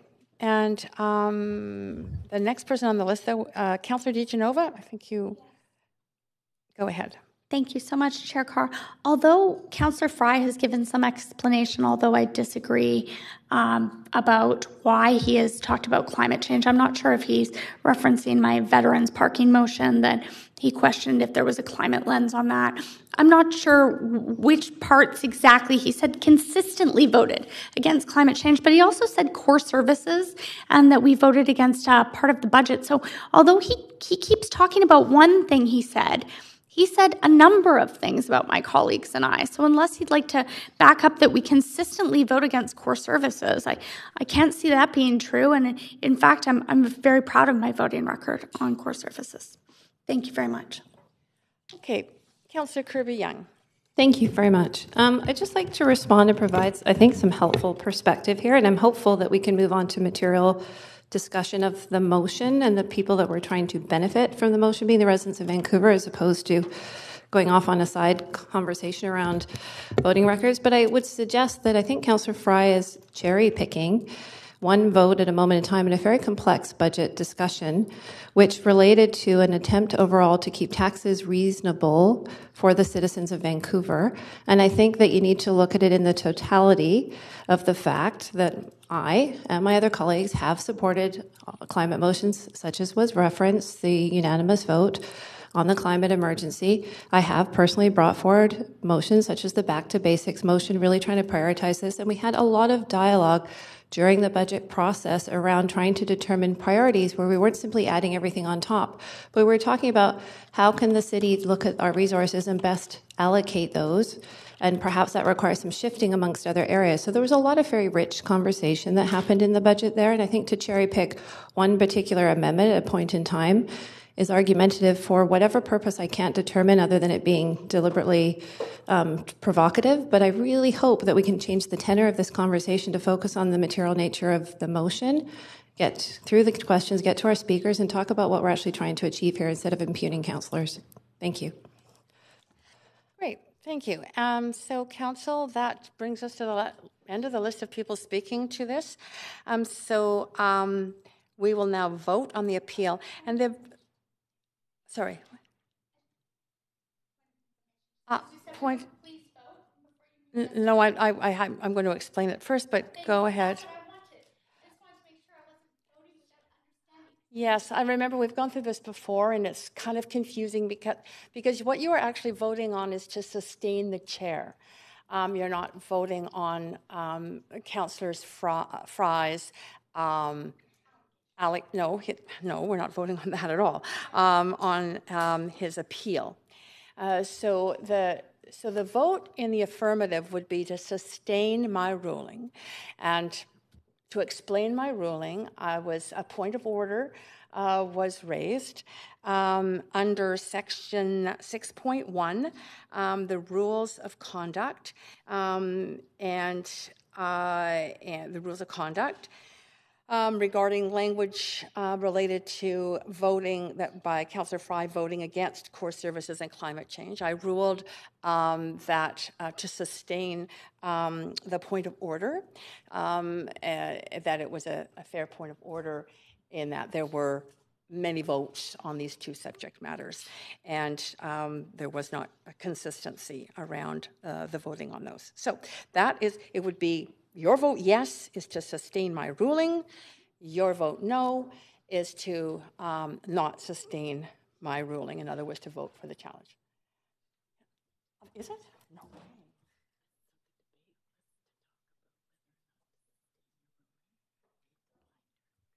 It says the ruling of the chair. Those who agree with the chair's decision. Oh, vote in opposition.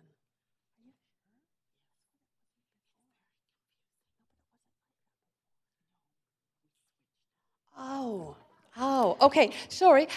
Thank you. The clerk has just informed me that it used to be what I just said, and it was switched. So, just to confuse us all completely, it is no longer what it was the way we last voted on this kind of a ruling. So, this time, it's those who agree with the chair's decision, my decision, vote in opposition. Those who oppose the chair's, my decision, vote in favor. Yes, just one second. Go ahead, Councillor Kirby-Young. I'm sorry, I have a frozen system on the screen, so I'll need a vote assist, but I'm going to need to, this is poor timing, I know, but I'm not able to maneuver. We have two? Okay. Yeah. All right. So again, if you agree with my decision, you are voting in opposition. If you oppose my decision, you vote in favor.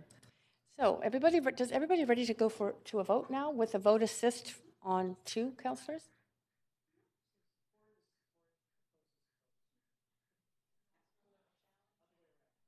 That's for the challenge.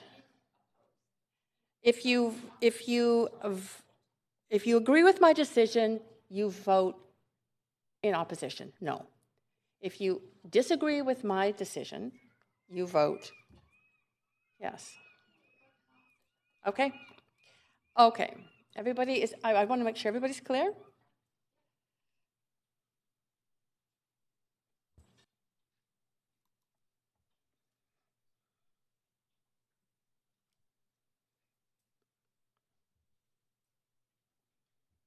And have you got the vote assist there? Okay. The challenge of the chair fails with two people in favor, Mayor Stewart and Councillor Fry. Oh, sorry, I don't read those names. The names who are in opposition: Councillor Carr, DeGenova, Hardwick, Wiebe, Dominato, Bly, and Kirby-Young. Okay, moving right along. I believe we were in.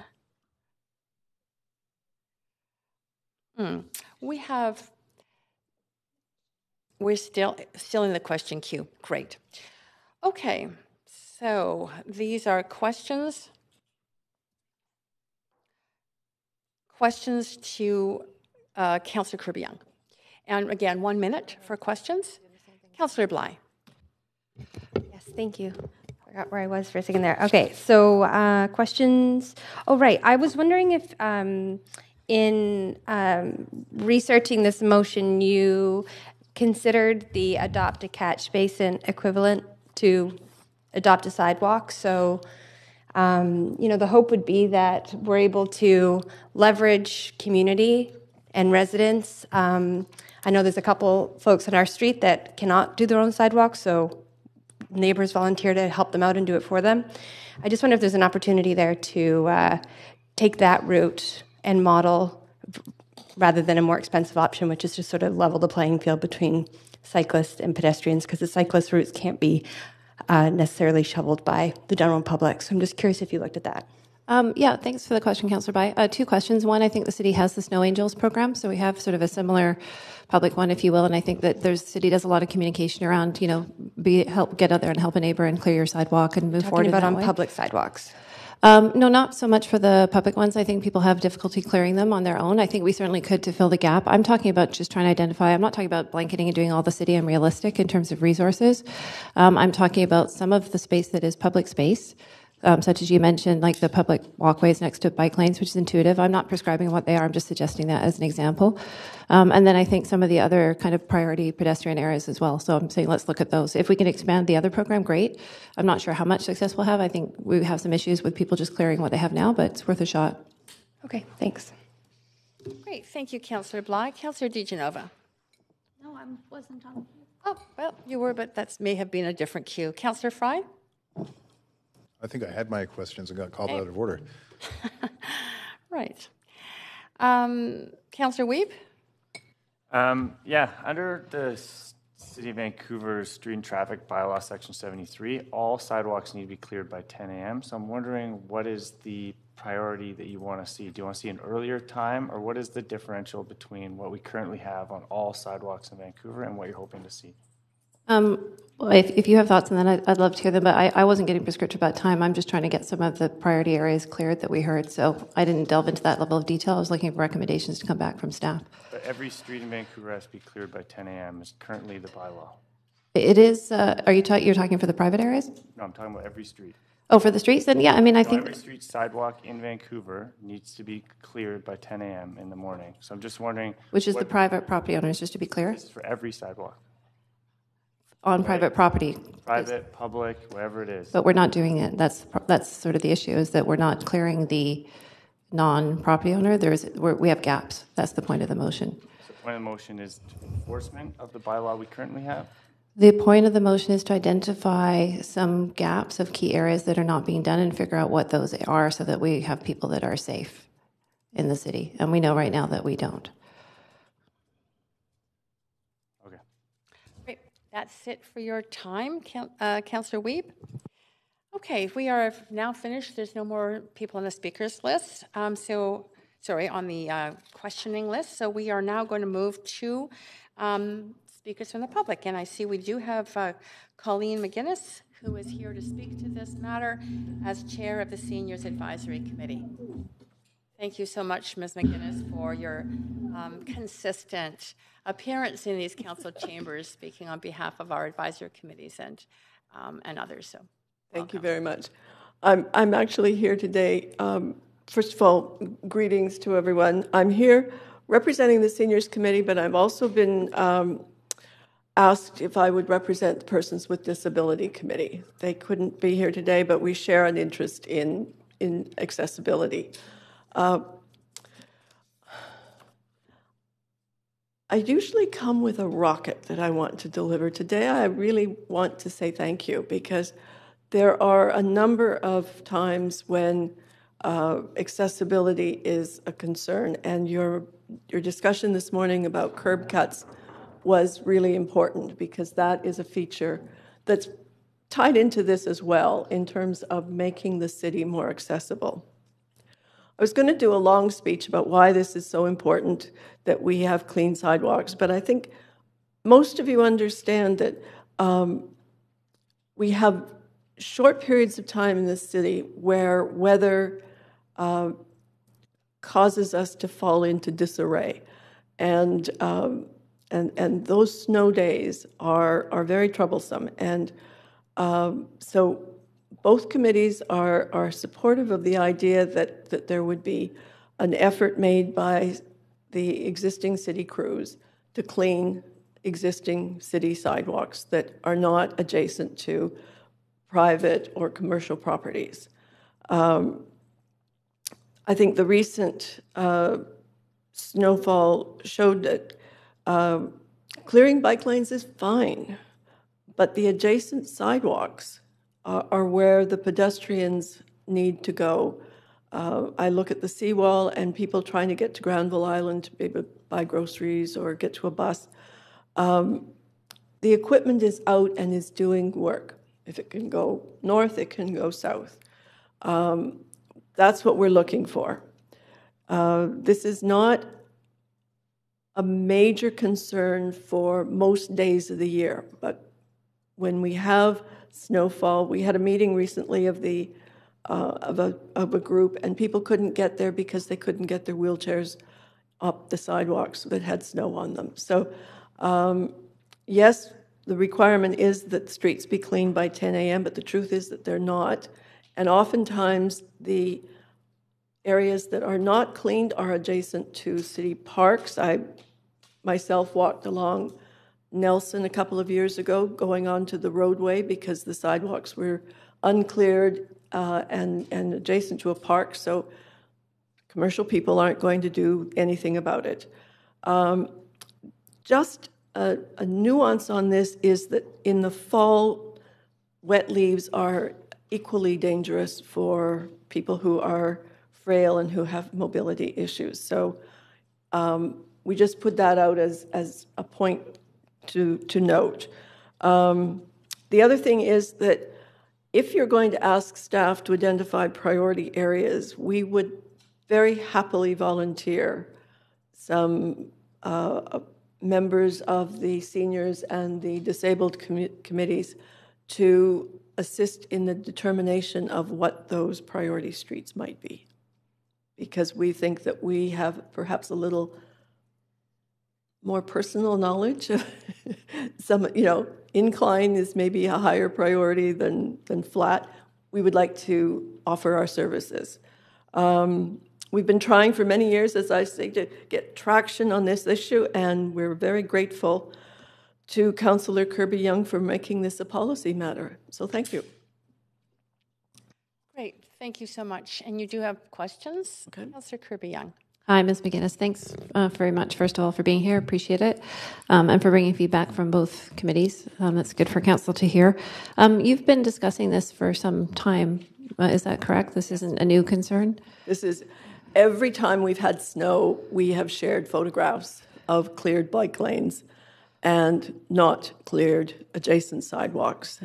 We tried through our staff liaison to get some response on this. And truthfully, it's quite clear that it needs to be a policy that is passed on to staff so that it gets the appropriate action. Do you see this conversation in terms of the stage of where it's at a bit similar? Because I just thought it was interesting timing that we had the curb ramp conversation this morning. And the city manager, I thought, made a really eloquent comment around this is really a shift in mindset, if you will, or priority towards including, putting more priority on pedestrians, and it wasn't there before. And we've got information back from staff that Vancouver is really behind in that area.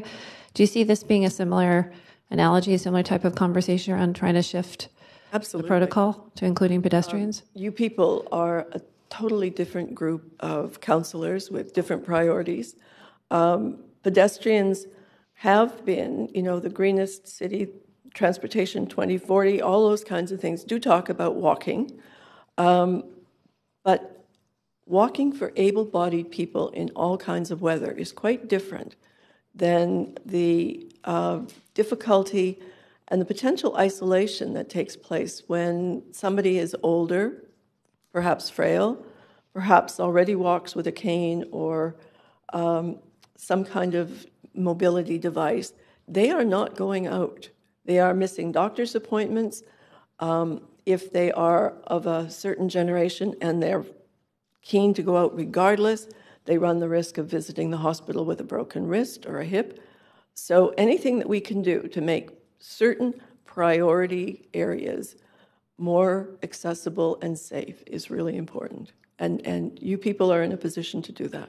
Okay, and you sort of touched on it, but I'll ask sort of a final question is what the impact is on people if they're housebound or isolated and they can't get out or they feel unsafe going out?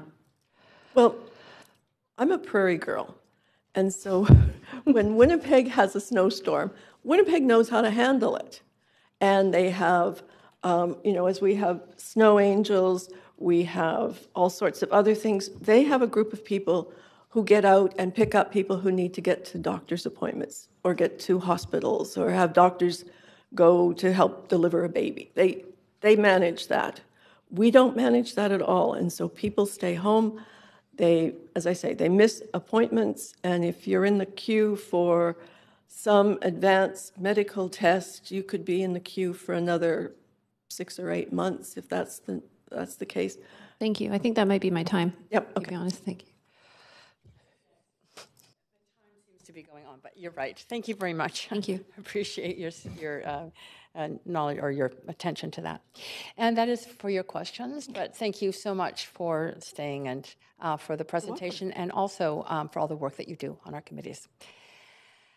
Great. So that's it for speakers. We did have another speaker on the speakers list, but he withdrew. And I did want to make note that he had sent to council information relevant to this particular motion. So I encourage you all to read the email he sent to every council member on this subject.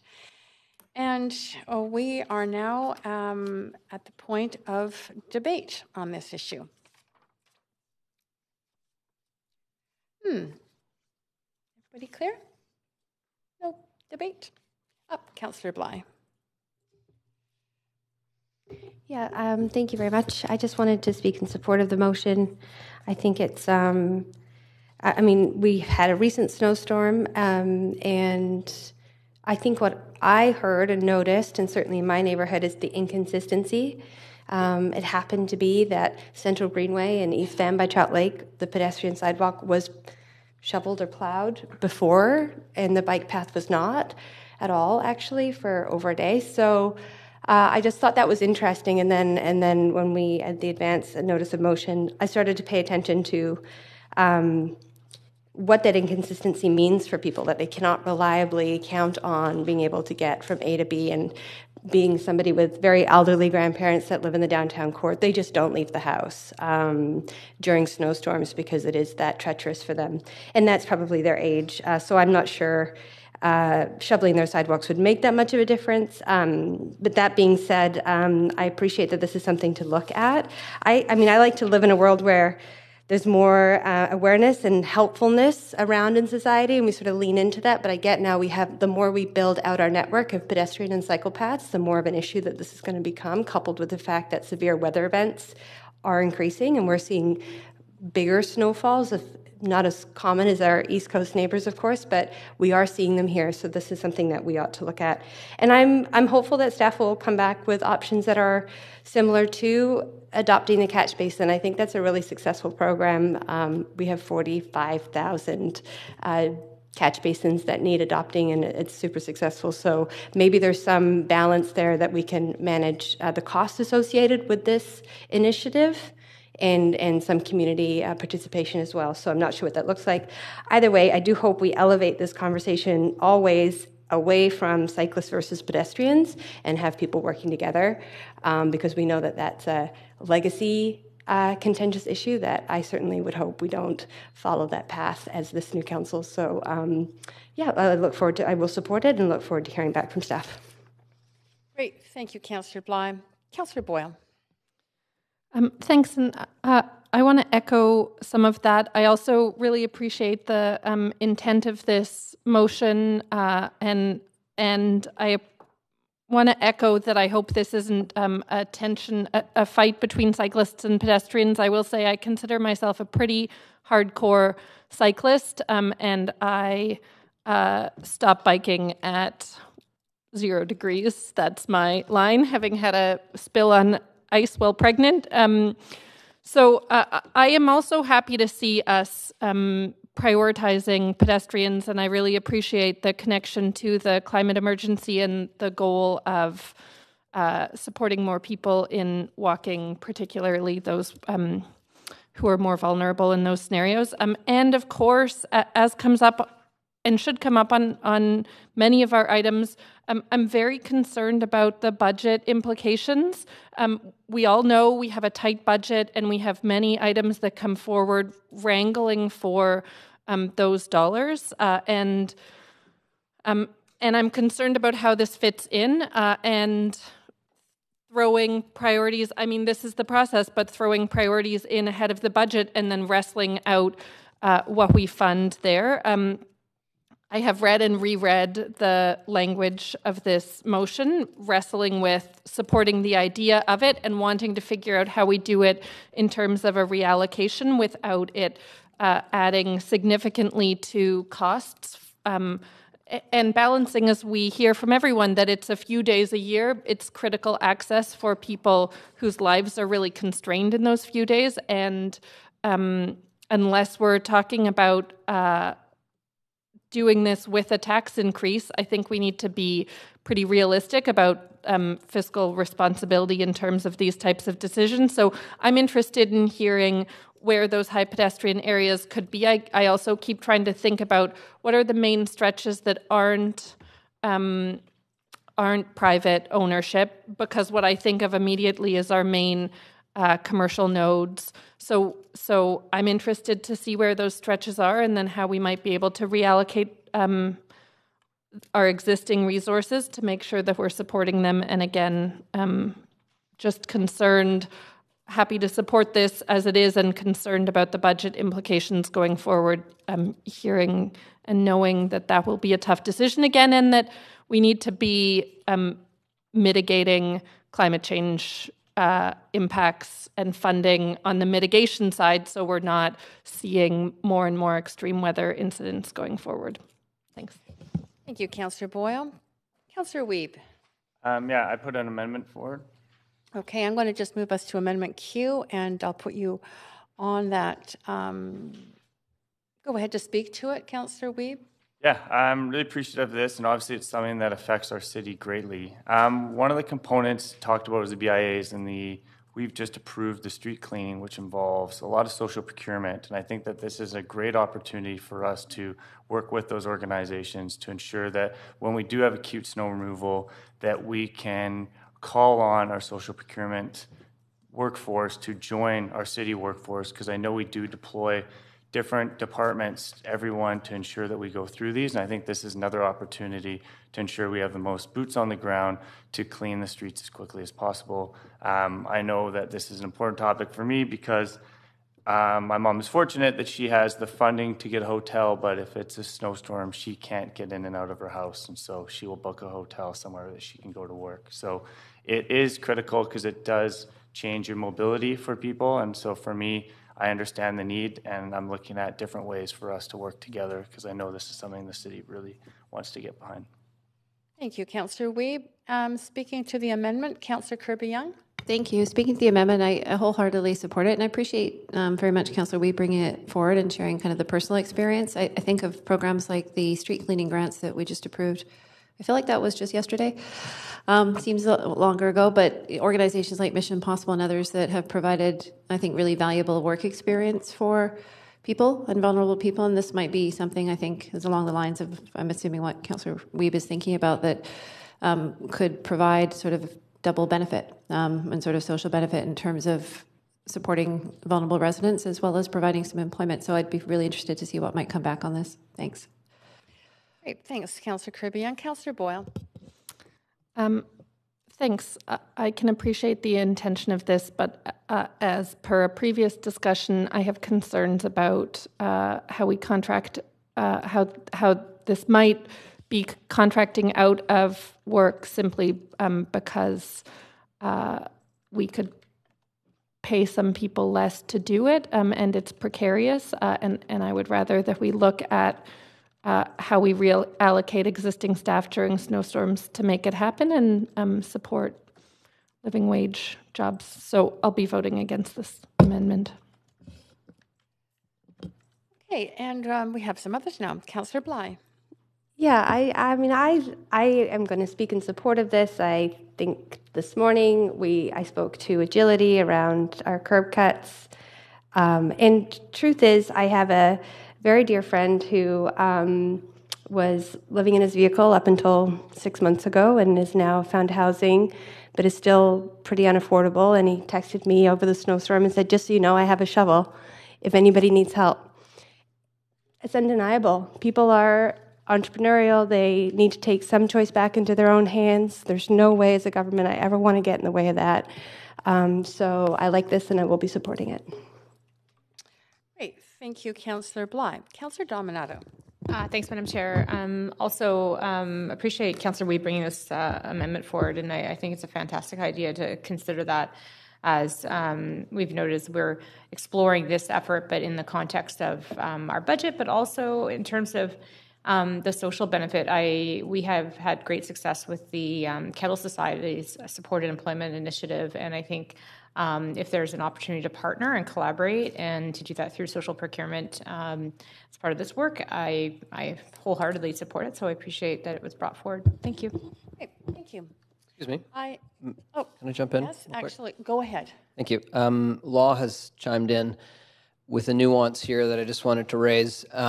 Social procurement is something that we do with all of our contracts. I think if you're talking about the micro cleaning grants that we did, that's social enterprise. And so there's a nuance difference there. But the way this reads, we would go out for a procurement and any company could respond So I think if I understand it, you're talking about like the Mission Possibles and the Embers of the world, and that's really social enterprise. So just wanted to kind of raise that as a nuance that make sure you're getting what you want here. Thank you. That's very useful information. I see, Councillor Dominato, you're still on the floor, or no? Okay, Councillor Bly? Yeah, I just thought I would reflect the city manager's comments and send in an amendment to the amendment. Yes. While you're doing that, I'm going to move us to an amendment Q2. So when you're ready to speak to it, just i.e. when it's in.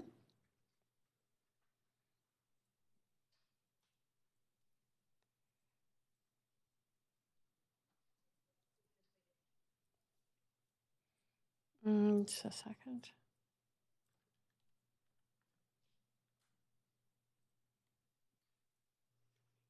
Go ahead, Councillor Bly. Thank you. So the amendment is to reflect striking the word procurement and adding the word enterprise so that we can be sure to address the nuance to that, to legal's advice and move forward with this amendment. Great. Thank you, Councillor Bly. And I don't see anyone else on the list there. So are you fine to move to a vote, Council?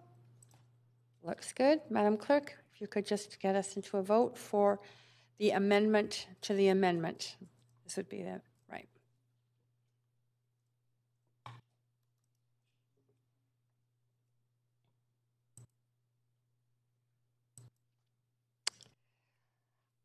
Okay, Mayor's, no, people not here. So that passes with a 1 in opposition, Councillor Boyle. Okay, and I am going to move us back to the amendment queue. So this would be dealing with an amendment as amended. Councillor Bly, you're on the list there. Councillor Wiebe? No. You're all good on that? Okay, is everybody ready to vote on the amended amendment? That would be the amendment by Councillor Wiebe as amended by Councillor Bly. We just passed that. All right, Madam Clerk, if we could go to a voting queue on that, that would be great.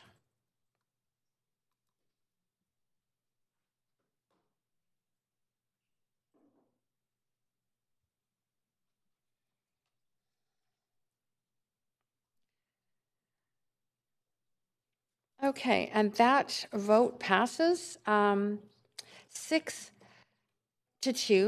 Those in opposition are Councillor Swanson and Councillor Boyle. All right. Back to the main queue as amended. Councillor Wiebe, do you have any other comments you want? I will be supportive of this, as I heard from the Person with Disability Advisory Committee that did send an email, and I really appreciate the speaker speaking on behalf of both of the organizations. So I will be supportive. Great, thank you so much. And Councillor Kirby-Yung. Yeah, thank you. I also had an amendment that I wanted to add. I didn't move out the original motion because I wanted to do it separately. I know Council appreciates that process, and I did send it in earlier before we reconvened. And it's simply in addition to A, which I see the clerk has up on screen. And I think it was just in terms of going to the experts in terms of getting some feedback from a couple of our significant advisory committees for suggestions on some of those key priority areas. So it reads further that staff engaged with the Seniors Advisory Committee as well as the Persons with Disabilities Advisory Committee, as well as any others deemed beneficial for their feedback and input. Great. I'm going to move us to an amendment queue. So if anybody would like to speak to that, you can get on the amendment queue. Excuse me, if I might, yes, Chair. Absolutely. Go ahead, City Manager. Yeah, just this has kind of been bothering me a little bit just on the timing. I'm not confident that we can report back by May 2020, and particularly not if we're going to be doing a bunch of engagement. So I just wanted to throw that out there. Like, we got staff that are pretty slammed right now, and so redirecting them to do this work by 2020 is something that I'm not confident about. So I just wanted to put that out there, that if we can have more flexibility on the report back, that would certainly make it easier for us to do this kind of engagement. Okay. So thank you very much for that. And I see that Councillor Kirby-Yung. Yeah, a question of staff through you, the chair, the city manager, was just as it relates to what his interpretation is, because I was thinking this was just not a formal engagement, but sort of a staff attending one of these two advisory committee meetings for some general feedback. And I'm wondering if staff have the same interpretation of that, because I'm not intending to delay. I'm just the original intent around the timing was to get some real information for council to consider and have us get some of that information coming back in time for the budget process and procurement for next year. So it sounds like, I just want to be clear that I wasn't asking for a robust process, I was asking for a conversation or dialogue with these two committees. That is a question through me. So my question is that the city manager's understanding? Yes. Yep, through the chair. I think this kind of consultation is a really good idea, so I don't mean to be implying that I don't, I think this would be a critical part of this work. I'm concerned about the May report back without this consultation. I was nervous about it to begin with, but then it sounds simple, but aligning with the meeting, getting on an agenda, hearing what they have to say, reporting back, it really doesn't go over well if we do like a drive-by and it's like, hey, what do you think? And then there's not really that chance of going over a list together. And so I think if you want this to be done well, I just don't think a May report back is a reasonable time frame. So that's, whether we do, how deep of a consultation we do either way, I think we need more time. Great, thank you. You're still on the speaker's queue, Councillor Kirby-Yung. Yeah, I'm certainly happy to amend the timeline for May 2020, and I'm just sitting in this amendment. I don't know if you want to deal with this one first from procedurally, and then we can do it after. So perhaps we can do that, and I'll email in the second one on timing. Great, okay. Thank you. Appreciate that. So we are in the amendment queue for the amendment by Councillor Kirby-Yung to have staff engage with the Seniors Advisory Committee as well as persons with disability, that amendment. And I see no one else on the list. So Madam Clerk, if you could take us to a vote on that amendment.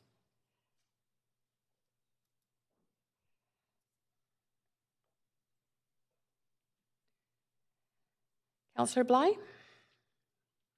That is unanimous. Okay, and back to the main queue. Councillor Kirby-Yung, you do have the floor. Yeah, I sent in a further amendment. I'm hoping that this speaks to what we heard, and it's simply to strike in A, and I'll let the clerk bring it up. I'll just speak to it to keep us moving. By May 2020, and insert and replace it with before council's summer break, providing some potentially 3 additional months there. Okay, that's clear. Thank you. Councillor Dominato. Sorry, Councillor Dominato. I'm going to put you on the list, but I want to move us to an amendment queue. No? Okay. Great. I am seeing no one on that list. So are you ready to go for a vote on this amendment? All right, that amendment is the one that was just circulated, changing the date to before summer break. And Madam Clerk, if we could have a vote on this, thank you.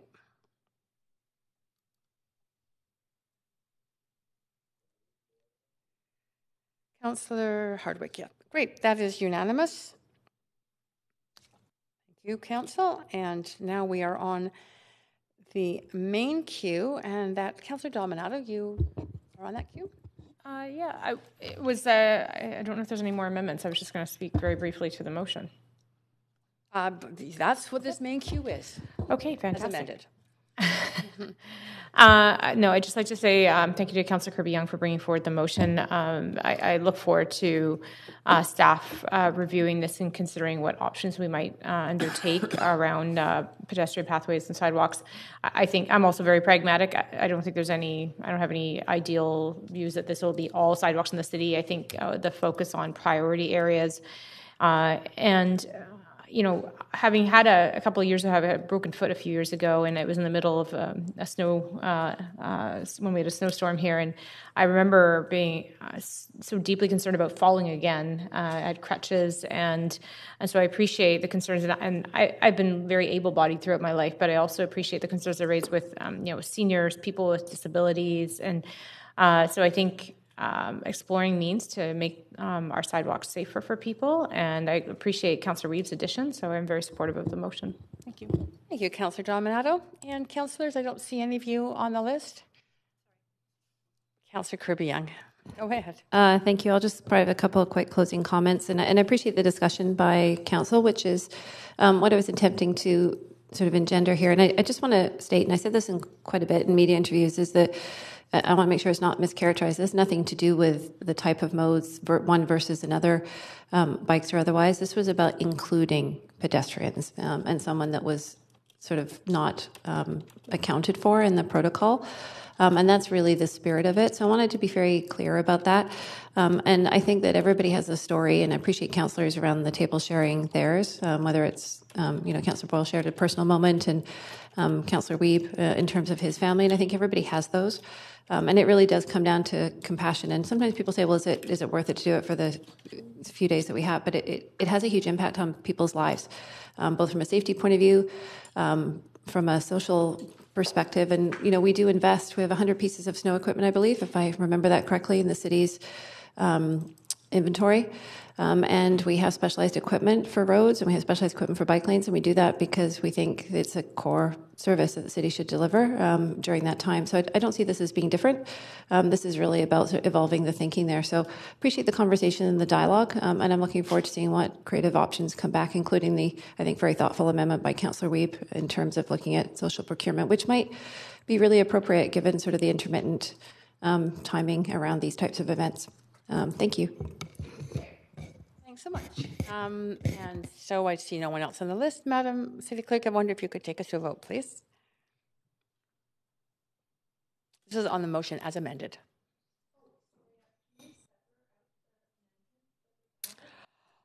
Yeah,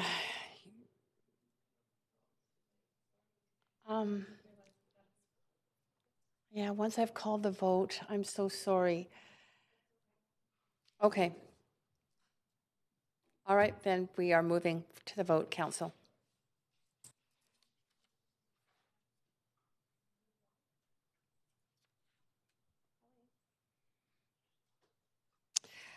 Okay, so that is unanimous. Great, thank you so much, Council. And that moves us to the item 7 on this agenda, item 8 on the agenda, which is City of Vancouver LGBTQ2+ Advisory Committee renaming consideration. And this motion has not been introduced or moved or questions asked of the mover. And Council, I just want to let you know that we have quorum in the room right now, but no one can leave, else we lose quorum. And Councillor Dominato, I've got you on the queue to introduce your motion. Thanks, Madam Chair. And actually, I'm not going to introduce it at this time. I am going to move to postpone the motion to the regular council meeting of February 25th. Okay.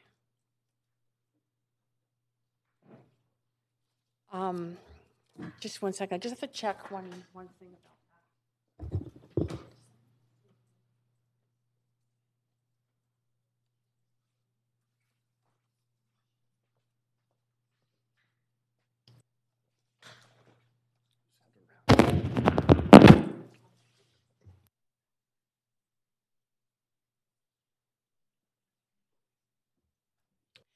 Great, thank you. I was just checking to make sure the motion did not need to be moved first. It does not need to be moved first. It was unfinished, so it was moved from one meeting to another on this time. So it will be moved as to be on the agenda of the February 25th meeting, council meeting? Correct.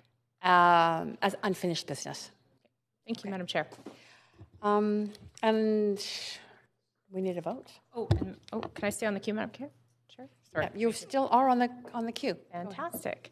I'm wondering if I might move a 15-minute recess, and that is just to address that we've received some additional information regarding amendments around the next motion the Independent Auditor General Subcommittee, and I think we might need a few minutes just to address some of the staff feedback.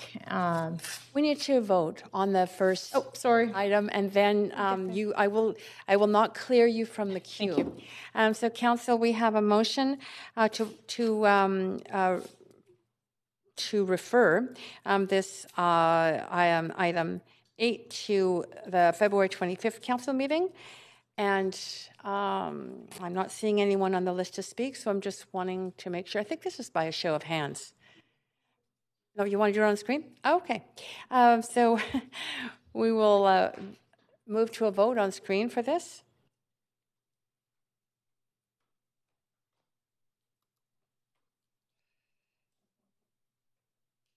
And that is unanimous.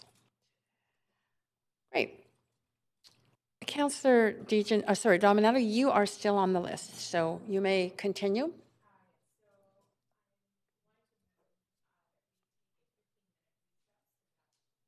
My mic's on. I'd like to move a 15-minute recess so that we have time to review staff feedback with respect to the Independent Auditor General Subcommittee motion and possible amendments. 15-minute recess. I think we can do this by show of hands, right?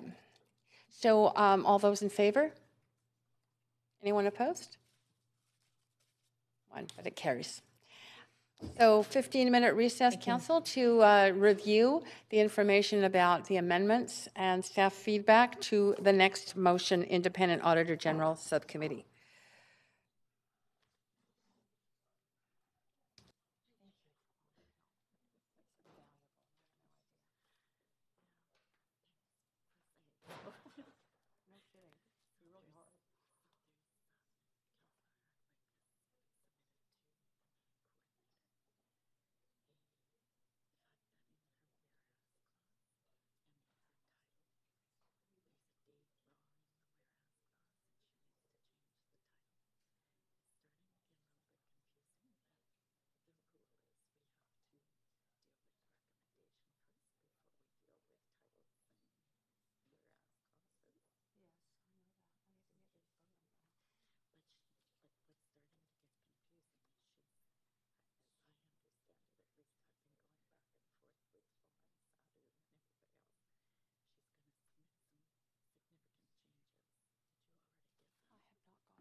And the staff feedback?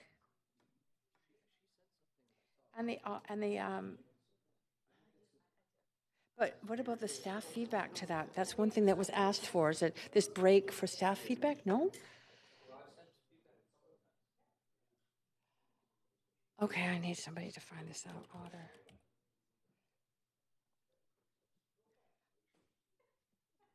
Okay, I got it. Accepted.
City Standing Committee on Policy and Strategic Priorities.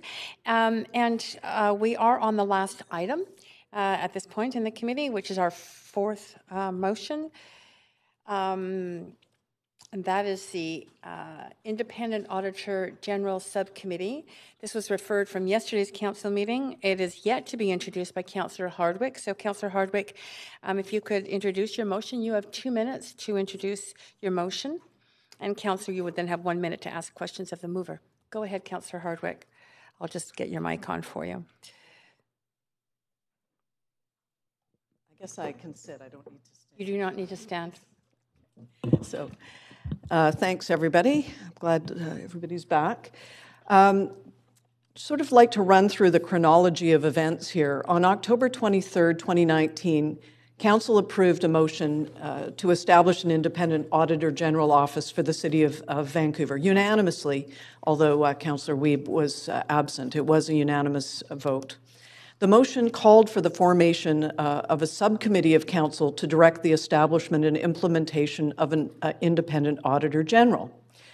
Subsequently, as the mover of the motion, I reached out to legal staff asking for direction, and on November 14th, I received a privileged legal memorandum called Next Steps in Implementing Council's Decision.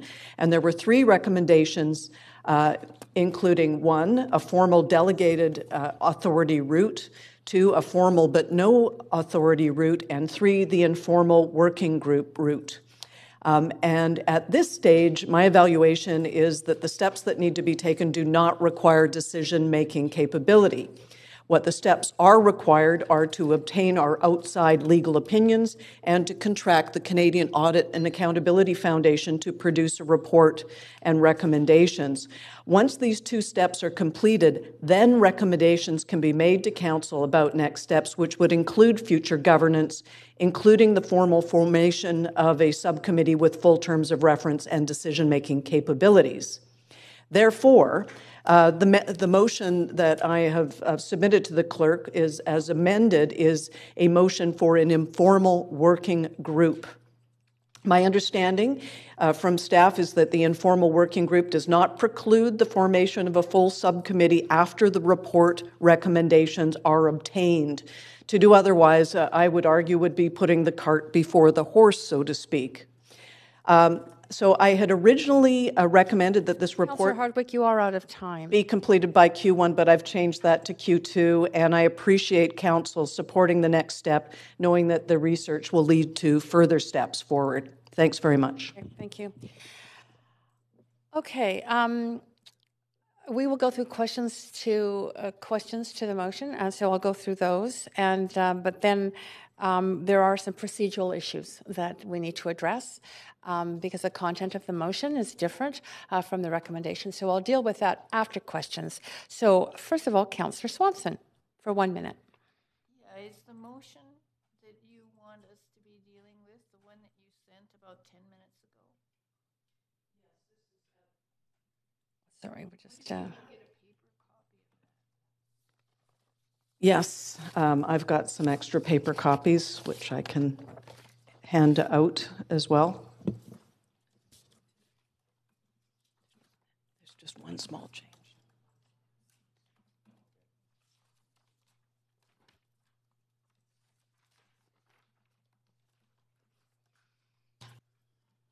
Okay, so Councillor Swanson, did you have any other questions? No.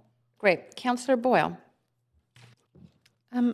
Thanks. I will take a moment to read this. But one of my questions is there, I was part of the budget working group, and so I'm picturing that. Is there staff involvement in an informal working group?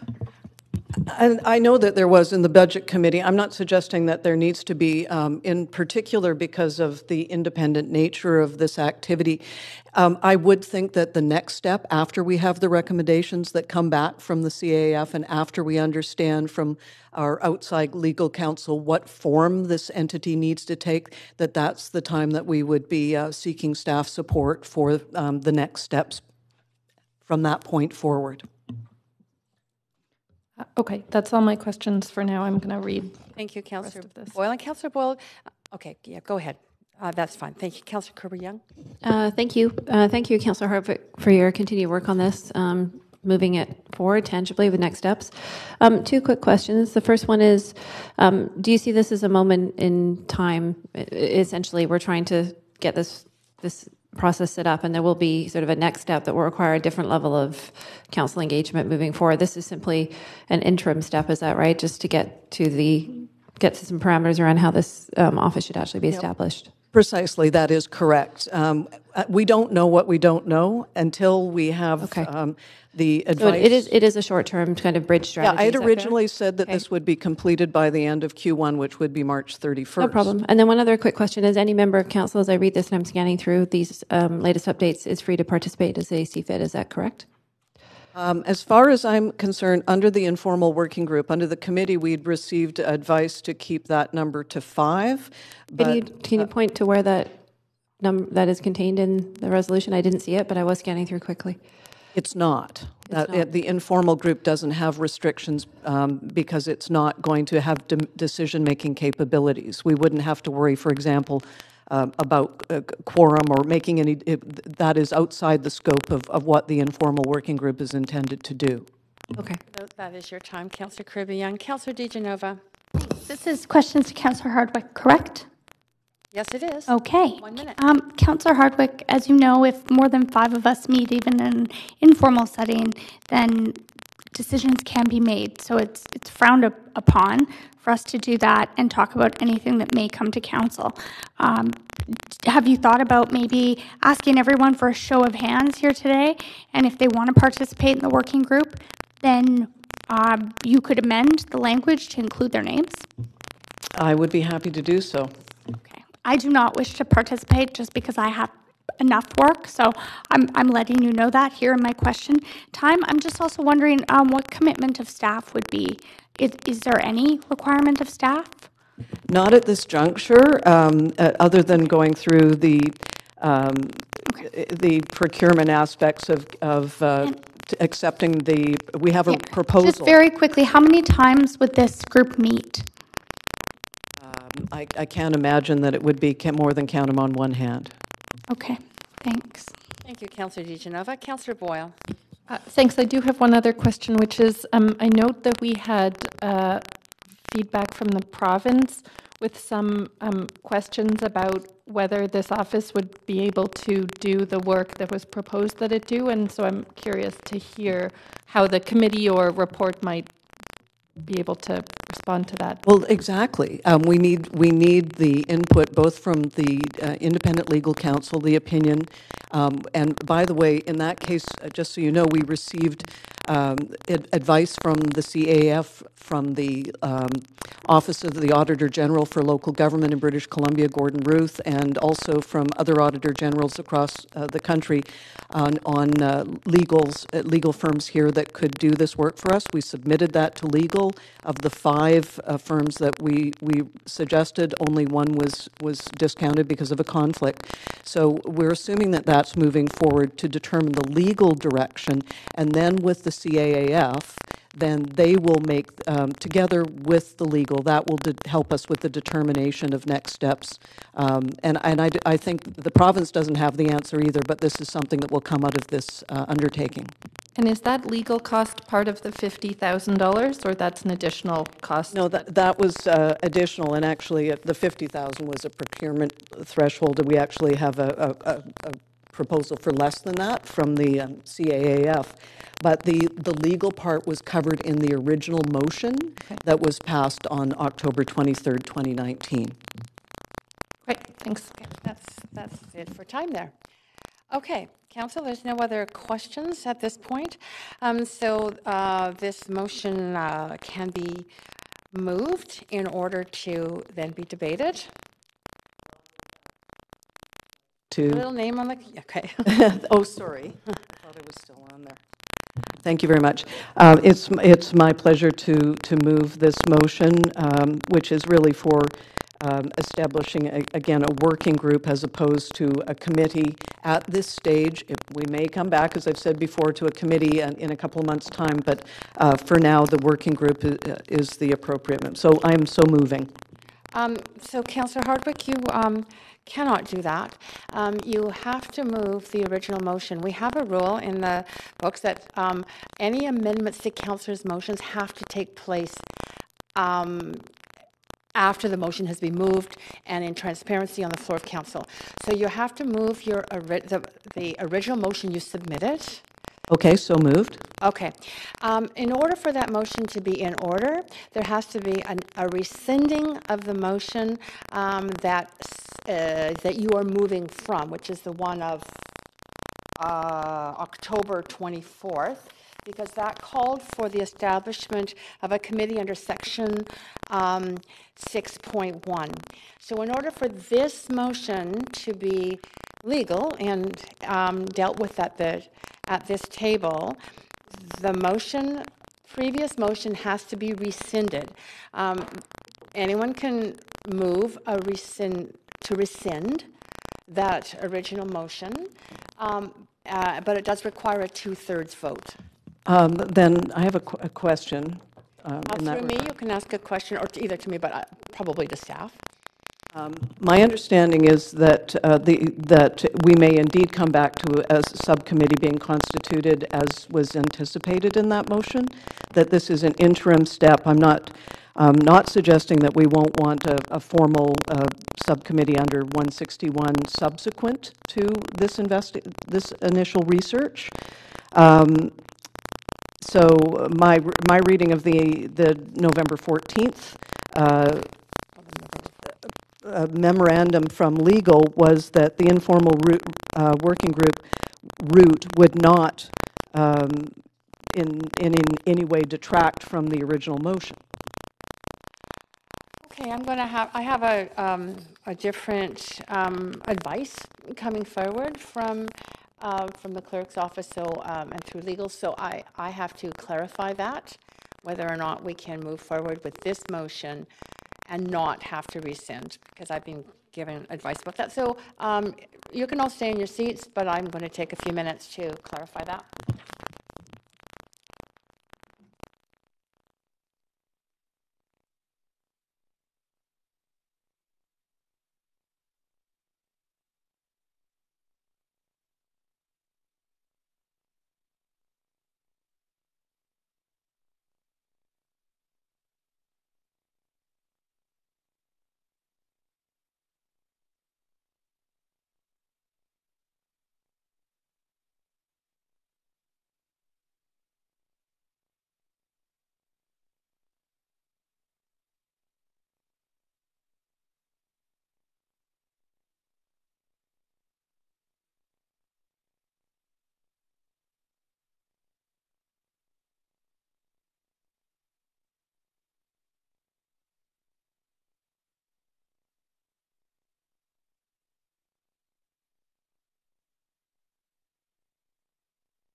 reconvening at this point.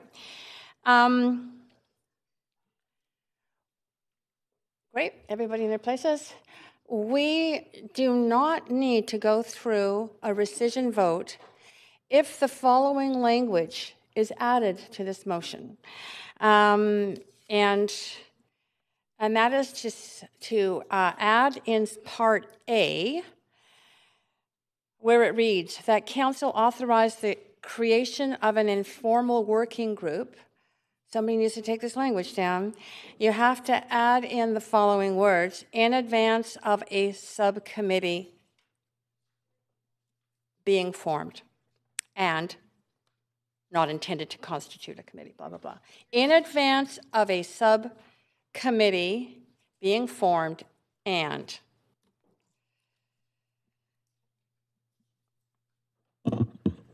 And the reason for that is that it would then, there could be no confusion that this is in conflict with the earlier motion which called for the creation of a subcommittee as opposed to a working group, specifically a subcommittee under Section 161. I'm just letting everybody know about process because I was asking, I was letting you know that we had to do a rescission, but not if that language is there. And just to give you some other advice, I was in conversation with our legal department to actually have a show of hands as to who wants to be on it, and an amendment to include the names of those on it would be also desirable at this meeting. Madam Chair. Can I answer one other question? Sorry. The question was also asked of Councillor Hardwick as to the role of staff in such a working group. There is no necessary role of staff in a working group. Madam Chair, I would make those amendments myself, but I did it on my computer in my office, and I don't have it handy. If somebody else can do it, that's fine. I think we've got somebody willing to do it. But I think we do need a moment in order to have that in. Otherwise, I have to move forward with a rescission. So if we can have an amendment, that would be good. So everybody take a few deep breaths, and we can all sing Kumbaya. Yes, actually, just 1 second. I'll get your mic is on. I had nothing to do with that, but thank you. I think the clerks might have helped out. Parliamentary procedure. Parliamentary procedure. I'm wondering if you, Chair Carr, could tell me if this, and my concern is, and I'm not sure what the parliamentary procedure is, that's why I'm asking the question. If there was a rescission, that really means that the motion didn't happen. So that leaves it open and vulnerable to then, if this motion was put forward, that motion then being called out of order if someone were to ask for that. And then what we could see is a completely different motion come forward. Is that correct? Actually, is that what could happen under the procedure bylaw? Yeah, actually, it would not be a rescission of the whole motion would not be needed. Only a rescission of the part of the motion that deals with striking a subcommittee under Section 161. You said rescission of the motion, so I just wanted to make sure, because that to me would have meant it never happened. No, don't have to worry. Thank you. Yeah.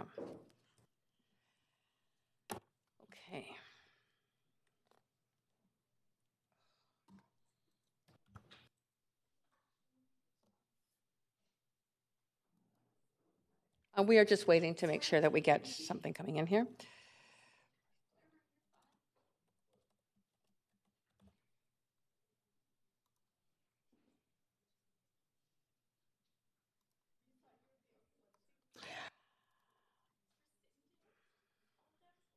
Okay.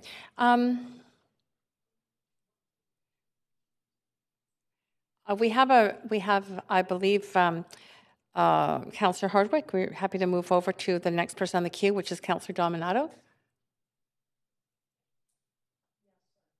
Great. Councillor Dominato.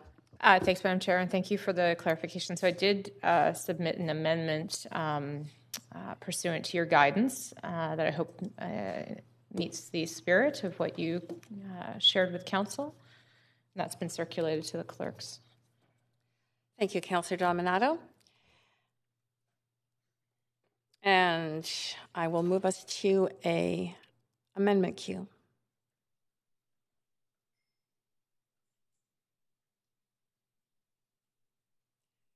And Councillor Hardwick. I'm happy to support this amendment as written. Again, just reinforcing the notion that this working group is a sort of an interim step that will likely lead to a more formally constituted subcommittee at a later date.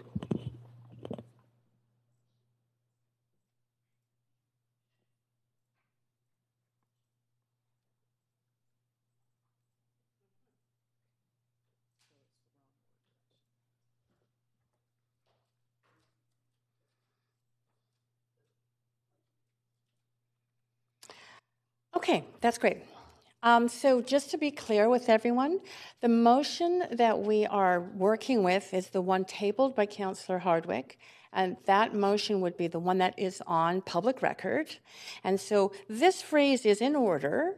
It can exist. So the amendment to that motion by Councillor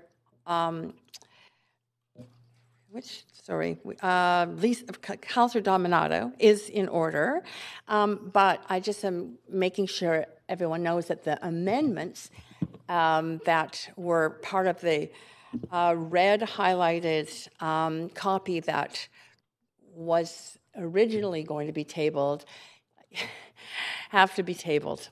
So point of information, that means I'm doing this in the wrong order.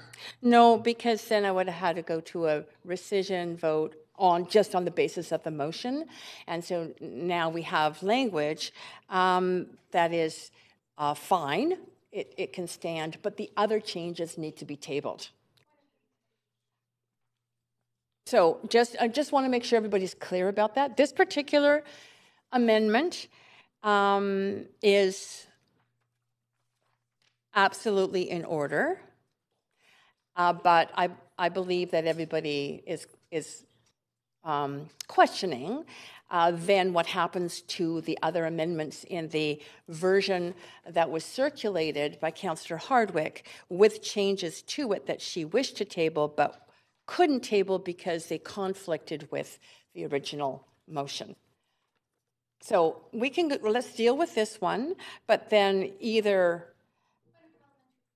just one second. We can deal with this one, and then we need to, there needs to be a moving of all the rest of the amendments which were circulated. Which I believe that it has been circulated, right? It can be just sent to the clerks. Yes, the clerk has. Right, okay, that's fine. Just get yourself on the queue. Yes, go ahead, Councillor, just one second. Councillor DiGenova. Thanks so much. Chair Carr, I didn't have that answered. My question before about a rescission, because I understand now we're back to the rescission. No. Of a part of it? Is that the case? No, there's no rescission because the motion that was tabled, which was a motion on the agenda. That was on the agenda, was consistent with the original motion. Okay. No need for rescission. We now have an amendment to that motion, which talks about the creation of an informal working group in advance of a subcommittee being formed. But my question now about parliamentary procedure then would be, you had mentioned that we did something in an incorrect order, so do we have to do something after? No, because we didn't proceed. Oh. Okay. Yeah, we did So you were just telling us what we didn't do, but we could have done. That if we had have done, would have been a problem. Okay. Just good to know. I'm answering a question on Thank that. you. Okay, so we're in an amendment queue.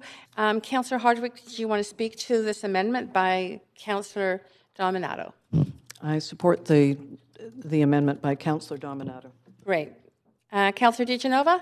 I was just wondering when there was going to be an amendment or when it was proper to put forward an amendment.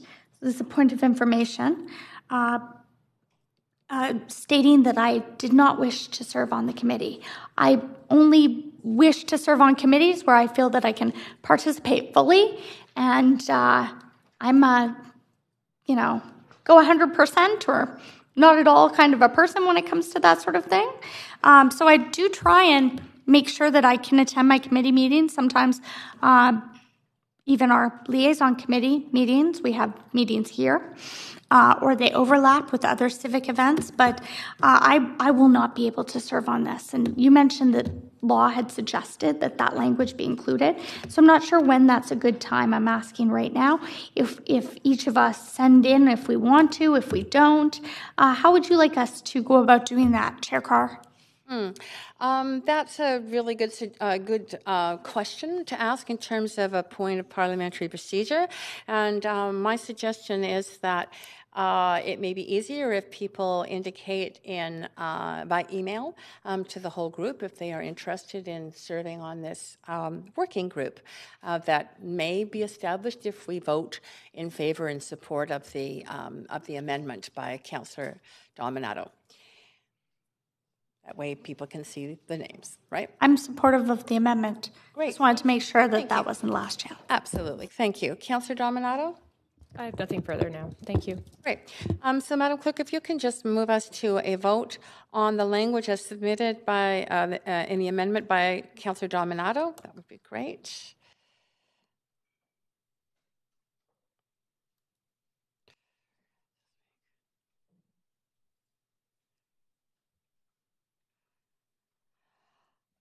Councillor Wiebe and Councillor Kirby-Yung, you haven't yet voted. Great. That is a unanimous vote. There's one abstention, but it is a unanimous vote. Okay, so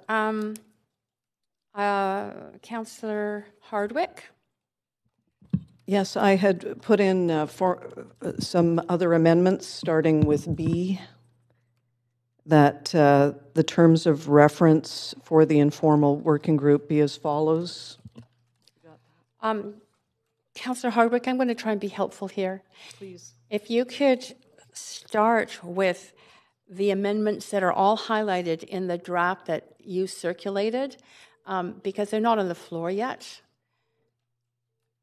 So, but you submitted them, right? That is what we're looking at right now, right?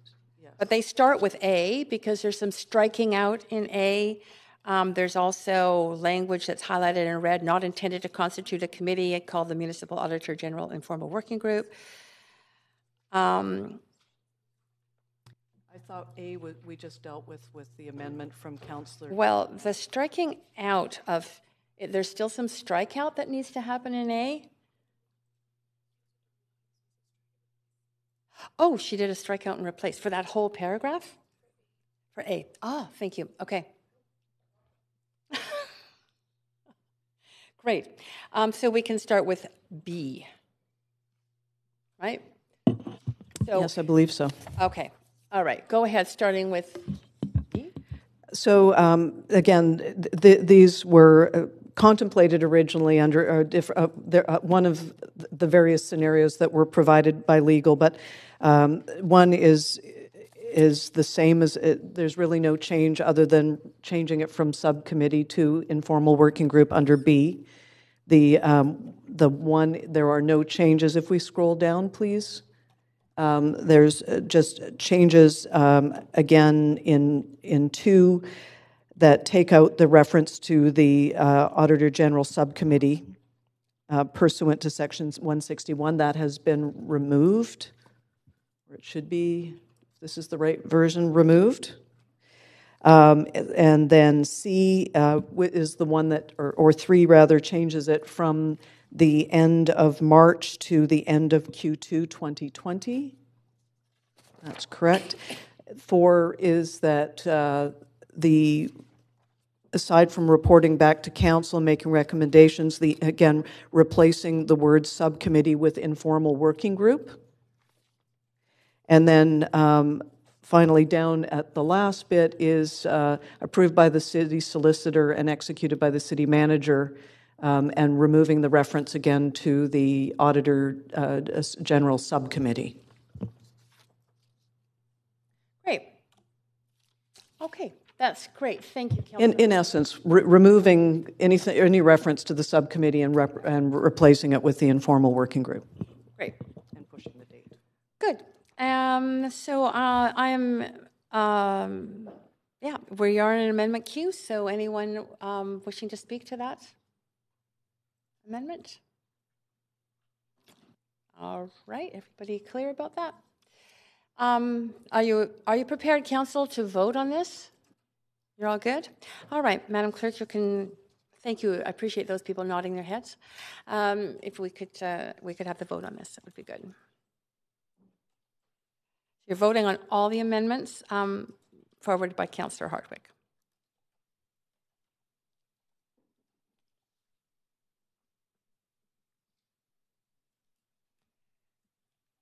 Mayor Stewart, Councillor DiGenova.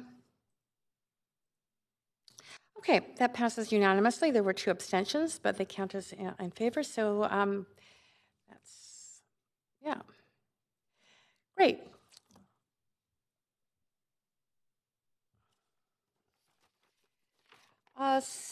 So I'm back to the main queue, and I see no one on the main queue. Councillor Boyle. Thanks. Before we vote on the final motion, I just wanted to name, as I've said to many of you over the last week in particular, I have some concerns about the process so far in this. In particular, in the early piece, that my sense is we didn't start from here's the gap identified in existing city auditing work. It really felt like we started from a lack of trust in staff, and I'm concerned about that. I know that isn't the intention of everyone, but I remain concerned about it, and I remain concerned about possible duplication in how this work is done and what is done already in our internal auditing. I know there's work both could do, but I haven't seen communication between the two that makes clear to me how we won't have duplication and an inefficient use of resources, particularly, and this is not the first time I've said this today, I have that concern based on knowing how difficult our budget conversations will continue to be and the price tag of a possible $1 million a year for this office without feeling confident that we've gone through the right process, that I am sure we're going to be using that money well. So I get the sense it will pass, and I hope it turns out well. But having tried to follow all of the documents and various parts of this over the last week and months, I'm not supportive of it moving forward, and so we'll be voting against it for those stated concerns. Thank you, Councillor Boyle. Councillor Dominato. Thanks, Madam Chair, and thank you to Councillor Hardwick for bringing forward this additional motion to sort of move this work forward. As we know from the previous motion in the fall, it was supported by Council to establish an Auditor General Office for the City of Vancouver. And I think this is incredibly important work, and I think it's helpful to, again, provide some additional context that, in particular with the comments from Councillor Boyle about not seeing it, there was a gap being addressed in terms of the city audit. An independent auditor general is distinctly different from an internal audit model. And so, and having worked provincially, I have firsthand experience with this, both in terms of the ministry I worked for had internal audit, the Ministry of Finance had audit teams, and then there was also the provincial auditor general, which was and continues to be independent from the provincial government, reports to the Legislative Assembly. So to me, this is not about a problem with the city audit team or with the staff. This is about best practice, and we see this in other jurisdictions of having an additional level of accountability with respect to, and I think we actually also need to remind the public, a lot of people have honed in on this being around finances, but the Auditor General provincially looks at financial audits. They also look at performance audits. And so, and having also been audited, having had a department that was audited, both the Ministry of Education and the Ministry of Health, I can speak from that experience, when the provincial auditor came in and audited our work and whether we were actually meeting the established outcomes that the province has set in terms of our co-work. And so I think it's really important to establish that distinction here, is that we have, we had a great report back from our staff in terms of the internal audit work that they are undertaking. We also have KPMG that does audits as well. And then this is an additional layer to establishing transparency, accountability within the City of Vancouver. And it looks at, as I note, both performance, qualitative side of the equation in terms of service delivery, but also financial. And so I think there's enormous benefit to this coming forward, and I'm fully supportive of it, and I will continue to support it. Thank you so much, Councillor Dominato. Oh, wow, sorry. I just cleared the queue. Councillor Bly, I think, was next, wasn't she? I'm pretty sure. Thank you. Councillor Bly. Yeah, thank you very much. So I am supportive of this motion, and like my colleagues thus far, thank Councillor Hardwick for continued work on this file, and also to other of my colleagues who have actively participated to bring the group together to move this to a place where we hopefully will gain support for this effort today. So. And I think it's important to say and be quite explicit that this really doesn't have, in my impression and certainly in my personal opinion, really does not have any relevancy in the conversation of trust of staff, yes or no. This is really just a matter of good governance. I think with a $1.7 billion budget, servicing a city that addresses very complex issues while delivering core services, along with a client service delivery branch with our DBL, it goes without saying that there has to be some sort of blind spots that we may not be seeing that would deliver beyond what it's going to cost to have a Auditor General at arm's length to the day-to-day operations of the city. So I'm excited for what this will deliver, and I see this as not to resurge the conversation about the value of an AG, of an Auditor General, but simply to take that next step. And this may be one of the rare occasions where we as a council have to really work together to move something forward in partnership with city staff, but really take the leadership on this one. And I think at the end of the day, it's for the transparency and accountability that we would expect our residents to expect from us as a city council. So those will be my comments on this for the rest of the day. So I will be supporting the motion as amended.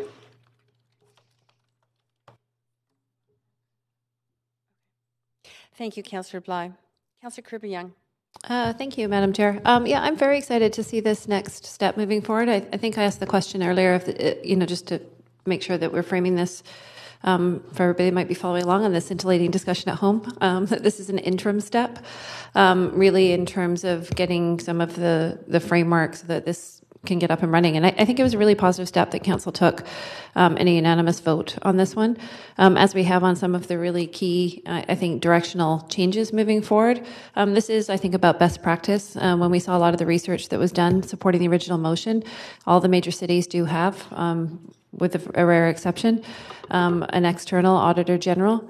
They may also have, in addition, an internal audit function, and we've seen the value that that provides. We've got a great report and update from staff, but it is an additional tool in the toolkit, and I look at it that way, and I think a best practice. And I also think that we need to look at it in terms of the benefit. It's not always about talking about the expense; it's about talking about what are the benefits that are going to accrue. And I think that was really interesting for me in some of the case studies and the background material that came forward with the motion, which was seeing the savings that just from having a fresh set of eyes, just like we use consultants from time to time at the city to bring in additional resources or points of view as to how we can maximize our dollars and really put them where it counts so they align with the council priorities. And we certainly saw testament to that with case studies with savings and sort of improvements that could be gained. And I think too that it also affirms where some really good work is being done. So all of those are good things. I think it's consistent with the city's leadership that we've put in whistleblower lines and all of those other things, the commitment to transparency and election financing, and really restoring that public confidence. So for me, it's important to sort of consistently send that signal. It would be disappointing that if we don't have a unanimous council vote on this, given that we did on the original motion, because I think that that vote was unanimous for all the right reasons. And I'm looking forward to getting this process underway. Thank you. Thank you, Councillor Kirby-Yung. Mayor Stewart. Yeah, so in my view, an Auditor General looks for cost effectiveness within an organization, and I think that is a very laudable goal. What I am worried about a little bit is that we had an initial reaction from the province was that there may be significant powers required in the charter for this to be a fully effective body, that they don't seem to have much interest in granting us at this point. So what I'd be worried about is a fully funded but half-empowered office. To take $1 million a year, if not more, away from other auditing exercises to put into this auditing exercise, if it's not, maybe there's a way that we can find around this. Maybe that's what the committee's work is to do. But I would also be worried of picking your policy tool before you've actually fully examined the problem. So if it's effectiveness, I would hope that the committees that are investigating this, it's not just how do we implement an Auditor General, but how do we actually address the problem that we're trying to address. So I would hope that the committees looking at this are also looking at our internal audit function and the extent to which that, if more funding was provided, could move into the area of effectiveness. So again, it's nice to have a goal, and this is a great entry point into this exploration of this policy problem. But again, a fully funded but half empowered Auditor General is probably worse than not having anything, because it would give you a false sense of oversight when there actually is not the oversight that you need. So again, I'm looking forward to what the committees come up with, and we'll support this. But I think in the end, we should really have our heart not just decide this is a done deal, but to make sure that this very large expenditure, that annual expenditure is worth it, and maybe it may be more appropriate to put this money internally. Okay, thank you, Mayor Stewart. Councillor Fry. Yeah, I'm happy to support this, and I'm really, I want to note with appreciation Councillor Hardwick's willingness to work with others and in a cross-partisan kind of way to try and get this to a place where it's agreeable. And it's been tough, and we have been doing a lot of massaging of this. I also want to acknowledge and appreciate the mayor's comments. I did read been looking at the legal constructs around this, and I do recognize that the charter precludes a lot of the ideas that were presented in the original motion around an Auditor General. But I also want to recognize that this first step, that this working group that I would be happy to serve on, really is to look at how and what those potential roadblocks might look like, including issues of the Vancouver Charter. I also want to note that in conversation with Councillor Hardwick, as we were trying to get this across the line, she reflected that at Metro, a lot of other municipalities have expressed an interest in this kind of idea, which to me speaks to the notion that as cities, and earlier referenced the budget vote, and I want to reflect on the fact that as cities we're increasingly being asked to take this downloading of services from the province and from the feds, and that's a real thing, and I think there was a circulation in the Municipal News Network from the former councillor of London, Ontario, 4 terms, and he talked about all the downloading under Harris, all the downloading under the Ford governments. And what that means for municipalities who are then compelled to try and maintain the services that we, as residents of cities, all value so much. And I think in the context of those significant challenges as we enter the 2020s, I think the idea of an Auditor General is really critical to make sure that we're doing the best we can, and that if there is downloading challenges, that we are able to articulate that and say, you know what, this is also a factor of X, Y, Z. And I think that's hopefully where we'll get with this Auditor General's office. And again, recognizing that this first phase, this working group, is really just the scoping of about $50,000, not $1 million. And hopefully we'll find a way to shoehorn this into our legal framework and make it work so we get the best value for the people of Vancouver. Thanks. Thank you, Councillor Fry. Councillor Swanson. Yeah, so I think that we should have an independent auditor. I worry that it could be used to slash and burn city programs. On the other hand, it has the potential to look at services from the perspective of improving them, which would be good. So I'm going to take a leap of faith. It's going to be very watchful faith, and vote for at least going to this step. Great. Thank you, Councillor Swanson. Councillor DiGenova. Thanks. I had a point of information as I just haven't seen, or I don't know what the process is. You had mentioned that those who wanted to serve, it would be a good idea to know. I still don't see in this motion. I would never want to be accused of not participating in something that included me unless I had said that I wasn't going to participate. So I've said that, but you had also stated that law said that that should be addressed in the language. So do I send an amendment with my own name? I'm asking what you might suggest to make sure we satisfy law's requirements in that regard for those people who, or those council members who've chosen not to serve on the committee, including, I believe, myself. Councillor Boyle had mentioned that. Mayor Stewart had mentioned that. I'm not sure who else. I see some emails flying around. Right. So before, I would have reminded council before we finish the speaker's queue and move to a vote that that we have had legal advice or advice from our legal department that we do include in the motion a list of the names of the people who are going to be on the working group. And so there are some names that have circulated. Perhaps I will ask a question in my own privilege as chair of staff. In an answer to a question raised during the preliminary part of this debate, Councillor Hardwick said she thought that the number should be no more than 5. So I'm just seeking clarification from staff if, in order to avoid quorum, the number of this committee should not exceed 5. Mr. City Manager.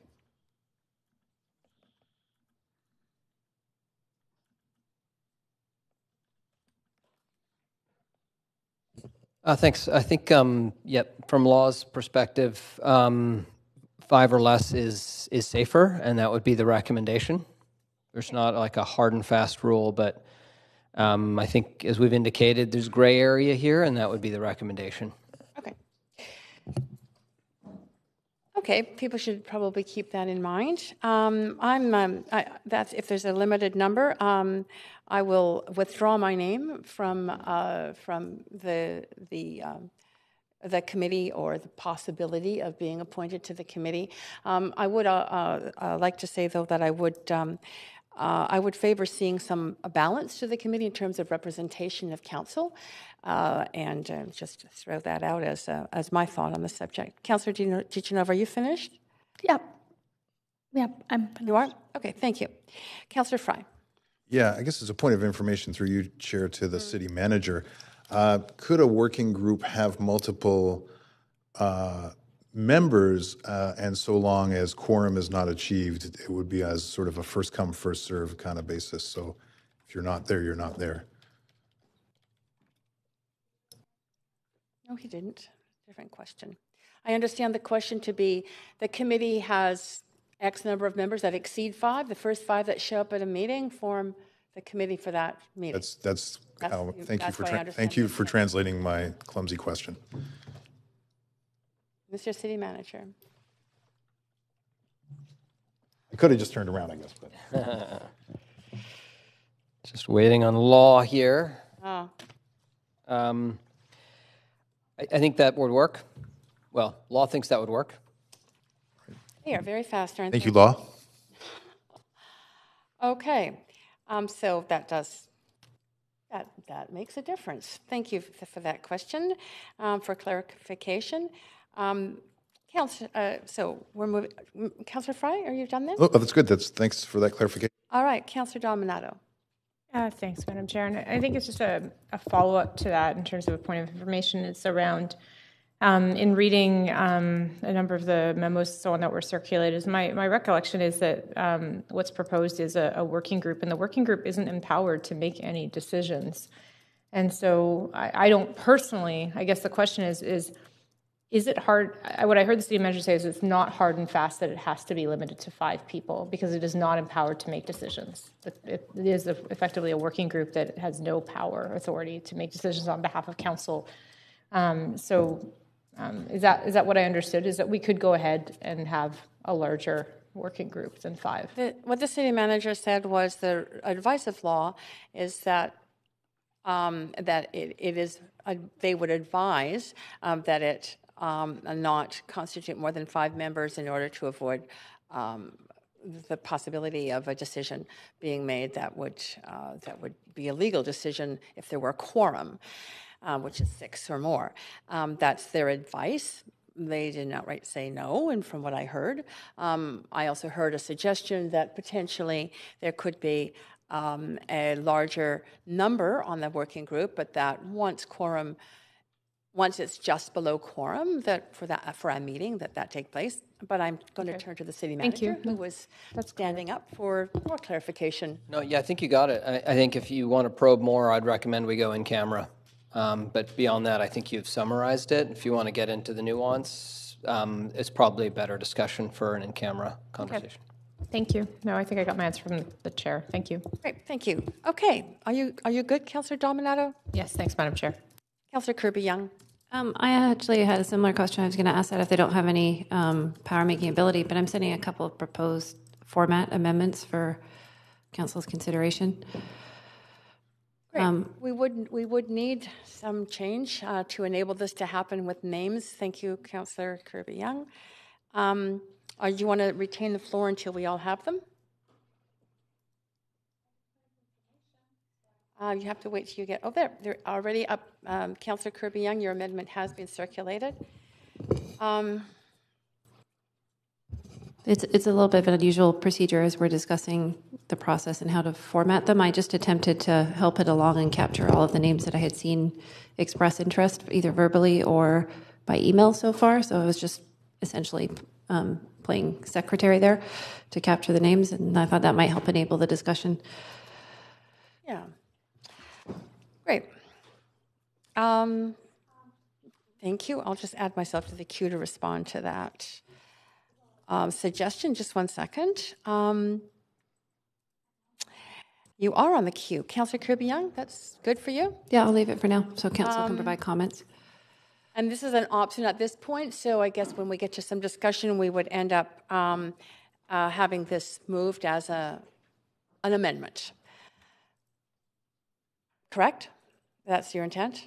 Yeah, I could certainly move one as an amendment, but I am trying to enable some discussion to get a sense from council as to which of the 2 options I've circulated they're feeling amenable to. Good, thank you. Councillor DiGenova, go ahead. In the interest of not going round and round in circles, and because I'm the person or the council member who's asked for this, but also in understanding from law it would be best.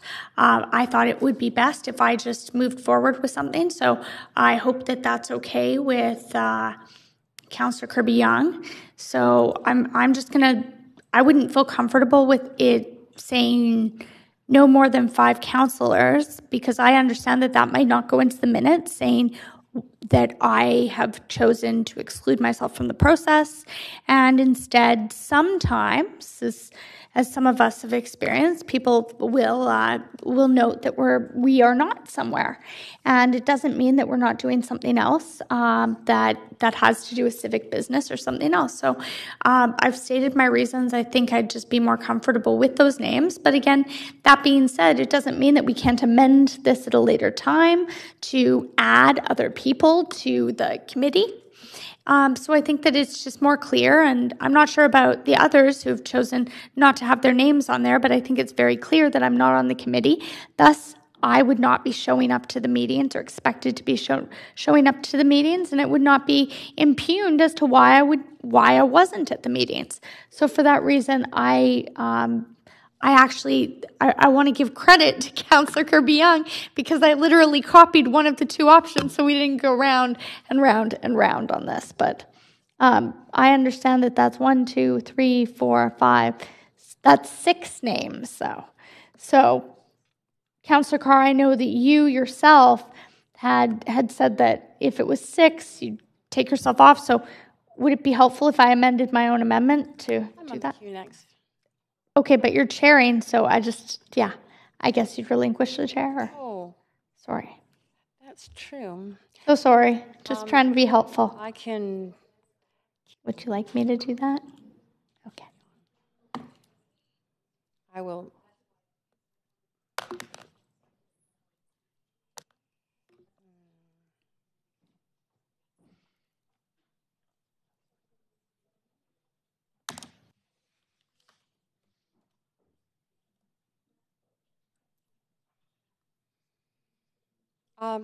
Councillor DiGenova?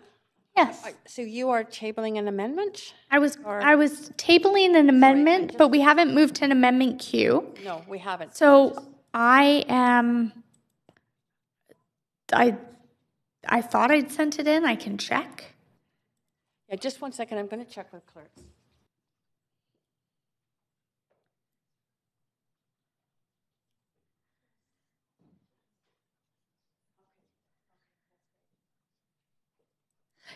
Fine. I'll just. Yeah. Okay. The clerks have informed me that they have interpreted Councillor Kirby-Young's previous tabling of basically 2 statements as an amendment. So no, not an amendment. Okay. Okay. Just a suggestion. Sorry, I'm just going to. Go ahead. I didn't want to preemptively table the amendment, so I was proposing 2 options and trying to get council feedback before putting it on the floor. But I think now we're beyond that because we have one option proposed by Councillor DiGenova of the 2, but they were for clarification to some councillors. I was seeing some puzzled frowns, 2 separate and distinct options for council's consideration, and I was trying to get a sense of enthusiasm for one or another before tabling it, but we now have the first option on the floor. So I can speak to that now? I'm going to move us to an amendment queue. Thank you. So, Councillor DiGenova, go ahead. So I think I've stated really why I would like the names clearly laid out, and I think it helps. The names are clearly laid out for our nominations subcommittee, or our nominations committee, sorry. The names are clearly stated out for everything else that we do and the recommendations. I'm not rooting for myself. I don't have a horse in the game here when it comes to wanting to be on this, so I was happy to move one of the amendments, but the one that was most clear and would provide clarity to the public when reading the minutes, if they, or those watching at home, if they wanted to reach out to someone specifically about this matter, that it would be someone who was on the committee. That being said, I know there's been some talk about balance on committees.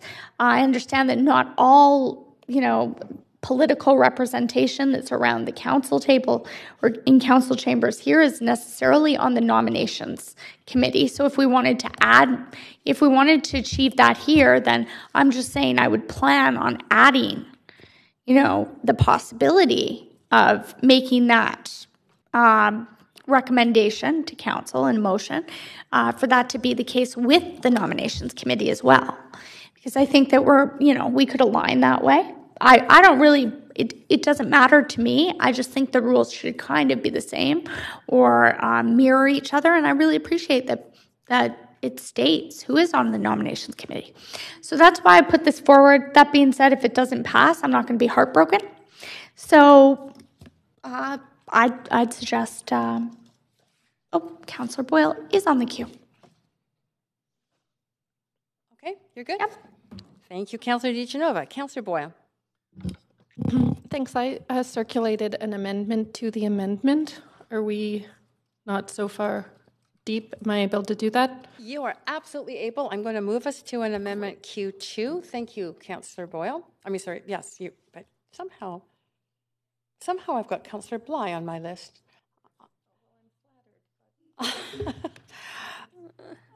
Okay, go ahead. Thanks. So just in hearing and seeing conversation, wanting to honor the suggestion from law about keeping it at 5 and the desire for balance. My suggestion is, and I didn't mean for it to be an entire strike and replace, but just a replacement of the names to instead say 2 NPA councillors, 2 Green and an independent. I think that gives us some balance, and then rather than hashing out names here for those in parties represented, their caucuses can figure that out and decide who they send. Well, Councillor DiGenova, go ahead. Well, as I stated before I'd even seen this, then I would expect that we would align the same just for good practice and good governance for the nominations committee.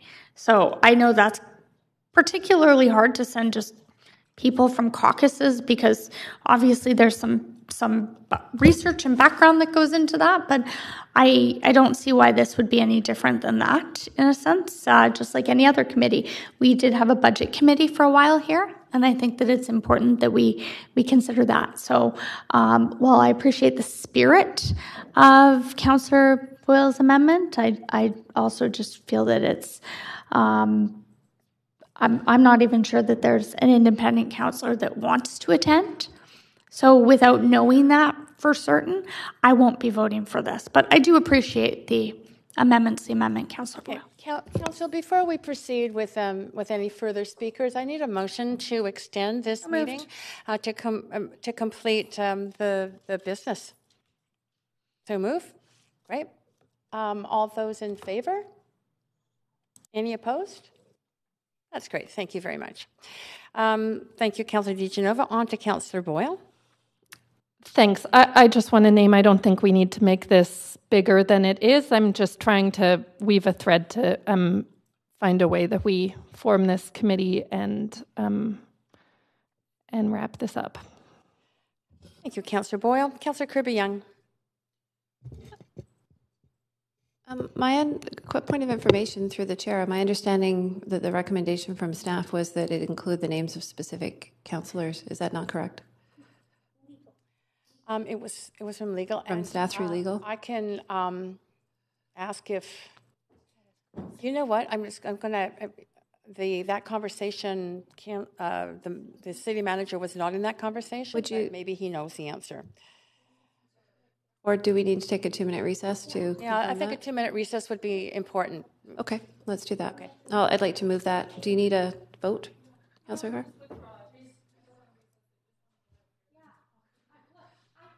Oh.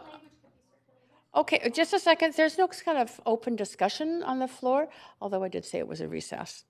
So if we're not recessing, and if there is a way to move forward here, we can, that doesn't require checking with legal again. I did hear Councillor Boyle say she wanted to withdraw this. Since I have the floor, and I know we have to go in that order procedurally, can we just call the question and vote this down as opposed to having to go through the whole queue, just in the interest of time? I'm suggesting that as an option. Okay, that is an option, but I do see the city manager standing, so he may be able to respond to the question that was raised. Mr. City Manager. Yeah, thanks. Through the chair, it's preferable to have the names of the participating councillors.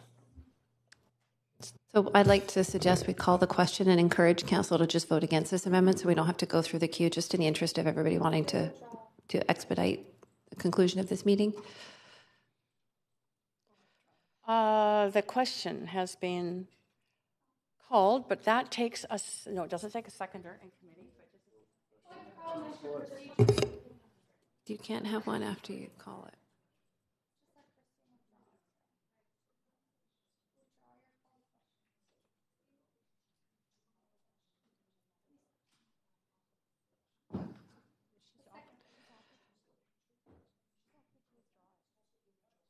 Or a follow. Can I ask a follow-up point of order while I have the floor, Madam Chair? Or, Madam Chair, can I ask a follow-up point of order while I have the floor? Perhaps you could rule this out of order based on the advice from law, and we could keep moving. I think that that we, first of all, you've called the question. Yes. So I'm going to deal with that first. Okay. The question's being called, and it does take just a simple majority and a show of hands. So those who want to proceed to the vote on, in this case, this particular amendment by Councillor Boyle. Show of hands. Proceed to a vote. On this, the option is only, we have an amendment on the floor. In order to deal with that amendment, to deal with that amendment, the question has been called on this amendment to the amendment. And so we have, I believe, again, those in favor? Any opposed? All right, we're going to move to a vote on the amendment to the amendment, which is, which you see up there on the screen. Thank you, Madam City Clerk. Vote against it. Yeah, because then it's kind of, we can move on to the next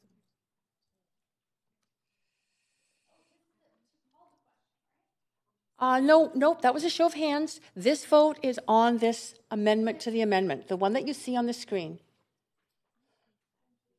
Yeah, I know it's. I know it's a little running low on sugar. I think everybody should realize that it's been a number of hours of slugging away at this. So I appreciate everybody just recognizing that. Okay. And that vote.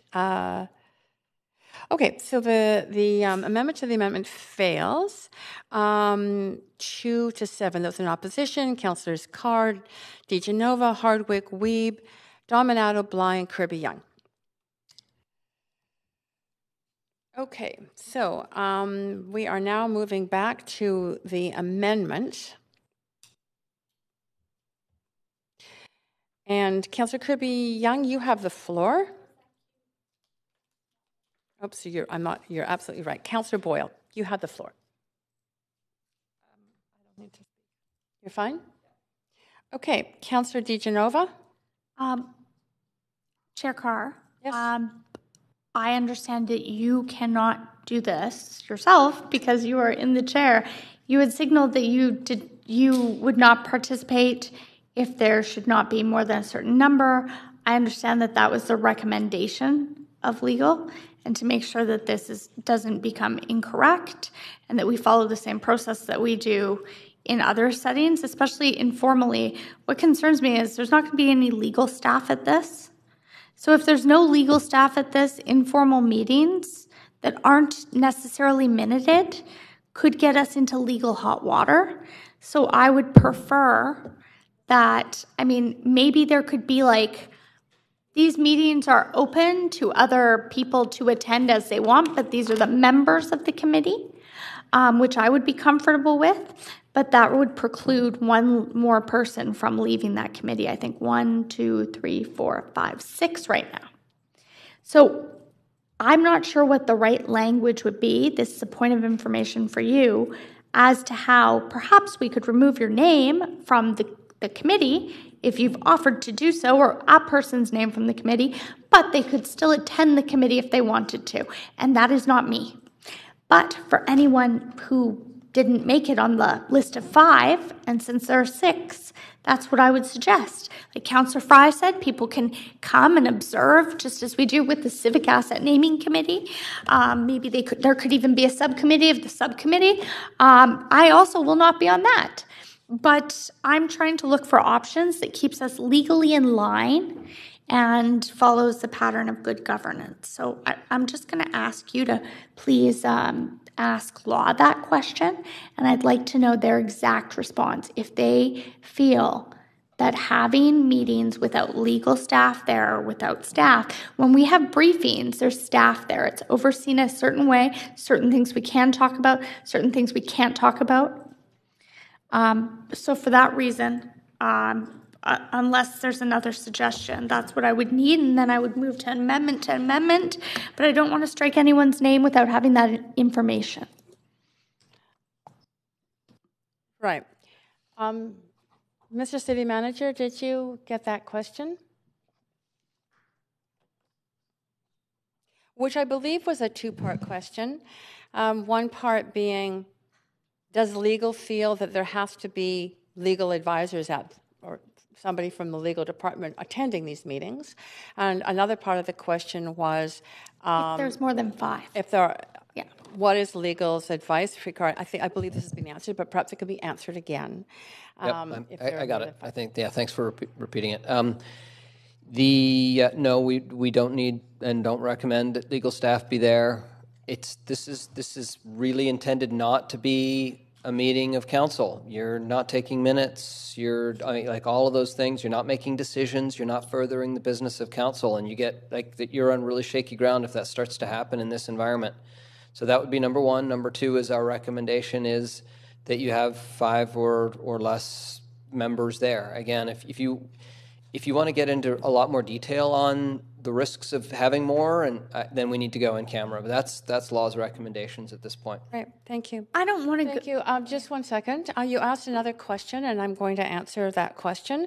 She said if there's no other remedy, and the other remedy actually was contained in an amendment that was tabled for information but not forwarded to the clerk as an amendment by Councillor Kirby Young, which was to restrict quorum to 5, or restrict the number of people meeting to 5. I don't have the exact language in front of me, but that if you are seeking what other possible remedies there are, that one did come forward. Are we going to have a finish line to see who gets in the room first? I'm just, I'm not sure. But you know what? At this point, I'll let everyone else decide. I just would like to remind all of us then that if this is the way we're doing it here, this is the way I would expect it to be done at other committees then, and not to exclude people. And that means in the future. So I will remember this, I will note this, and we'll bring it up and make sure that we have all informal working committees done this way.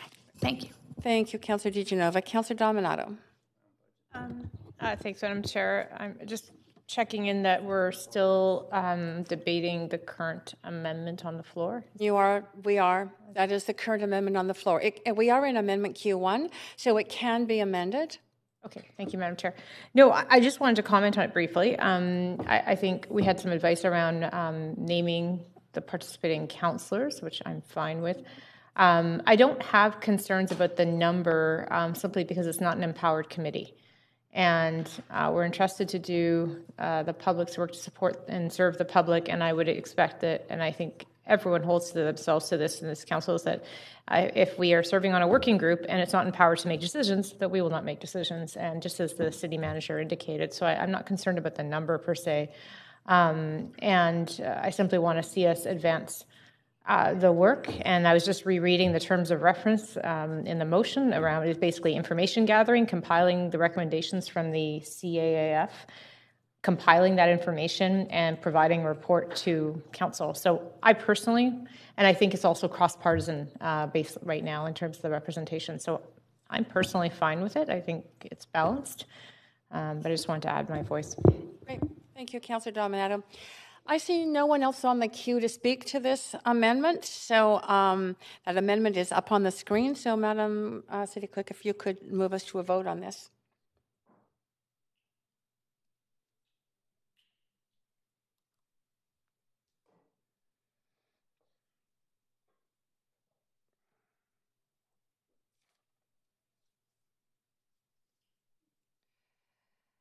And that has passed unanimously. There are 2 abstentions, but those count in favor. So thank you, Council. We are now back to the main queue. Councillor DiGenova, I have you on the main queue. You're good. I'm not speaking. Councillor Hardwick. I was hoping to make my final remarks. Is now the time? Now is the time. Excellent, excellent. I just wanted to quote from the Canadian Audit and Accountability Foundation in a correspondence that I received January 20th of this year. City Council's recent decision to establish a new audit institution for the City of Vancouver is an important decision in the evolution of public sector accountability in the city. Council is now moving to implement its decision with the cooperation and support of its city administration. And the overall objective of what we're trying to do moving forward is to provide Council with a pathway to creating a new audit institution. There is no blueprint or recipe book on how to establish such an institution, and ultimately its design and function need to fit the unique circumstances of the City of Vancouver. So I remain optimistic that this can move forward in a positive way that it involves all of us. As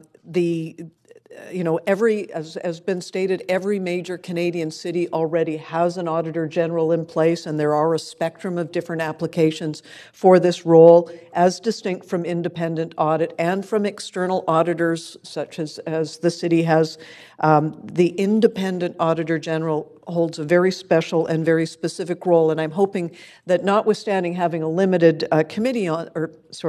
working group on this, that all of Council will show interest in learning more about what's involved with this, because I think as we become more informed, my hope is that we will build consensus across the whole of Mayor and Council. So thank you very much. Thank you, Councillor Hardwick. And I see no one else on the queue, so Madam Clerk, if you could move us to the vote on this amended motion.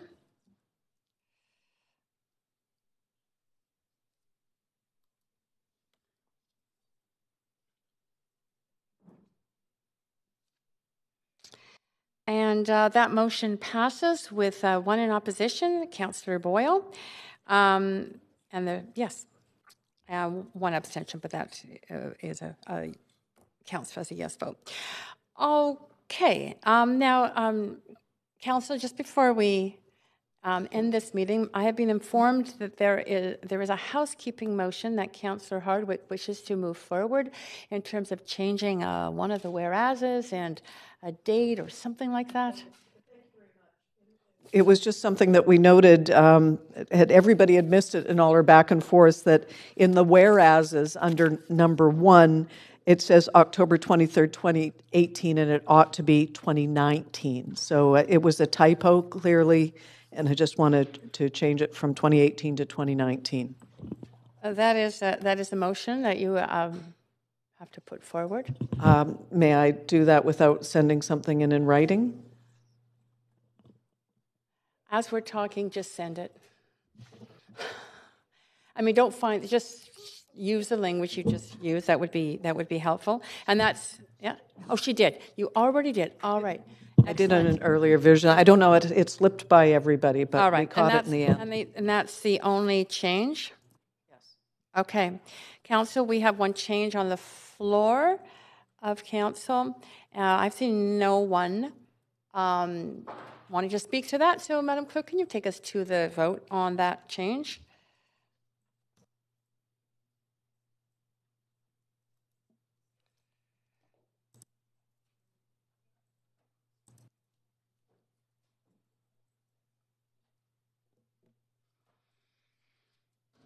Okay, and that is unanimous. Great. So I believe that ends the these motions, and in fact ends the Standing Committee on Policy and Strategic Priorities for today. Good work, Council. But we are going to be convening right away into a Council meeting. And so I'll be asking the Deputy Mayor. Yes, Councillor Dominato. Thanks, Madam Chair. I think we need to reconvene in regular council. Are we moving to that now? Okay, so thanks, Madam Chair. We'll now reconvene in regular council to deal with the recommendations and actions from today's Standing Committee on Policy and Strategic Priorities. Clerks, may we have the roll call?